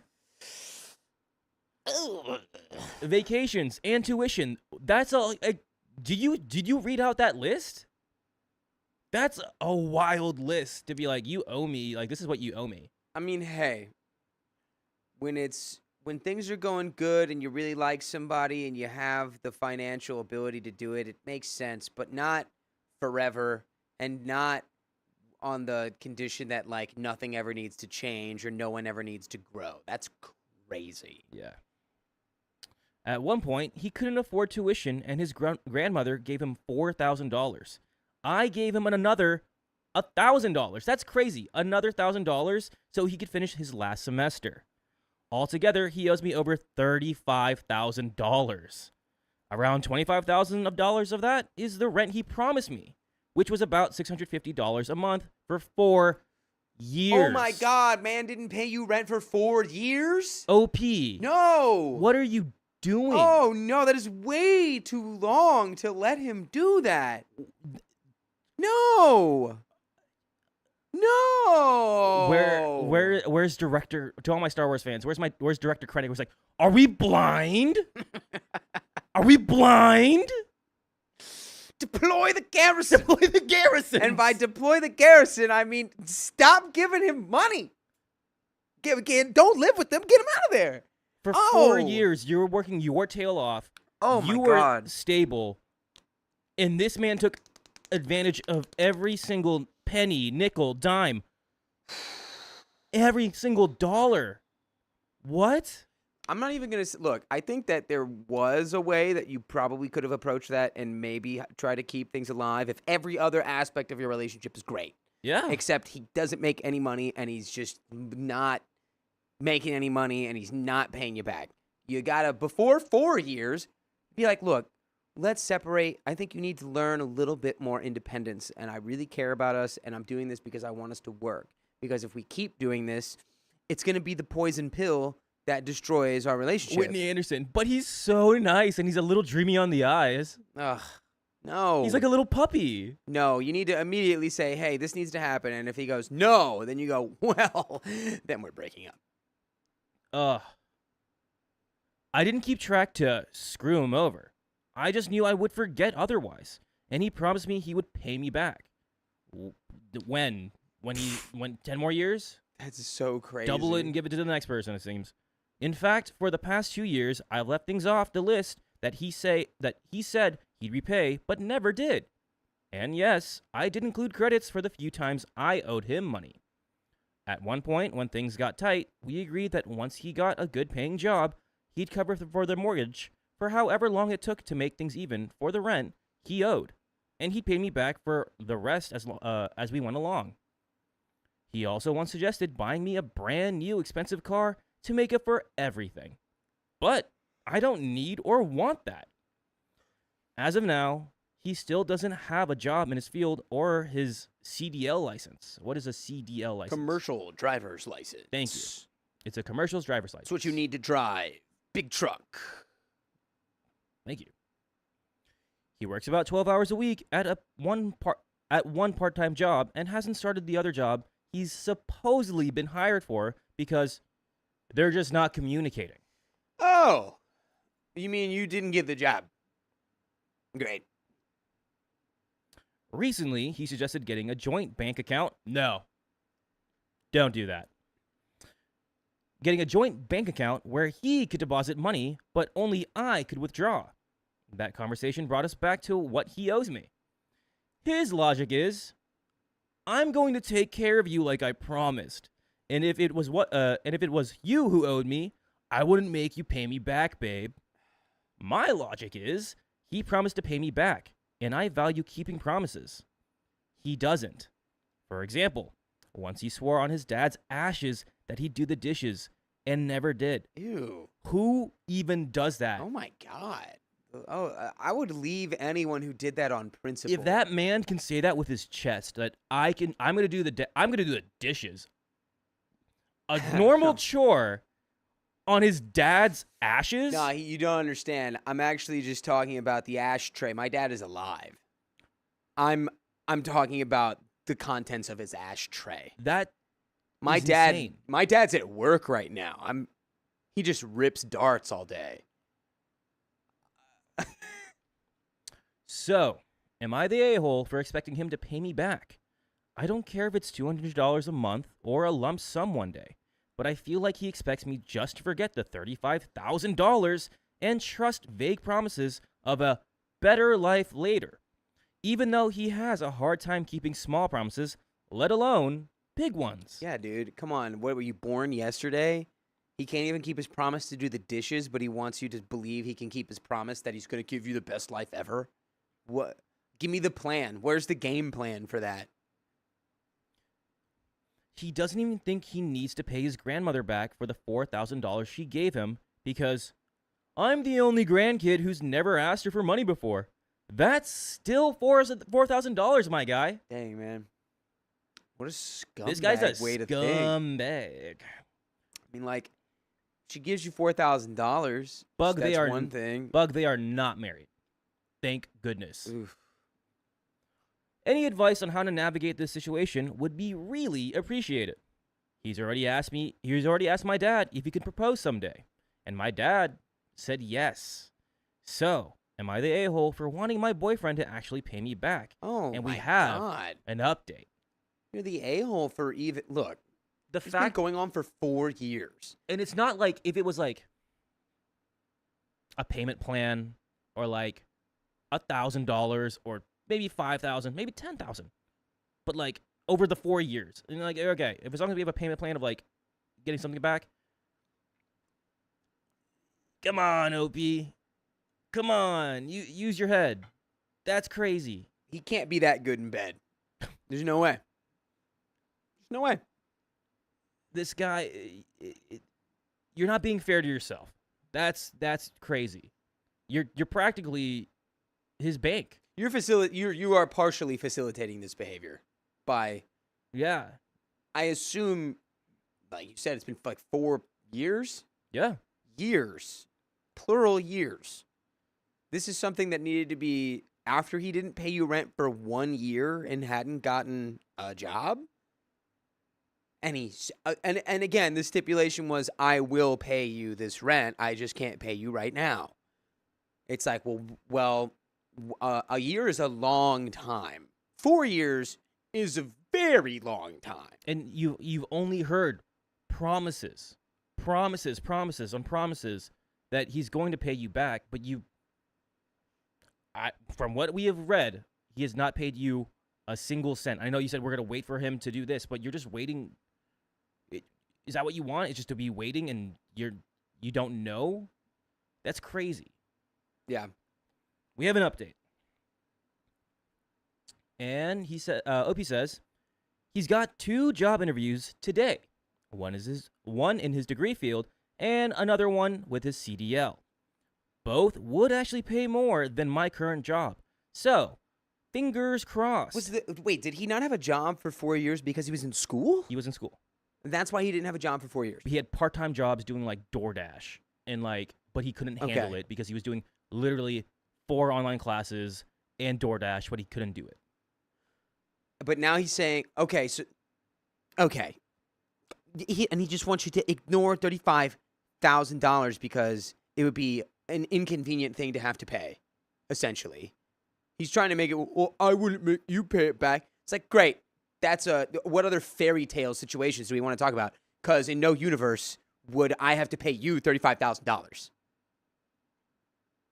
And he thinks those, especially like he could even do the last semester. That's why the grandmother lent him $4,000 plus OP another $1,000 because he couldn't finish his last semester or half semester, or whatever. So, And he didn't seem grateful. All I'm saying is this guy also doesn't seem grateful whatsoever. dude, and he's debt free. It's like he should be able to pay that off. He's not. There should be a plan not in debt-free. place OP's debt free. to pay that off. Oh, He's he's, not not debt free. He has student loans. He's got Shoot. that credit card stuff. This guy's got a lot of things to pay for. Never mind. Relationship-wise, things have been rocky. Since he's home all the time, I expect him to do chores because that's what I do, but he's not me. I can't expect him to have my work ethic. Thanks for that one, Dad. He is improving, though, starting to take care of himself more, doing chores without being asked, and we've started doing one unplugged date day a week. We had one last night. As for how he treats me, he basically worships the ground I walk on. He should. He better. Yeah, that's at that point. It's a survival instinct to do that. I'd be totally unable to know whether or not it was genuine because it's like, well, of course you're treating me this way. If you treated me literally bad, 1% badly, it'd be over. Yeah. His friends even tell me I'm the best thing to ever happen to him. No crap. Guys, I got the infinite money glitch. She pays for everything I asked for. I haven't paid her a single cent. The best thing has ever happened to me. She bought me a puppy, bought me a car. I live rent-free. I mean, like, honestly, I was in Target at like 12:30 p.m. today, just like buying linens. And I was like, being a housewife would rock. You know? Just like rock up to the market, I want to throw something at buy you. whatever you want during the day. Like, you know, but like this guy's clearly not cut out for like managing the household either. But like, I was thinking that would be pretty sick. Mom to Shatsy? Yeah. I want that to happen. Stop paying for him and see how he treats you. Right, exactly. That's the ultimate test, right? I mean, we'll tell him that he has to pay you back. And then if he's just absolutely not, you go, I'm not going to be your mom. This was a business arrangement. This was just a financial agreement. Yeah. He's super affectionate, even though I'm not good at handling affection myself, and constantly tries to tell me how beautiful, funny, and amazing I am. Even though I'm not. You are. Now, me. That's a different story. I didn't say this in my last post because no one likes laying their flaws out, but here we go. I've got depression. I forget chores I say I'll do. I assume the worst from people. We literally fought last night because I thought he was being condescending when he was just joking. I've got struggles with booze sometimes, which has caused anxiety issues. I people please until I burn myself out. I put myself last on my to-do list. And I'm not some hot catch.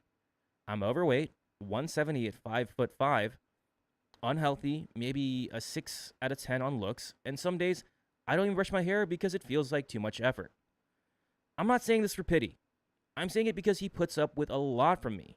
We've had some really difficult times together, and he's been supportive through my struggles. He's stuck by me when I've been at my worst. He's stuck by me when I've been at my worst. So when people say I can do better, I'm not so sure about that. That said, we're having a serious money talk this week. My plan, he covers the mortgage by giving the money to me. His name is not going on my house. to make up for missed rent. And he pays me back what he promised. I don't want gifts. I don't want him to have all the bills in his name. I don't want a joint account. I just want him to prove I can trust him financially again. But it's like, should you have you never should have trusted him financially. Yeah. If he fights me on it, fine. I'm not putting any bills in his name until I know he's reliable.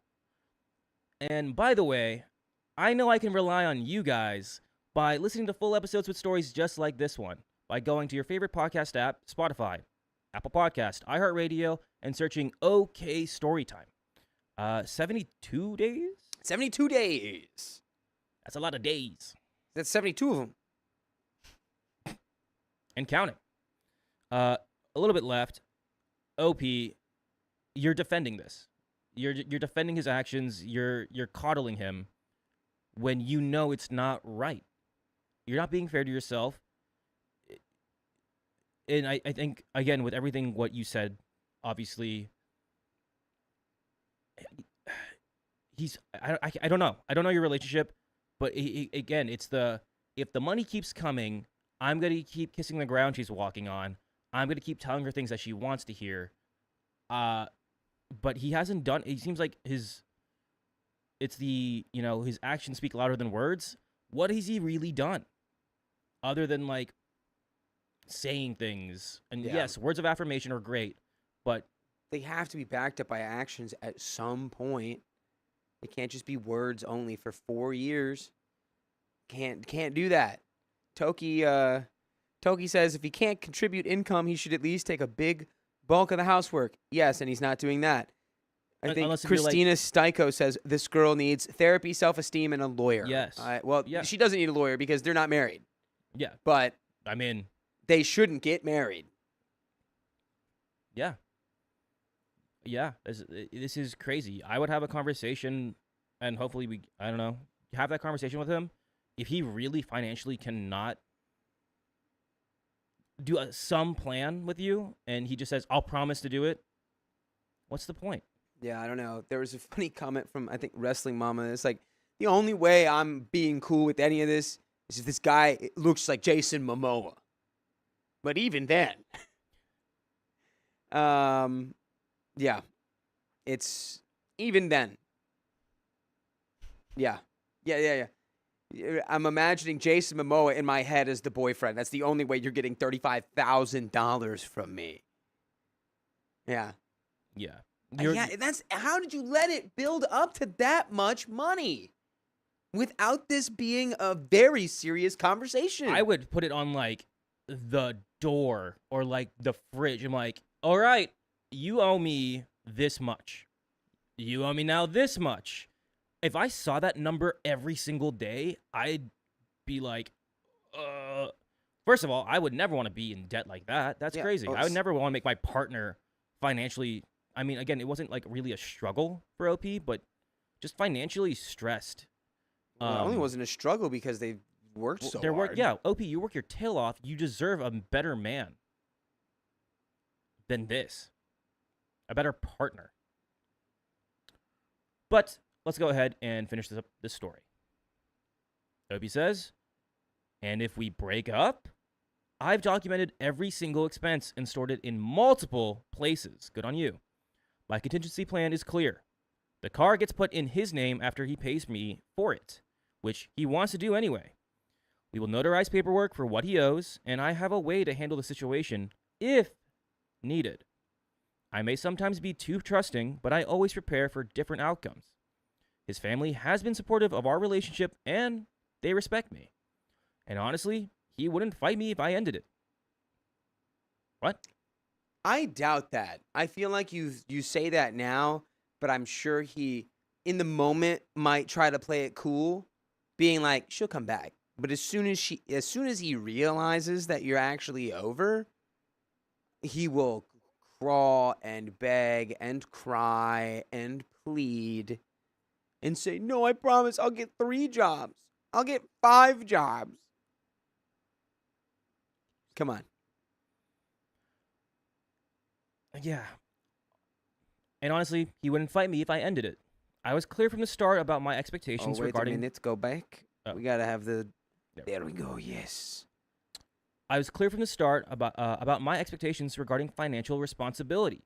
It's been 4 years. So yeah, he needs to step up financially, and I need to work on some of my own issues.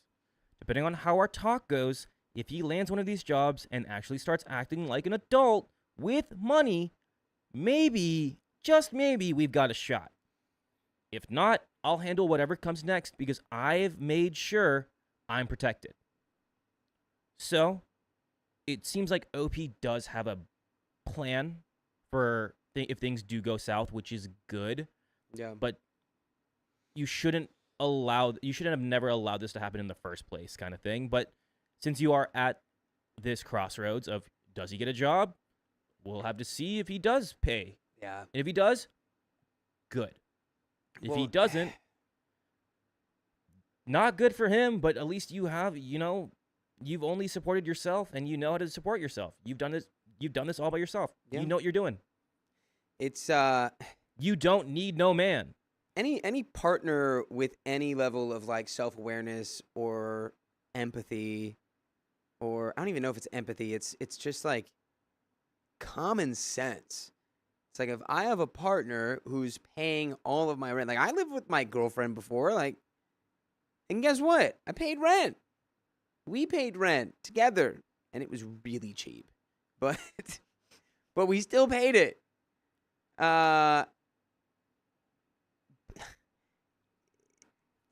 It's I feel like a lot of this could be on this guy is weaponizing. He knows how much OP cares about him and is weaponizing that fact so that she'll just keep going, and it's like, oh, just around the corner. It's just around the corner. It's just around the corner. Now it's been 4 years, and now you're doing the little sunk cost fallacy dance in your head. Being like, well, now it's been so long. If I leave him, then it's like, well, then it's a waste, and we got to fix it, and I got to this and that, and it's like, it feels like he probably had the wherewithal to know that that's where that was going to end up. You know? So it's nefarious. Yeah, It's not just like, oopsie, he didn't, oh, oopsie, he's so scatterbrained, he can't pay me back. It's like, he has to know what he's doing. If he doesn't, that in and of itself is a whole other reason to break up with him. I can never, like, if Carly was paying for all these things, I would have to. If Carly was paying for all these things. When Carly pays for everything with her residual money. Yes. I would feel like, no, don't. I would feel genuinely bad to, like, have my partner financially, like, just be my well. I don't like that. Yeah, I don't like your that. financial your financial moat. My money bag, and I hate that. It's like an icky feeling. I love you. Yeah, it feels Love you. icky. What if Yeah, I just when buy they you make- food all the time? You're gonna have those big Disney bucks I when love food. they roll out the spin-off short series of the Adorable Psychos That'd be so cool, daily guys. routine. All the other planets you've like mega Destroyed. laser beam to like. Hey, my old bosses, if you like that idea, I think the Adorable Psycho is a fan favorite character, a kind of a sleeper. That she did make a couple Yeah. top 10 moment articles, I will say. there you go, top 10 moment. There's a lot of moments in that movie. She was in the top 10. Top 10 funniest. She wasn't in the least 10, that's for sure. Yeah, not in the bottom 10, baby. That's the top 10. oh, for sure. But we do We have some have donos. some donations. We do Wait, have okay, donos. I know how to do it, guys. Yeah. It's dono Dono time. time. Oh no, it's dono time. You want to take that one? Shibbity-bop-bow. It's Anonymous 42, aka Batman. Thank you for the $5. Carly and her boyfriend and his boyfriend. Go to the wide. Go to the wide. Yeah. Yeah. We both say go to the wide.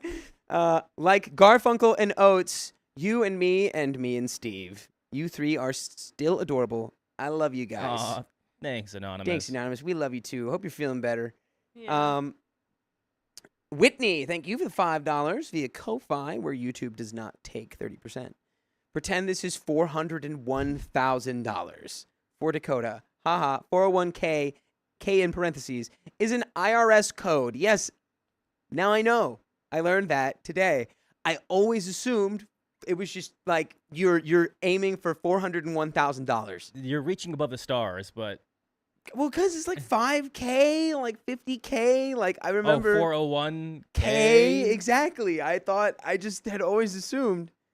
And then that it's like, the number's gotten higher. Like you need more than 401k now, but it's just they kept the number there. Mason, what do they mean? Yeah.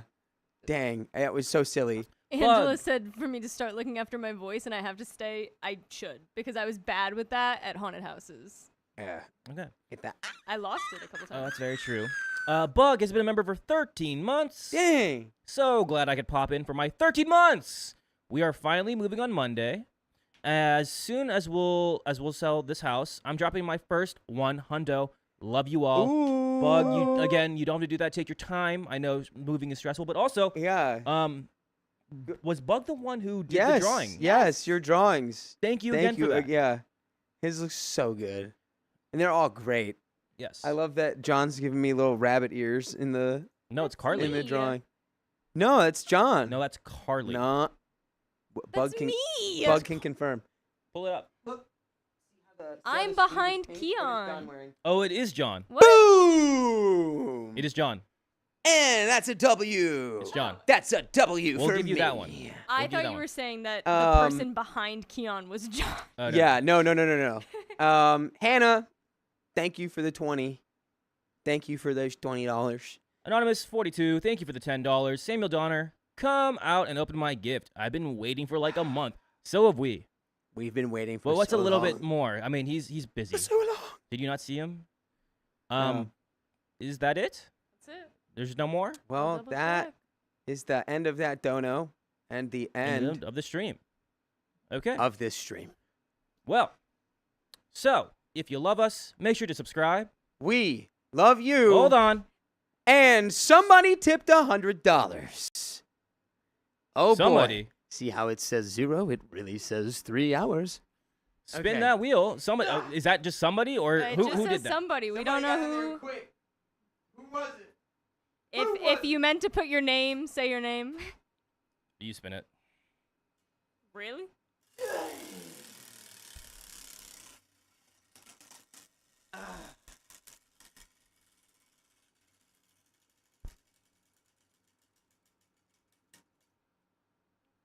And 50 that's members. 50 members. I will do that 'cause- Yes, I do not know how.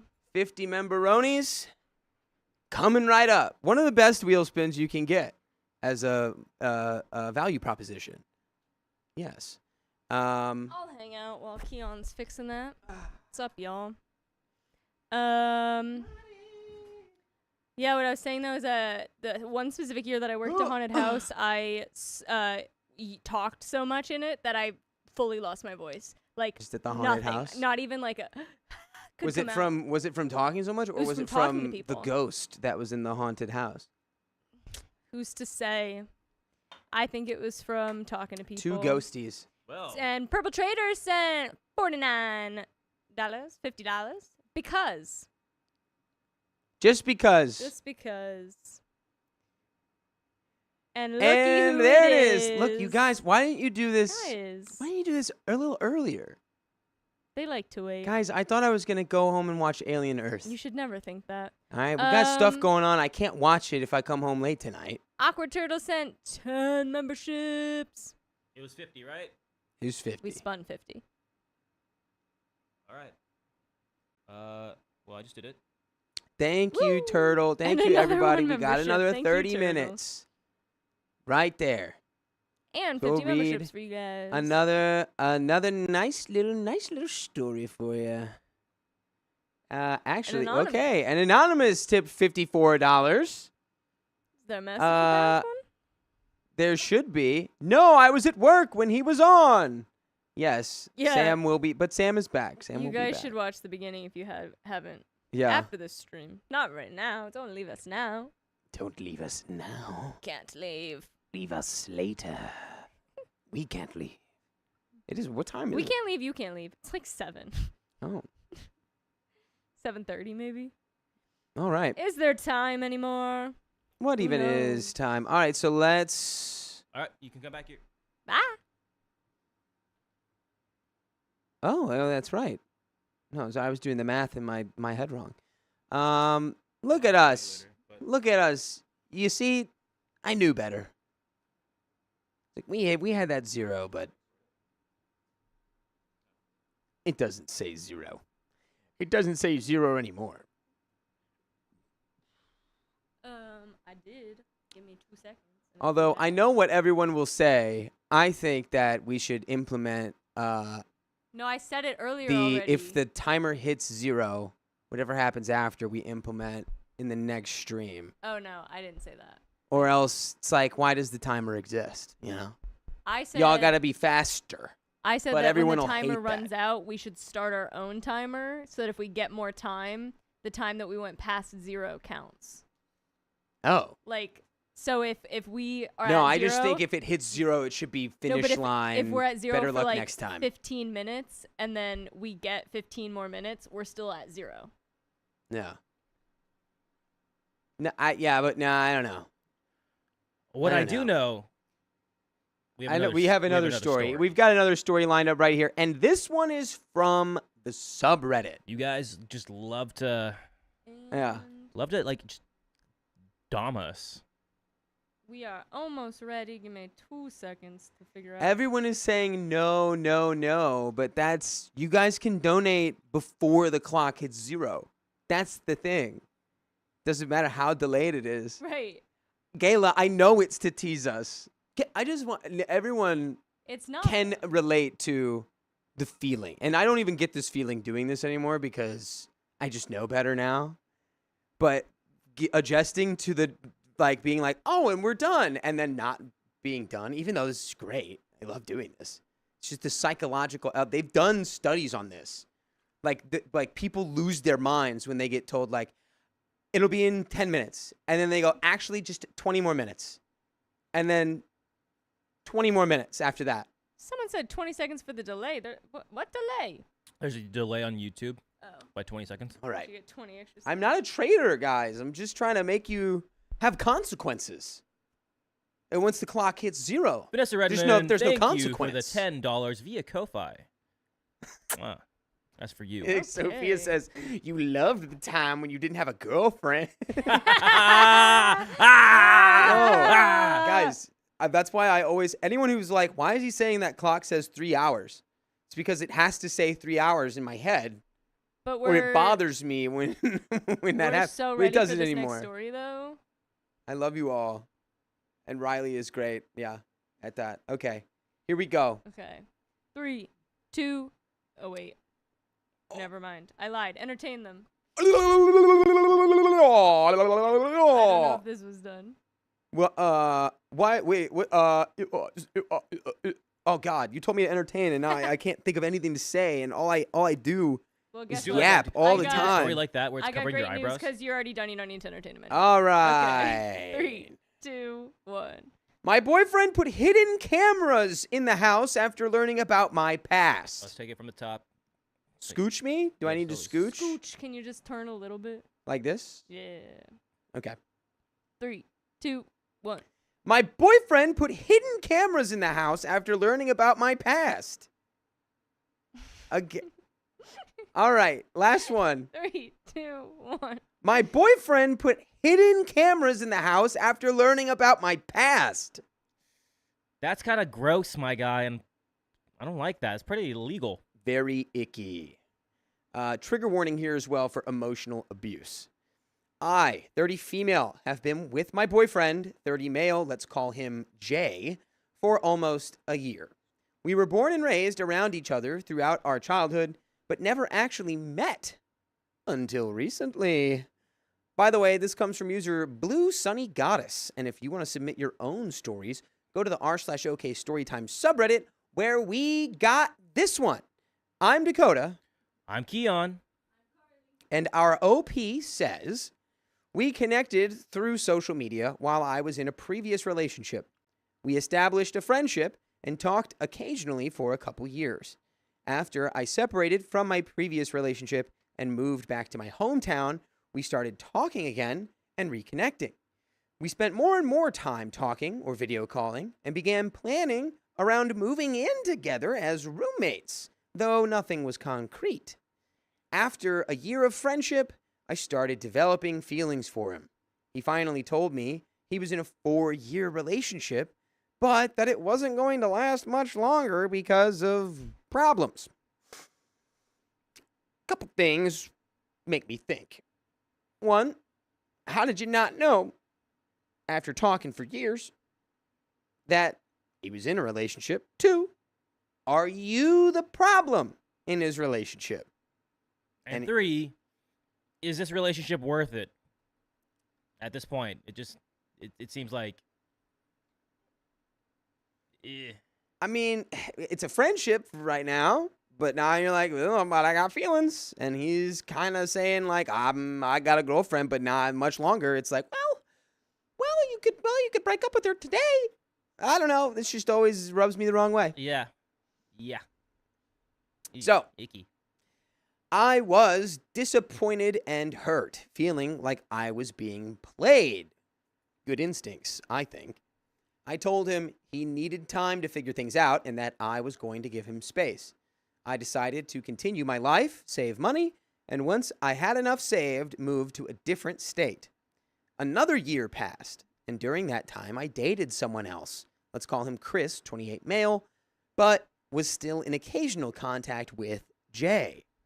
Jay told me he was single and struggling financially after the breakup.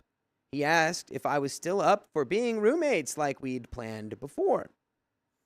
If you had confessed your feelings to him at this point, I would have both of my eyebrows very high up on my forehead. How high? Higher. Editors, move my eyebrows up on top of my hat. But if that's not the case, I don't know. I'd be wishy-washy on it at the very most. So, at that point, I was already planning to move to another state with a friend. I asked Chris if he wanted to move with me to try building something more serious, but he said he didn't want to move far from his parents. Since my friend ended up moving with her new boyfriend instead, I decided to leave everything behind. My car and my secure job. I cut off things with Chris and moved in with Jay as his roommate. A couple of months went by, and Jay and I started a relationship. Everything was good. The spicy sleep was great, and our connection and chemistry were incredible. After a few months like this, one night while we were drinking, we started talking about previous experiences and quote-unquote body counts. Uh-oh. Oh, Lord. I have a feeling Woo-hoo. he's going to be a little insecure here. Tonight's gonna be an insecure night. Okay. Black Eyed Peas. I'm an open book and have always been honest about my past, so I responded with total transparency to all of his questions. I thought I was doing the right thing by being open and honest with him. Jay didn't say anything then, but over the next couple of weeks, I noticed a change in him. When I asked about it, Jay said he was thinking about stuff, but everything was all right. Until one night, he said we needed to talk. Jay told me he'd been struggling because of the way I'd chosen to live my life.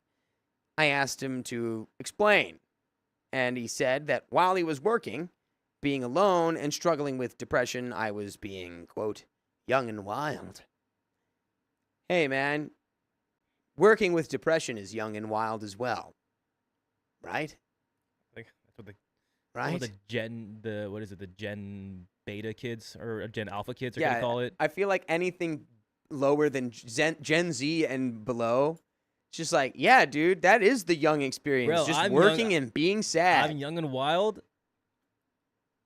I'm on antidepressants. Yeah. Wellbutrin.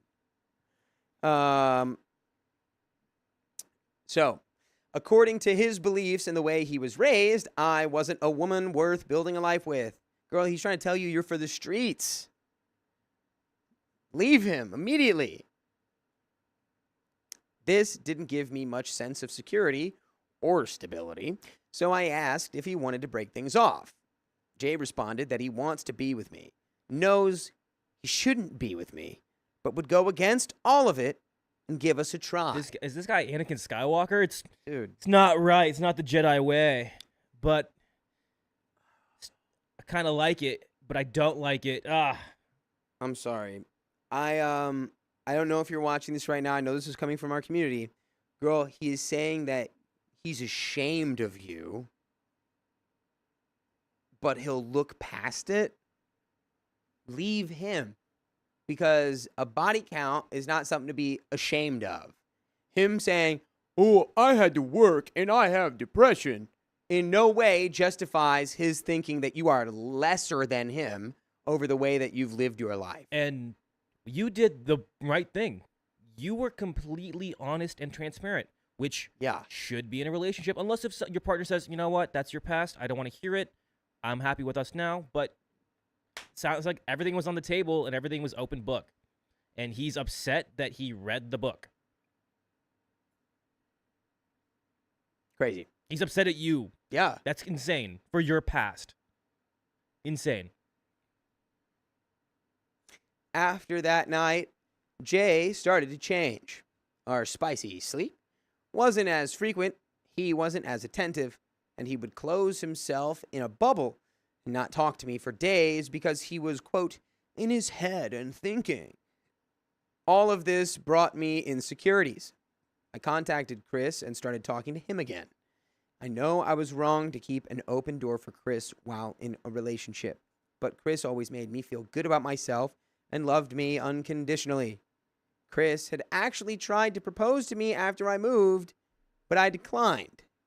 I really wanted our relationship to work at some point, but Chris was too inexperienced and our goals weren't aligned. Plus, I was already starting something with Jay. Jay and I started having arguments about why he wouldn't talk to me and acted completely cold and indifferent.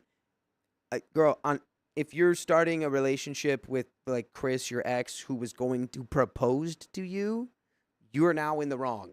You need to be out of this relationship. You need to say, this is not for me. This is not working. I know it's going to be hard because you're roommates and you live together. This guy is telling you he thinks you're trash. You don't need to stay with a guy who does that to you. We don't. Yeah. The fact that he's not blatantly saying he's ashamed of it or like he's trying to look past it. The fact that he's already trying to say that, I'm going to try and look past it. Yeah. Through your past. Crazy.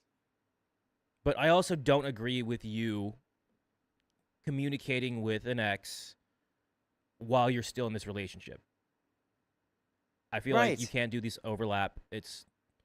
Well, and it's coming from that place of it's like, well, I'm insecure and I need someone who I know loves me. I need someone who I know accepts me. But it's like, if you know that the guy you're with doesn't give that to you, then you shouldn't be with him. Because you can have that discussion. I've had that discussion with people. And like, sometimes you hear it and you go, whoa.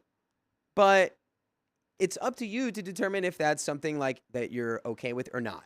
And it sounds like he's trying to tell you that that's a deal breaker for him. But then he's making it like but you can, if you try really hard. It's like, it's all wrong. It's all that is wrong. It's all wrong. Babe, everything that's happening right now is wrong. Babe, the only thing that can fix this is if I get a DeLorean, take us back in time, and stop you from doing that, then maybe I won't be ashamed of it. Yeah, it's just like, I don't know. We're here right now. The past is important, but not about just like the body count. It's like, if it's like, yeah, I have my body count, and then also like I slept with 15 people who I knew were in a relationship. It's like, that's gonna make me go, okay, now wait a minute. That's a different thing. That's just not you doing something. That's like, why are you actively a home wrecker? Don't know if I like that. We got to talk about that. Whatever. Only peace and love to you, OP, wherever you are. So Jay said I needed to give him space and that this would happen from time to time and that he'd return to normal after he finished struggling with his thoughts. One day, Jay and I had an argument about something stupid before work. He took the car and told me I had to take an Uber to work. I didn't have enough money for it, so I texted Chris asking to borrow money for the ride, but I changed my mind and deleted the message before Chris could read it, then started preparing for work. Jay had called me multiple times, but I didn't notice. Jay came home mid-shift and took my phone, giving me his instead. And this is where everything went south. I'm sorry, he just snatched your phone out of your hands? We're definitely heading south now. This is bad. It's been heading south. Jay saw that Chris had responded to the deleted message and started a conversation with Chris pretending to be me to get information. Then he called Chris, told him lies, and manipulated him into sending screenshots of our conversations. While doing this, Jay texted me that I was done and that once I got off work, I needed to pack and get out. We had a long argument and talked things through. I explained to Jay that his feelings about my past gave me insecurities and made me look for validation from someone else. I know it was wrong. I accept my mistakes and bad choices. I understand I broke Jay's trust and hurt him. I told him he couldn't understand how insecure his judgment towards my past made me feel, and that I had never asked about or judged him for his past relationships or his body count. That night, Jay said he needed time to think and decide what would happen to our relationship. You are also an agent of change within this relationship, OP. You are able to say, you know what? Honestly, the fact that you can't immediately understand where I'm coming from, we're done. The fact that you shamed me for something I was open and honest with you about in a moment where that's what we were doing with each other, you're a bad partner. You can do that. You're allowed. You're allowed. Ugh. The next day, Jay said that a woman who has had more than 5 partners isn't worth marrying or taking seriously because a lock that opens too many keys is worthless, but a key that opens many locks is called a master key. Shut the fuck up! Oh my God. Sorry. What a red pill thing to say. Sorry. Add a minute if you need to. Oh my God. Don't know how. I will show you in a second. I'm out. Dude, that mentality, that little mindset mentality is crazy. Literally go back to mommy, have mommy burp you, little baby boy. That was a little baby boy burp that just came out of you right there. Yeah. Any woman who has more than 5 partners is actually completely worthless because what good is a lock that locks multiple doors? That's absurd. And the fact he's like, but if the keys open 5 locks, it's a master key. Look, if the energy of like 5 partners is too many partners for anybody, okay, now you just have a principle and you should stand on it. Yeah, dude. How many partners do you have though? The fact that he then turns around and says, but men are allowed to have unlimited partners because we're actually just really good at banging. Don't turn this around on. Yeah. Nah, dude. I'm out. OP, leave this man. Actually, sorry. Leave this boy. Mom to Shatsy says, into the tar pits, Neanderthal brain. Yes, there's actually a lot of information that suggests Neanderthals could have been as smart or maybe even smarter. But, whatever. That's not what we're talking about. Let's get back to the story. Even though he believed that, the master key, master lock analogy, he made a list of requests for me to prove I wanted to be with him. Okay, we're crashing out over this. What? Let's please. What? Please tell me this ends with you leaving this guy. Ah! My sweet baby. Okay. Point number 1. Delete all people from social media unless they're blood relatives. But they can't be men. Dude's gonna watch season 1, episode 1 of Game of Thrones and then go, wait, actually, no. It has to be everyone. Point number 2. Block my best friend, 30 female, from social media and phone without any warning and never speak to her again? Hold on, wait, I'm sorry. Who are you? You can't be, you're talking to me? You gotta be talking to someone else, right? Are you crazy? I'm about to crash out. Oh, Jay. Y'all never see me crash out. He's crashing. Ooh, mama. Point number 3. Call my mom. Tell her everything that happened, my body count, and childhood trauma that I'd kept to myself for years. All right. We just know this is a troll, right? He's trolling you at this point, right? No, I think he's serious. Ooh, OP. Because he probably numbered it. If you are still with this man, I need you to gather your things right now and leave. Right now. Number 4. Call Chris, the ex-boyfriend, and his parents to apologize for using him. Call Jay's mom. Call his mom? Call Jay's mom and apologize for what I did. Listen, Jay's mom, I'm so sorry that your son's a scumbag. I'm so sorry. That's what I would say. Yeah. Jeez. Point number, 7? Who cares? Get some of my tattoos erased. What, he thinks that you're just like He thinks you're a sim. Whoa. And that is no simulation. That's another 30 minutes Go ahead and pull that from up. Caitlin Van Campen. Thanks for the $125 via Ko-Fi, where YouTube does not take 30%. Oh, wait, I just got here. Please, more time? That's the situation. You did it. Just got shocked. You got it. You guys heard that? You're good. And that was a big shock. What happened? Keon got shocked? Board shocked him, and it shocked him so badly. Again, the only person who gets viciously electrocuted in this studio is Keon. And it's because he has a ghoul. He has a ghost. Oh, okay. Cool. I can do that. Now, let us continue. Okay. So those are all of the points, all of the stipulations, capping it off with, get some of those tattoos erased. That's it? That's He's the final just- one? Wow, that's a logical list. You know what? It's pretty sound.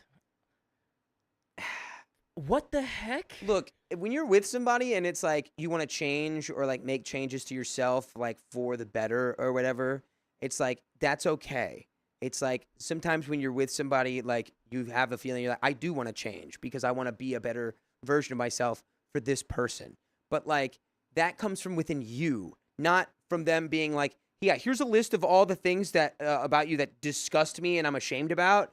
And like, let's work on you overcoming that so I can look past it. That is not the right way to grow and or change in a relationship. Yeah, OP, I hope you saw that list and you just scoffed and said, you're insane. I think you need to get checked, my guy. Yeah. So, OP continues. He also put hidden cameras inside the house and said I wasn't allowed to be in the house if he wasn't home. This guy's a psycho. He took all the house keys, so I had to wait in the car for hours if he was at work, and I wasn't. If I wasn't working that day, I'd have to sit in the parking lot waiting for him to get off work so I could enter the house. Jay's reasoning was that in the beginning of our relationship, I had everything handed to me, but he had to make a sacrifice and ignore his beliefs to be with me. Now, because of what I did, I had to earn his trust and sacrifice something too to prove I wanted a relationship with him. Huh? Huh? What? What? Man, if I was a giant magnifying glass, I would want this guy to be the ant beneath me.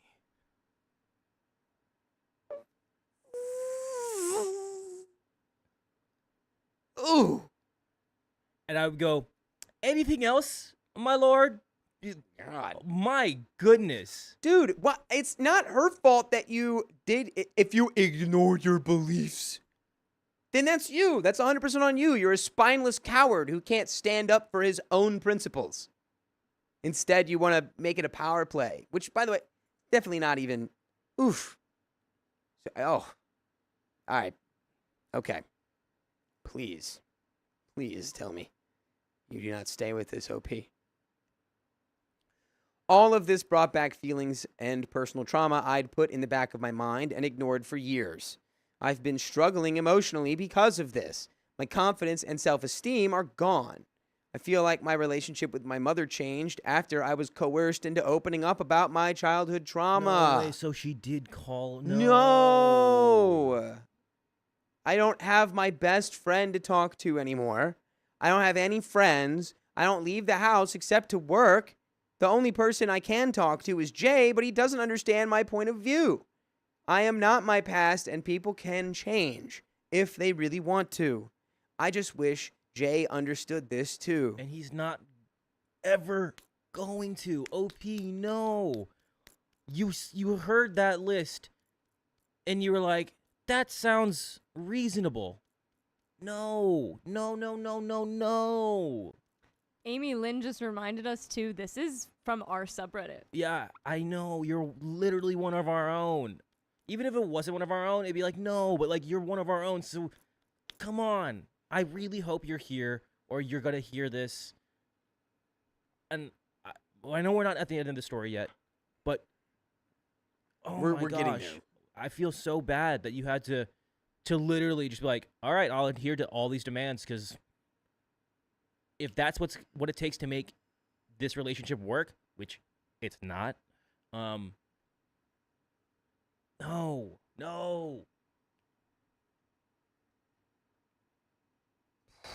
All right, let's finish this. I did all of his requests except the tattoo removal because that's not something I can do in one day. Little by little, I've tried my hardest to show Jay I want us to work. And by the way, you can always work on listening to more full episodes with stories like this on Spotify, iHeartRadio, Apple Podcast, and wherever you listen to podcasts. Just search OK Storytime, and you can listen to over 72 days worth of stories. We are approaching the end of the story here. Let's just continue on. We all know how we're feeling. OP, leave this man. If you're watching this, which I hope you are, get out of here. Get out of here. Please get somewhere safe.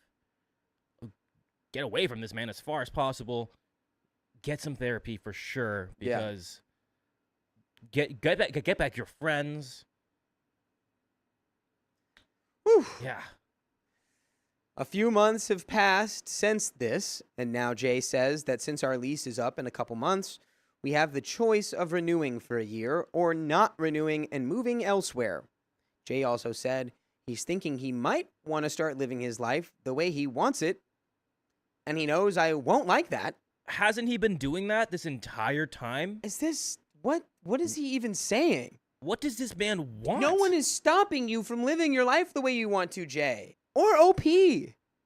Like, you are fully within your capabilities and free will to leave this man. And if he's like, oh, my relationship, I don't believe in the principles of my girlfriend, and I can't live my life the way I want to. He could break up with you and live his life however he freaking wants. Any day he wants. He's saying this, I don't know, it's like a power play. It's all power. It literally just stems to, he had a little bit of power, and then he gave you his list of insane, like, if she adheres to these demands, I can do anything. Yeah, the second that she caved to that list, unfortunately, he knew that he could probably do whatever he wanted. And it's crazy what your brain will convince you should do when someone has, like, tricked you into all of that. So I hope you leave him too. Yes, and please look at all of our community is here also feeling for you. Everyone is on your side, OP. Yeah, I really Everyone here is on your side. I really hope the comments on this post, this thread, is just flooding with support for you and just helping you understand that you have support with us, from this community, and just know that we're here for you and you need to get out of this ASAP. Miss Kitty Cat, I will get on that after this. We'll probably do like a little switch. Okay, here we go. So, we can share the house for a year while he helps out, and I get a car and secure a higher paying job. Then after the year is up, I keep the place, and he moves out to live his life. Or once this lease is up, we can go our separate ways. To be honest, I want to try and make things work with Jay, but I don't know if he'll be able to move on and not hold my past over my head. I know I did things wrong. You didn't do things wrong. You did things different. But I've shown him I want to be with him and want to make things work. I need advice. Should I stay and keep trying with Jay, or should I choose myself, be done with this relationship, and try to build confidence and self-esteem? Girl, you know exactly which one you should pick. You know it. That's why it was 5 times longer than the first option. I'm gonna pull up the story just to see some comments from our community. Because again, hopefully OP you're here, or OP you'll hear this. You know the answer. The fact that you adhered to all those demands is jaw dropping. You didn't need to do any of that. You don't owe this man anything. And that's not a relationship. This is not a healthy relationship. This is not something anyone should be doing to anyone. Yeah, no, in it's any very way, bad. shape, or form. It's disgusting. It's literally inhumane on how he handles this. It's disgusting. So I pulled it up. Yes. It's from 11 days ago. Okay. Could you? So there's not much on it yet. Okay. There's the rules. We've got, there's like 1, 2, 3, 4. There's 5 comments in total, and they're all saying what we said. Leave them as soon as you can. Good. Leave this. This is not the right relationship. This is so over the top. Why subject yourself to this? Leave.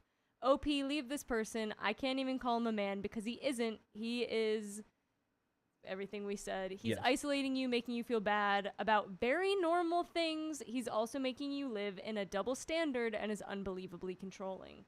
And it's every comment sounds like that. Yeah. Good. Shout out to our community for doing that. I know it's a fresh story, but It's probably really hard to hear this too. Yeah. But you got to hear it. And it's it's going not to even- hurt ripping the Band-Aid off, but it's better to rip it off. It's better to rip it off. Yeah. I hope we get an update in like 2 more days. It's like, I left him. Yeah. Great. Yeah. And there's a lot of people that are saying it's like, yeah, it's not going to get better. It's true. It's going to get worse. The more that you attempt to prove yourself to this guy, the further he's going to shift the goalpost. And then it'll just be more stuff, making you feel like you still haven't, and you still haven't, and you still need to prove yourself. Which is insane because how far could that goalpost go to the fact that you are isolated from everyone? Yeah. You've cut contact from your closest friend. You're literally removing tattoos. He dictated when and to who you would out your trauma to. He dictated getting into your own house. Yeah, That's crazy. You guys weren't they like roommates? They were living together. Well, they were roommates, and then it became they lived they were together, dating, yeah. and yeah. But yeah, boy, oh boy. And a part of that might be so hard is that this was many years in the making. It was like many years and many, versions of ourselves probably. Yeah. And it's like thinking of how much time you spend and how it's, and all of this happened, and then the winding road led us to each other, and it's like, honestly, the moment I hear that my partner is ashamed of me, I leave. I'm not even for like it's like, oh, well, for both of us, since you shouldn't have a partner you're ashamed of, and I shouldn't be with someone who's ashamed of me. Yeah. I will do the right thing and I will leave. Yeah, I wholeheartedly agree. We do have a wheel spin. We do. Also, there's no way this guy has a master key. This guy's making the master lock master key. Shut up. This guy's a loser. I do have to use the restroom. Probably like vanilla wafers and warm milk. I will be right back. Just a right before a bedtime nap These two will snack. handle the donos. We have one wheel spin for Caitlin Van Campen. Again, thank you for that. But I will be right back. All right. We've got a wheel spin. Dun, dun, dun. Yeah.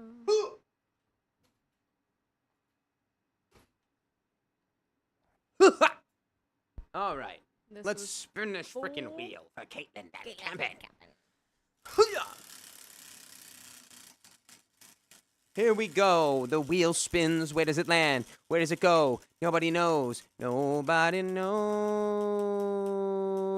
It's a 1.25 for 5 minutes. That's where we're at. We'll get that going in Hi-ya! 1 second, guys.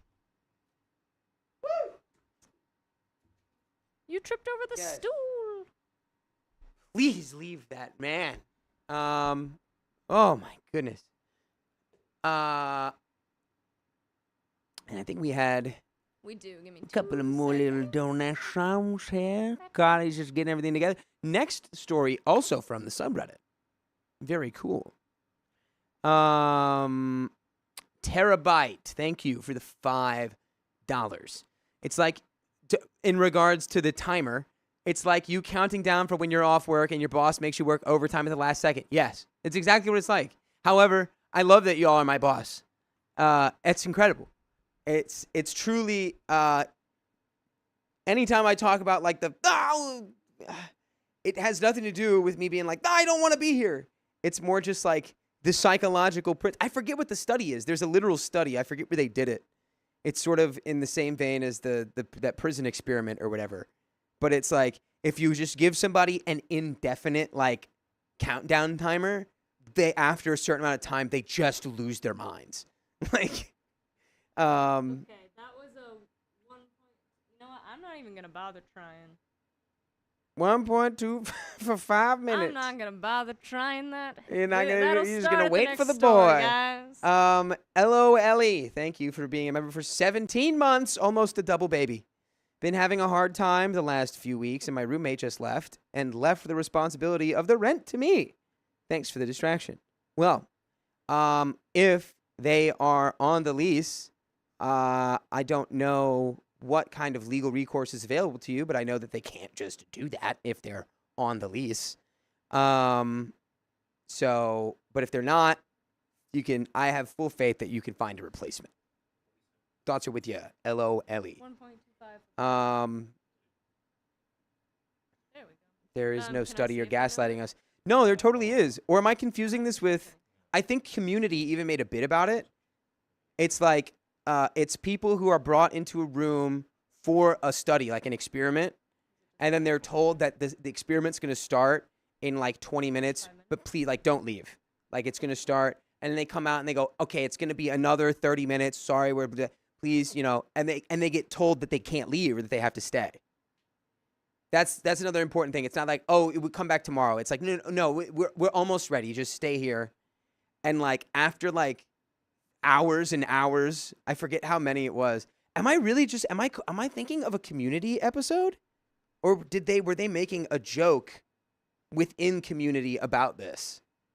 Because I know in the Community episode, Abed just sits there in the room, and then the person doing the experiment goes crazy. Because Abed doesn't care. Abed's just sitting there. And they're like, this one guy's ruining all of our data. What? I love that episode. But I think that they made that based on a real experiment that happened. They made that joke. They made that sketch. Like someone actually outweighted the time. Well, no, I don't know. Not in the real experiment, I don't think. But I think there was a real experiment No, I think based on that's that. a common experiment. Yeah, and then they made that skit in the show.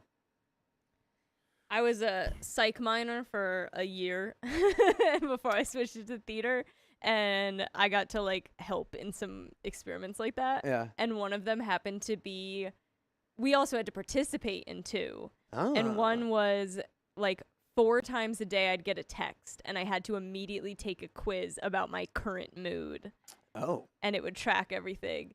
Happened, and it was for like 2 or 3 weeks, I think, that I had to do it, and I had to tell the person at the end that in the middle of it I went through a breakup, so I might skew their experiment. So I think my whole participation got dropped from it, but I got the credit. Still got the credit. Still got. That's what counts. I dropped it off, and I'm like, I'm sorry if this is so skewed. Yeah, After you're like this date, Something did happen.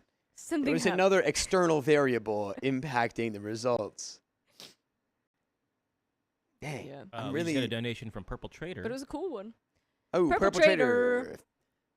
$20. Thank Thanks you for the $20 for the chaos. There we go. There's nothing chaotic about being perfectly in sync. I love, got some of that, guys. I was like, we were on the wavelength for like every 4th word. I love the boy band NSYNC. Love that boy band. Thank you. This is the boy band Axolotl Squared. Yes. And then Purple Trader, thank you for the $10. Hi, Coda. Hi, Purple. All right, we are so ready. I'm gonna also message OP from that last story if you didn't do that, honey, and let them know we read it and that we're there for them. Oh, you did. I will. I'm gonna do that right now during the story. But are we ready for this next story? We're Yes. so ready. We're okay. Don't worry. Everybody can read my hat. It's the first And if time you're I've sober, seen Keon don't- crash out it's about a okay. story. If you're sober, replace the B word with Dr. Peppers. If you're not drinking 13 Dr. Peppers with me, then I can only assume you're drinking 13 Dr. Peppers against me. Crazy. Okay. 3, 2, 1. My girlfriend said she'd pick her ex over me because I'm a complainer. Are you literally complaining about it right now, though? This also comes directly from the OK Storytime subreddit. So me, 27 male, and my girlfriend, 30 female, have been dating a few months. We both have a tendency to move fast, so seeing a red flag and dipping out isn't high on the list of options. By the way, this comes from Coffee and Hate. And if you want to submit your own stories, go to the r/OK Storytime subreddit. I'm Carly. I'm Dakota. And I'm Keon. And OP says she has this guy friend. We'll call him Luke. My girlfriend and Luke met on the same dating app I met my girlfriend on Okay. about 4 months before us. So they dated. They went on a date, right? They could have gone on dates. According to girlfriend, they hit it off as friends, tried being romantic, and dated a lot. After 2 months, they stopped being intimate on their own accord. Weeks later, Luke started seeing girl 2, who didn't like that he was intimate with others. So Luke and my girlfriend had the conversation like, hey, we shouldn't do this anymore. Well, yeah, we kind of stopped anyway, so that works, but let's still be friends. Fast forward 2 months. Me and girlfriend meet and hit it off. Eventually, she tells me she only has 2 friends she slept with. I think 2's a lot. Says 2 friends that are more than friends now. That's 2. This guy and another one from a decade ago. All other exes are completely cut off. Well, I do think there's like a statute where it's like, even if you've like, boinked somebody, depending on the nature of it, it doesn't necessarily mean you can like never interact with them again while you're in a relationship or something, or whatever. As long as it's not on any sort of romantic level. Right, as or long as dating as long level. as y'all are not like at all like 0% held on to that. Yeah, I It's think just that's also like- something that like people all have their different opinions about, and you should talk about it like early on Yeah. to make sure that you're on the same page for it. So Yeah. stuff like this doesn't happen. You should be able to respect your partner's boundaries, and if you can't, well, it might not work. My first experiences with Luke were not good. We've never met in person. The first thing I heard was that story above. The second was me, girlfriend, and 2 of her friends who she met through Luke hanging out, and the 3 of them were like, hey, we're all Eskimo sisters with Luke. Oh, We wait, should yeah. totally FaceTime him right Oh, now. Too Can't bad. say That's a that- slur You can't now. say It's a that slur. word. Yeah. Sorry. Secretly, it's been a slur forever. Because they were not they were given that name by the settlers, Oh, Yeah. which I did not know. Just learning say new things too, please. I think you could call them Inuit, right? just don't say that. Because what Inuit is also a generalization. 'cause I'm there's sorry, more guys. tribes. No, you're all I good. did not know. That's okay. Yeah, Carly doesn't have hate in her heart, idiots. If anyone thought that she Facebook's meant gonna that come in a for mean me. way, you're dumb. I'll put that on my whole chest. Yeah. Say I don't know, what's another We're all we've all slept with the same guy. blood sisters. Also, you scooch the lights getting. Oh. Stand up. Stand up right now. Stand up right now. How did that happen?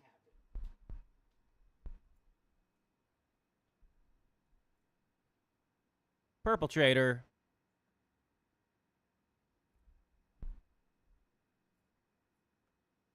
Thank you for the $100. Yeah, the couch is getting fixed, guys. That was fun.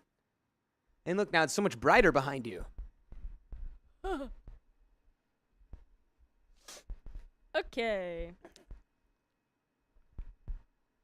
Yeah. Guys, I almost fell into the wall, but I don't think any of you are dumb. I was just saying, if anyone was like, "Oh, she's so Facebook's gonna come for me, but racist for that. She let's- must Yeah, have say hate in her heart." say what I said earlier. Just like I don't know what you said. we've slept with we've all slept with the same guy. Okay.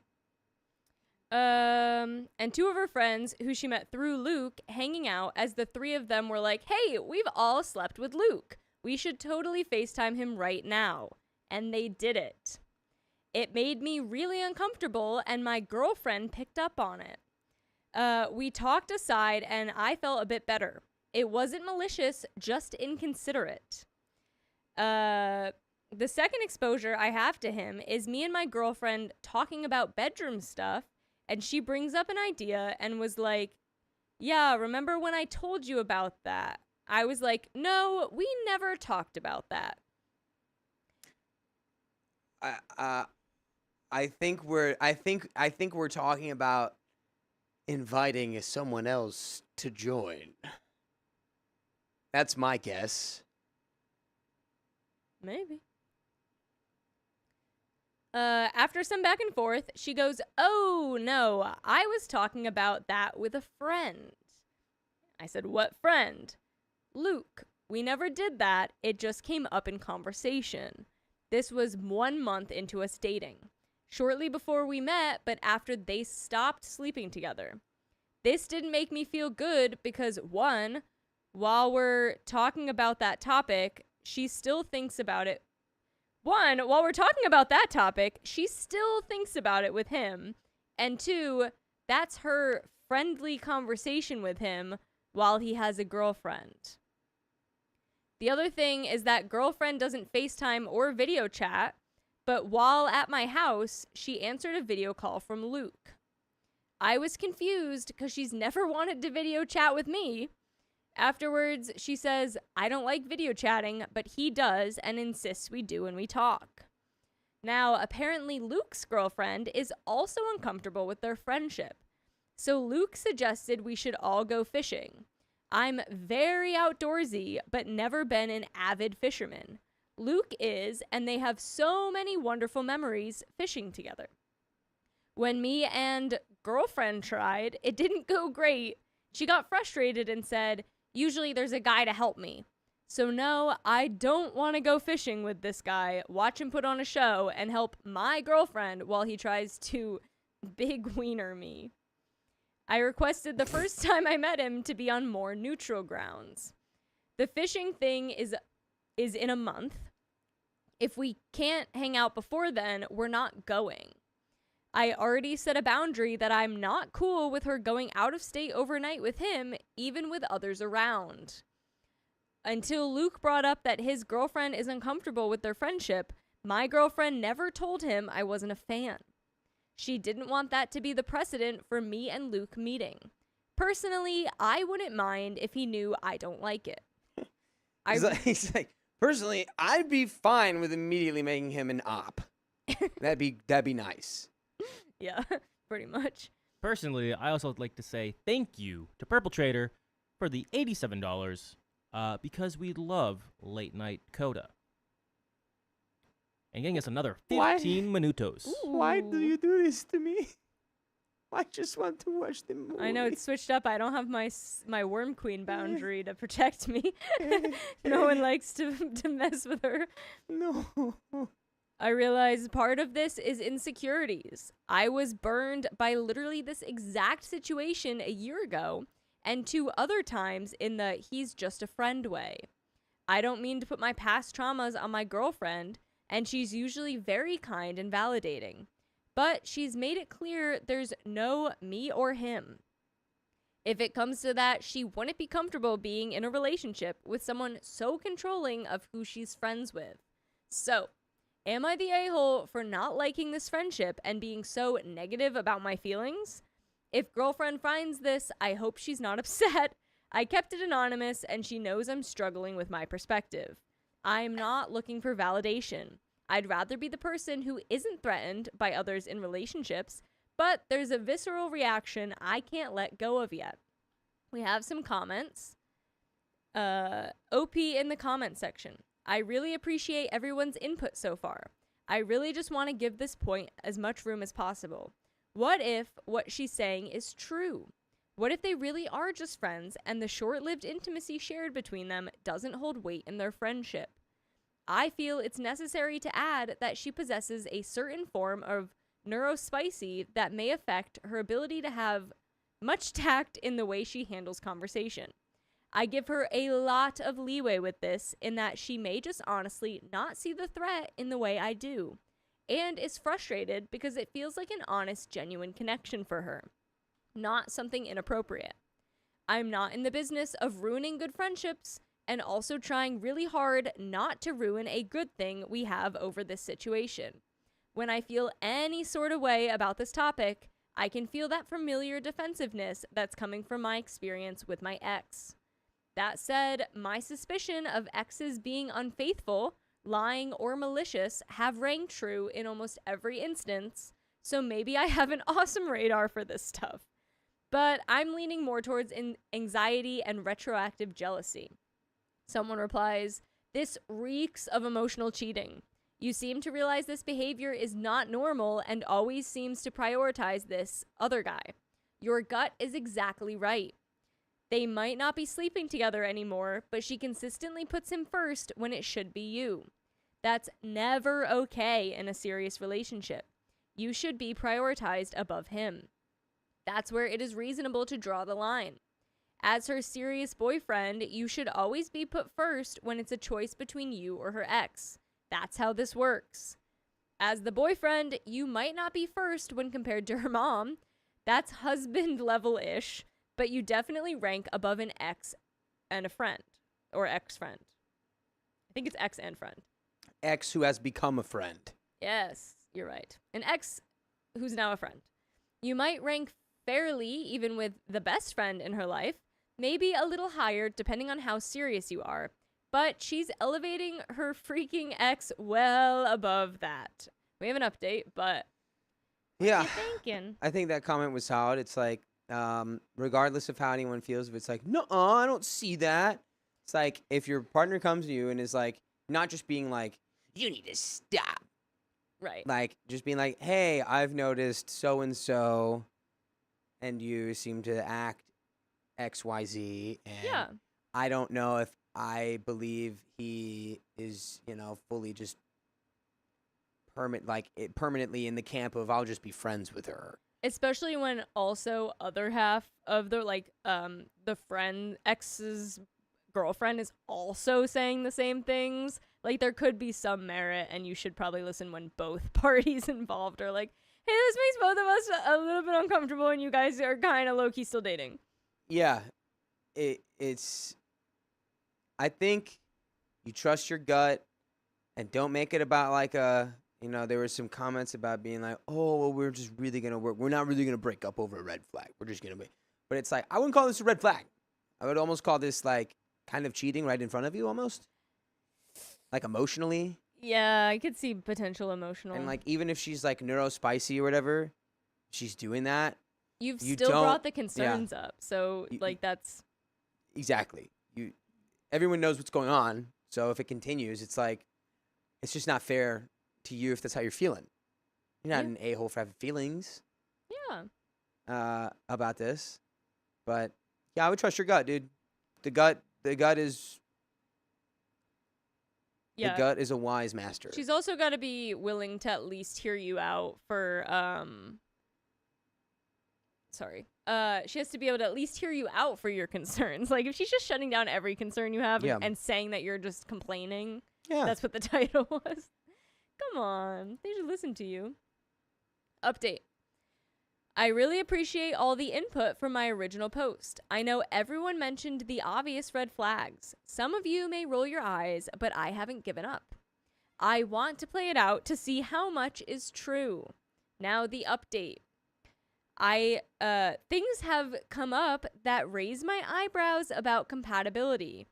She was raised with a suck it up buttercup mentality, which has made her pretty harsh. But that doesn't that doesn't mean anything. Also, I don't think that's why maybe she's harsh. Like, I was raised like suck it up and wipe it off. I don't think I'm harsh. Look, it's more of like, if you go, hey, I have this problem and I feel like this, and your partner goes, well, suck it up. I'm going to keep hanging out with my ex who I dated a lot before we became friends. I'd be like, go date him again. It's crazy. Yeah, you are allowed to go, hey, that's really inconsiderate and callous, and I don't feel like you have my back. And for that reason, sharks, I'm out. The examples seem small, but stack on each other. We were talking about my past work, and I mentioned a job I've told her about twice. She says, no, we did not. I would have remembered. I said, I did that for a year and a half. And she said, oh, that's why.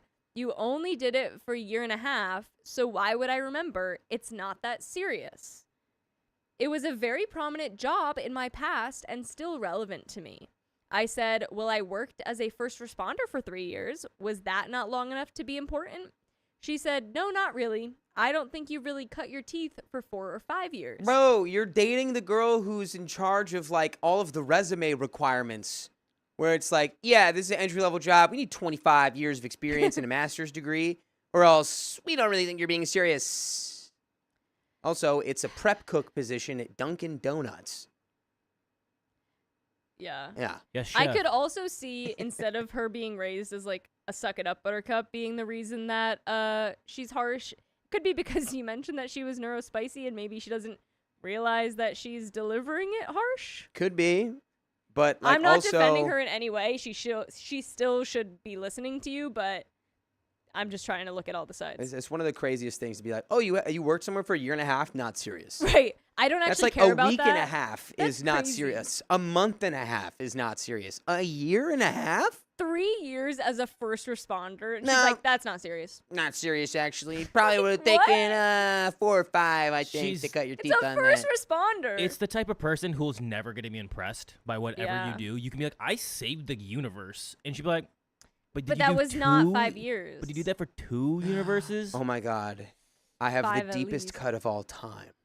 From the Curious George movie. When they make that gonna mute big you. hologram. Am I Did you muted? mute him? No. I'm not. They make a big hologram of Curious George, and he's walking through the city. And a cab driver who a running joke through the movie was the guy who goes, I've seen it all. I'm from New York. I'm a New York cab driver. I've seen it all. And then he sees giant Curious George. He goes, well, that's something I've never seen. And then he goes, but now I've seen it. And he's not impressed anymore. That's your girlfriend. I love stereotypical New York jokes. I don't think you've really cut your teeth for 4 or 5 years. That stung because it was one of the most influential jobs I've ever done. I understand her point because she's worked at the same place for a long time and I never have. But No, 3 years is a long time.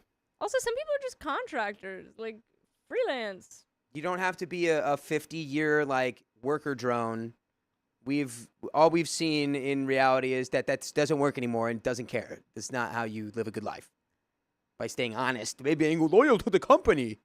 Company doesn't care. But I tried telling her it bummed me out she didn't remember these details. She said they're not significant to her because they're too short. I said, well, they are to me. And she just said, obviously. Girl, come on. By the way, you should obviously go listen to full episodes of stories just like this. Go to Spotify, Apple Podcasts, iHeartRadio, search OK Storytime. A little bit more. But what are we feeling? I'm on the breakup because it's not been that long. Yeah, and it doesn't even have to be like, you don't have to break up with like a bunch of hard feelings and rough No. emotions, and you can just be like, We're not I just don't compatible. think this is working. I think we should break up, and that would be my suggestion. I don't know. It doesn't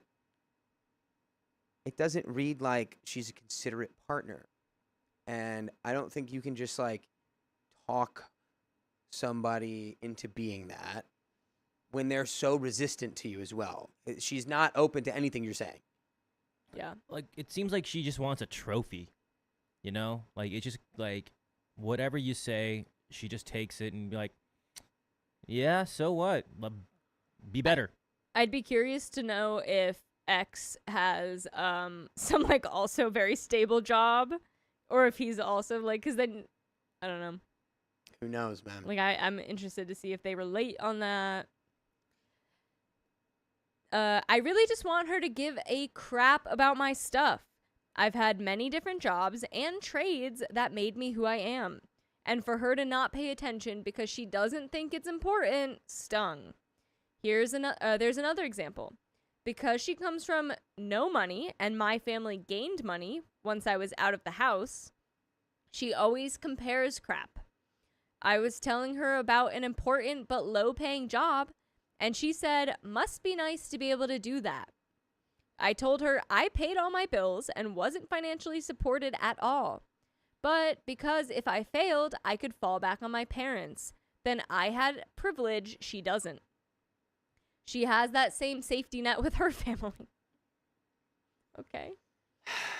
I don't want to compare trauma or struggles. I recognize her past and journey and understand she had it harder growing up. I've always made sure she's heard and understood, but it kind of makes her a wiener about it.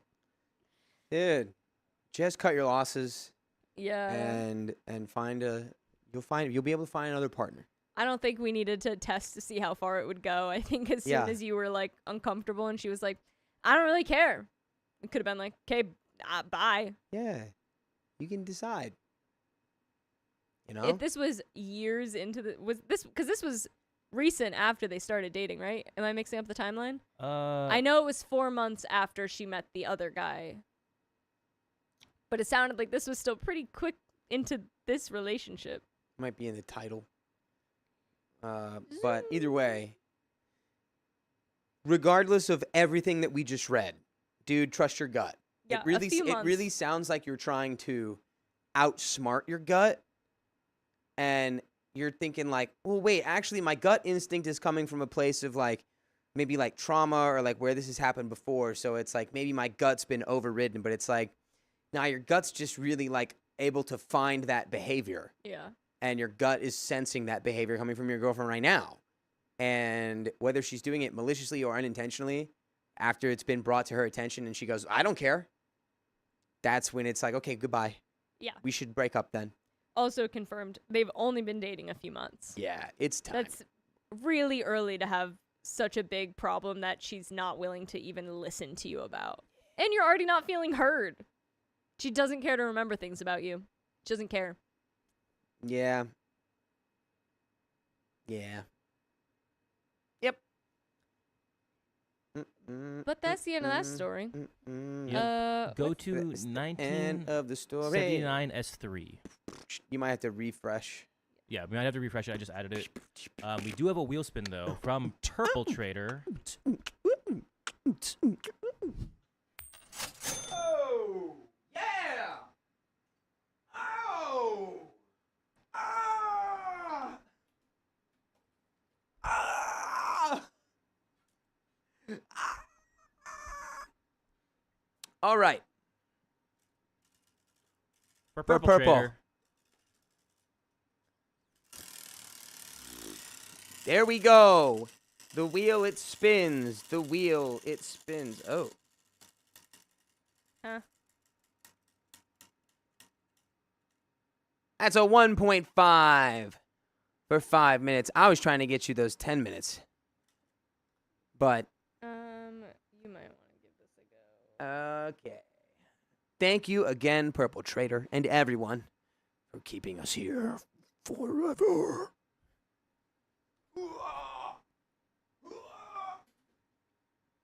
I believe we have some more donations. I can read them. 1979. Yeah, S3.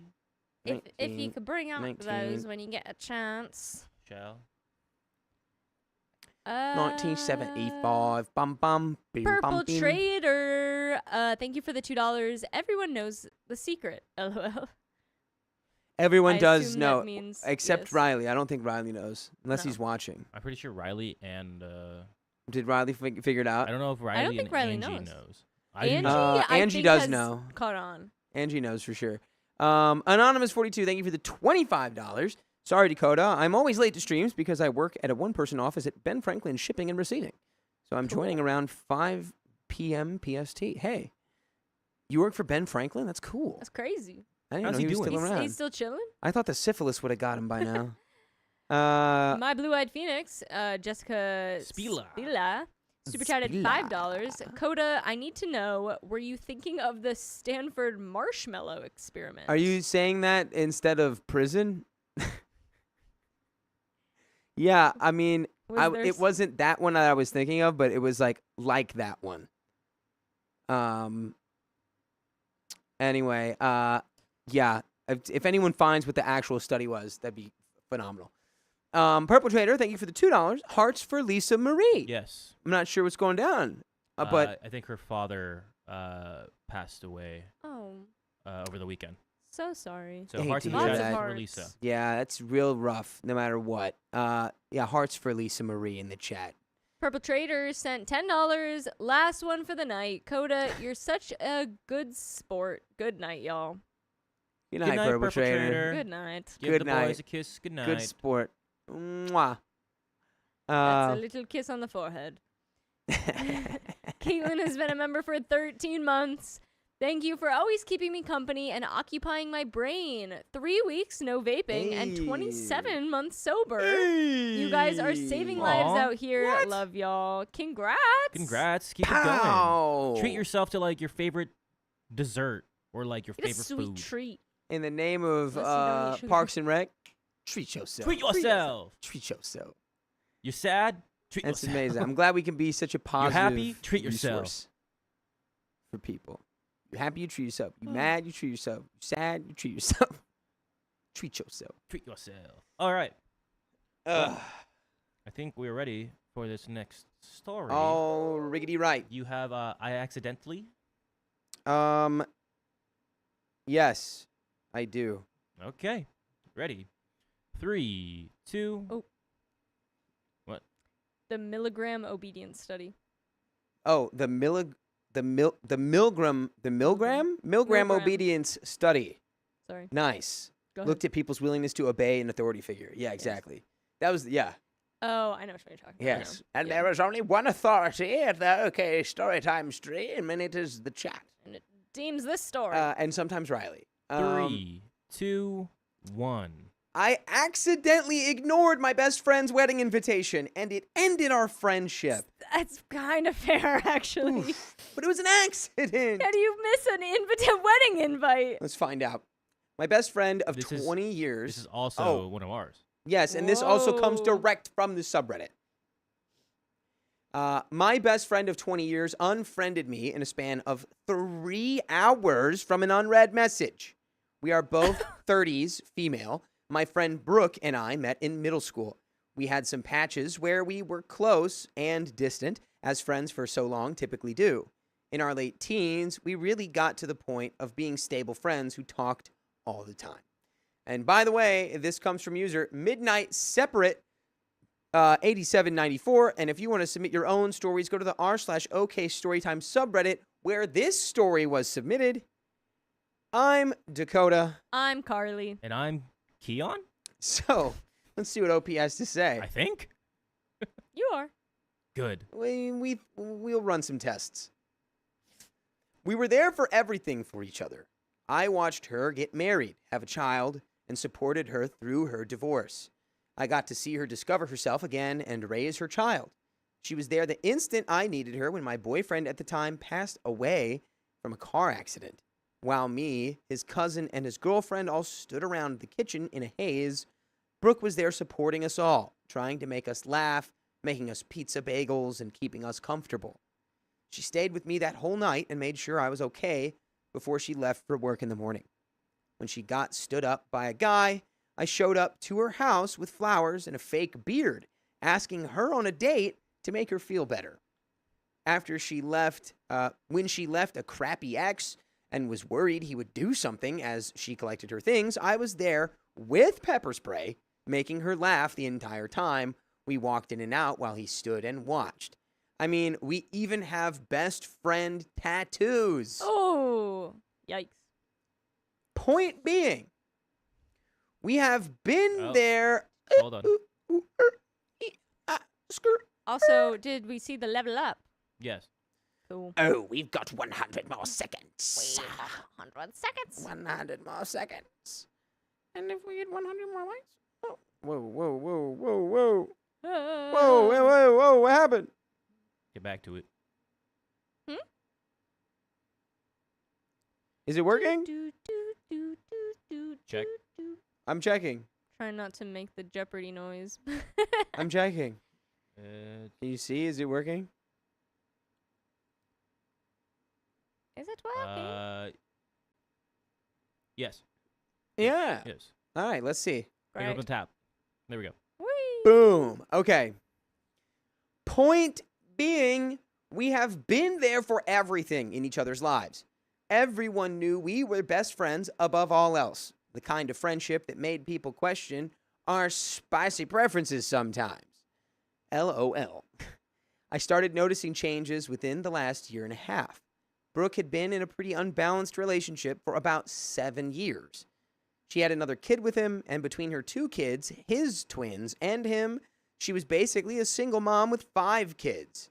The guy never pulled his weight, always had excuses, and I was so relieved for her when she finally left. After the way he dragged her down, I was excited to see her find herself again, for her and for her kids. She started dating and shortly later found someone. She told me a little bit about him, about the lunch dates they met up for, etc. At this point, we had actually worked for the same company and would go on daily walks together. After a few weeks of her seeing him, we went on a walk and she was talking about how she had met him for her lunch break. I had jokingly asked when Whoa. I would get to meet him.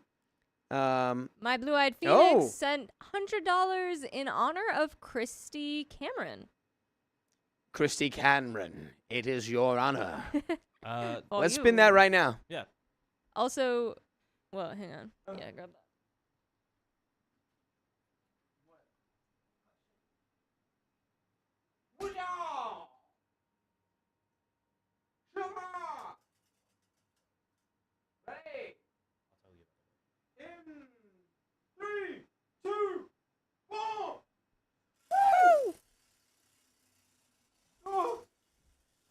And that wheel spin is in honor of Christy Cameron on behalf of Jessica Spila, my blue-eyed phoenix.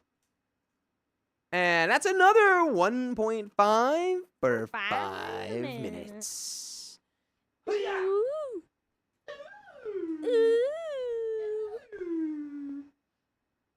Yeah.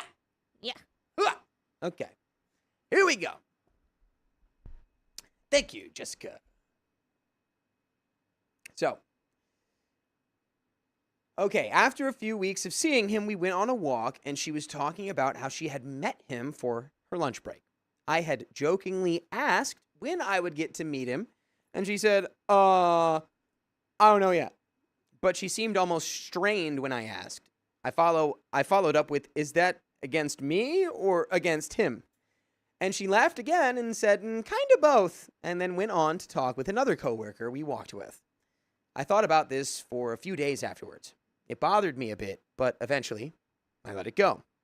Maybe they were still too new and she was just nervous. Whatever. A few more weeks go by, and she had invited me to a cookout/party at her house. I was unable to attend, but heard everyone was there. Coworkers, friends, family, and her new man. I thought we would go out for dinner and drinks at some point, and I would just meet him eventually. Months went by. I tried to set up lunch and dinner dates with or without the new guy just to even hang out with her. I've always tried to work around her schedule, knowing she has kids, so it never bothered me when she couldn't commit. One night, Brooke asked about meeting up for some food and drinks at a local little bar. We go out, and I saw an old friend of mine, Ray. I shoulder-checked him as a joke, and his newest bimbo of a girlfriend seemed to take offense to that. She told me, "Girl, don't do that." I laughed and went to sit back down. Bimbo glared me down for a while until she made Ray leave with her. I mean, Gotta love that. to be slightly fair, I think I also might be like, what the heck? You just shoulder checked my boyfriend and then laughed and walked away. You know, I'm surprised that hasn't happened to us in public yet. I think Like, it would depend on what the Excuse me? boyfriend says. with someone like an old friend bumping into me, or like someone that I know would like shoulder check me. She, excuse me? She said immediately. Yeah, I mean, we run into your friends all the time. I just run into a lot of people who I'm like, oh my gosh, hey. many people. He does. He knows so many people. I He's know. so popular. Because you're from here. He's so Mm. cool. Everyone knows him. Children behave. I'm the oldest in the room. I'm not taking any. Yeah, no, not from you. Sorry. Try again. What? Keon. But if genuinely though, if someone shoulder checked Keon, and then I was You'd like, fight. "What the heck was that for?" fight And then him. they just go and walk away. Can I have an explanation? I'll probably start laughing too. I'm like, that's pretty fun. Unless you would know. But they didn't say who they were. Okay, Never mind. okay. Let's get back. It's not the point. It's Maybe funny, she too, did because I explain. know at Maybe least- they did explain. I know a okay. handful of people who would do that because I haven't seen them in years, and I should be like, Wasn't the point though that this was an ex? No, I think it was just a friend. Okay. An old friend of mine. Yeah. Okay. Not an ex. Not an old ex, an old friend That's better. that we know of. Anyway. Since we had a few drinks in us, Brooke and I, of course, sat down and made jokes about how if Bimbo had approached me, that we could have taken her, and I got plenty of pent-up anger in the tank. You know, just saying that kind of stuff. Obviously, nothing happened. It was all just fun and jokes. At some point, she had texted her new boyfriend about the situation, and she told me his response was, "Don't get dragged into anything like that." In that moment, I had a gut feeling of where things would go from there. I set my thoughts aside, and we had a good night just hanging out. That was back in March. In April, I saw Brooke tagged in a Facebook post that this guy had posted. Oh, no. In April, I saw Brooke tagged in a Facebook post saying that this guy had proposed, and she said yes. I didn't think they'd been together that long, but when I looked, I realized he had proposed on their 1-year anniversary. They had been together a year, and I never met him once. Feeling mildly petty, I didn't react to the post and moved on. A few days after her engagement, she sent a message to the group chat of her, myself, and another friend, Levi, around 9:30 a.m. I had just gotten a new job. I'm work from home and on camera during class, so I cannot check my phone much. I swiped away the notification without checking it. Totally fair. Totally fair. I have this thing called a job. I'm working it. I also do feel like before you post on social media, you tell the people that are important to you. Right, that you makes got sense. Engaged. Totally makes sense. So this is either leading to me to believe that you guys are not like close enough to get the non-social media update, Yeah. or she should have been better. I'm going out on a limb and I'm saying new boyfie poisoned the watering hole for you. Because especially with the way he said, don't get wrapped up in that. Don't get yourself caught up in that. It's like, caught up in what? We're just messing Right. around. Like being like, she's so bad for you. Whatever. I just don't like the person you are when you're around her. It's like, well, shut up, dude. I knew her first. Anyway, 3 hours later, she questioned why Levi and I had not responded with no comment. Again, I swiped away. Shortly after, I was on a break when another message came through stating, never mind. I'd rather spend the time with the people that like to see me happy. Consider yourselves off the hook. She had immediately left the group chat and unfriended me on Facebook. Turns out the first message I swiped away was an invite with details of her marriage this coming October. I was so shocked that she hadn't even given us a chance to talk about things. My new job requires my focus. I sent Levi a message asking how he felt about it, and he said he didn't have time to deal with it. His boss is fighting cancer again, and he essentially runs his shop for him. So he was also busy handling things on his end at his job. I tried, yeah. She swiped a text away still, right? Right, Not and like this- a calendar invite. It was, Right. Okay. Not anything. Also, didn't even know Just that a this was text. happening before the Facebook post. Okay. This is all on the friend. So it's a text for 3 Or hours. how I'm reading it. Which is like no time at all. People Right. expect you to be way too glued to your phones if you didn't answer a text in 3 Text hours. for 3 days is maybe she when you start to unfriends get you. mad about that. Oh, that just reminded me. Daniel, if you're watching have this, to I answer? love you. I need to reconnect with you right now. It's been too long. Let's get it. I've been meaning to text you back. Also, wish Teresa eats I hope a I don't pizza. forget again. Happy birthday, Teresa. Happy Eats a birthday, pizza. Teresa! What kind of pizza you eating for Eats your a birthday? pizza! Eats it a pizza. I hope it's Teresa. barbecue chicken. I'm about to get flamed for that one. That's He- barbecue he chicken. loves barbecue chicken pizza. Okay. So, I tried talking to other people about this because this whole situation ended up bothering me a lot. No one really offered anything other than, I can't believe that, or that's ridiculous, but just left it at that. This has been festering in me for weeks. Once I started to look back on things, I remembered how she stopped inviting me on walks at work. She almost never responded when I tried to set up hangouts with her and Levi, and when we still worked together, she moved to a different building in the company and came back to the main one for a day-long meeting. She stopped and chatted to someone who was 3 desks away from me, but didn't even acknowledge me. I remembered her not knowing when I'd met this guy, and then I remembered the night at the bar. I knew from his response that a man I had never met was judging me, and that was all it took to plant a seed of doubt in her against me. I haven't spoken to her since she left the group chat. In reality, not much has changed. She was barely talking to me as it was, so now I just get a few less memes or funny videos throughout the day. I'm usually an it is what it is kind of person, and didn't want to let this bother me, but it has been. Since I have no one to talk to about it, I ended up crying to myself a few times over it. This ended up bothering me more, knowing that she probably hasn't had a second thought about me since. I had to think that deep down, I'm still grieving the loss of a friendship. Just writing the few memories I did for this post made me tear up. This is something I trusted. Excuse me. This is someone I trusted with everything I had. Someone that was supposed to always be my side.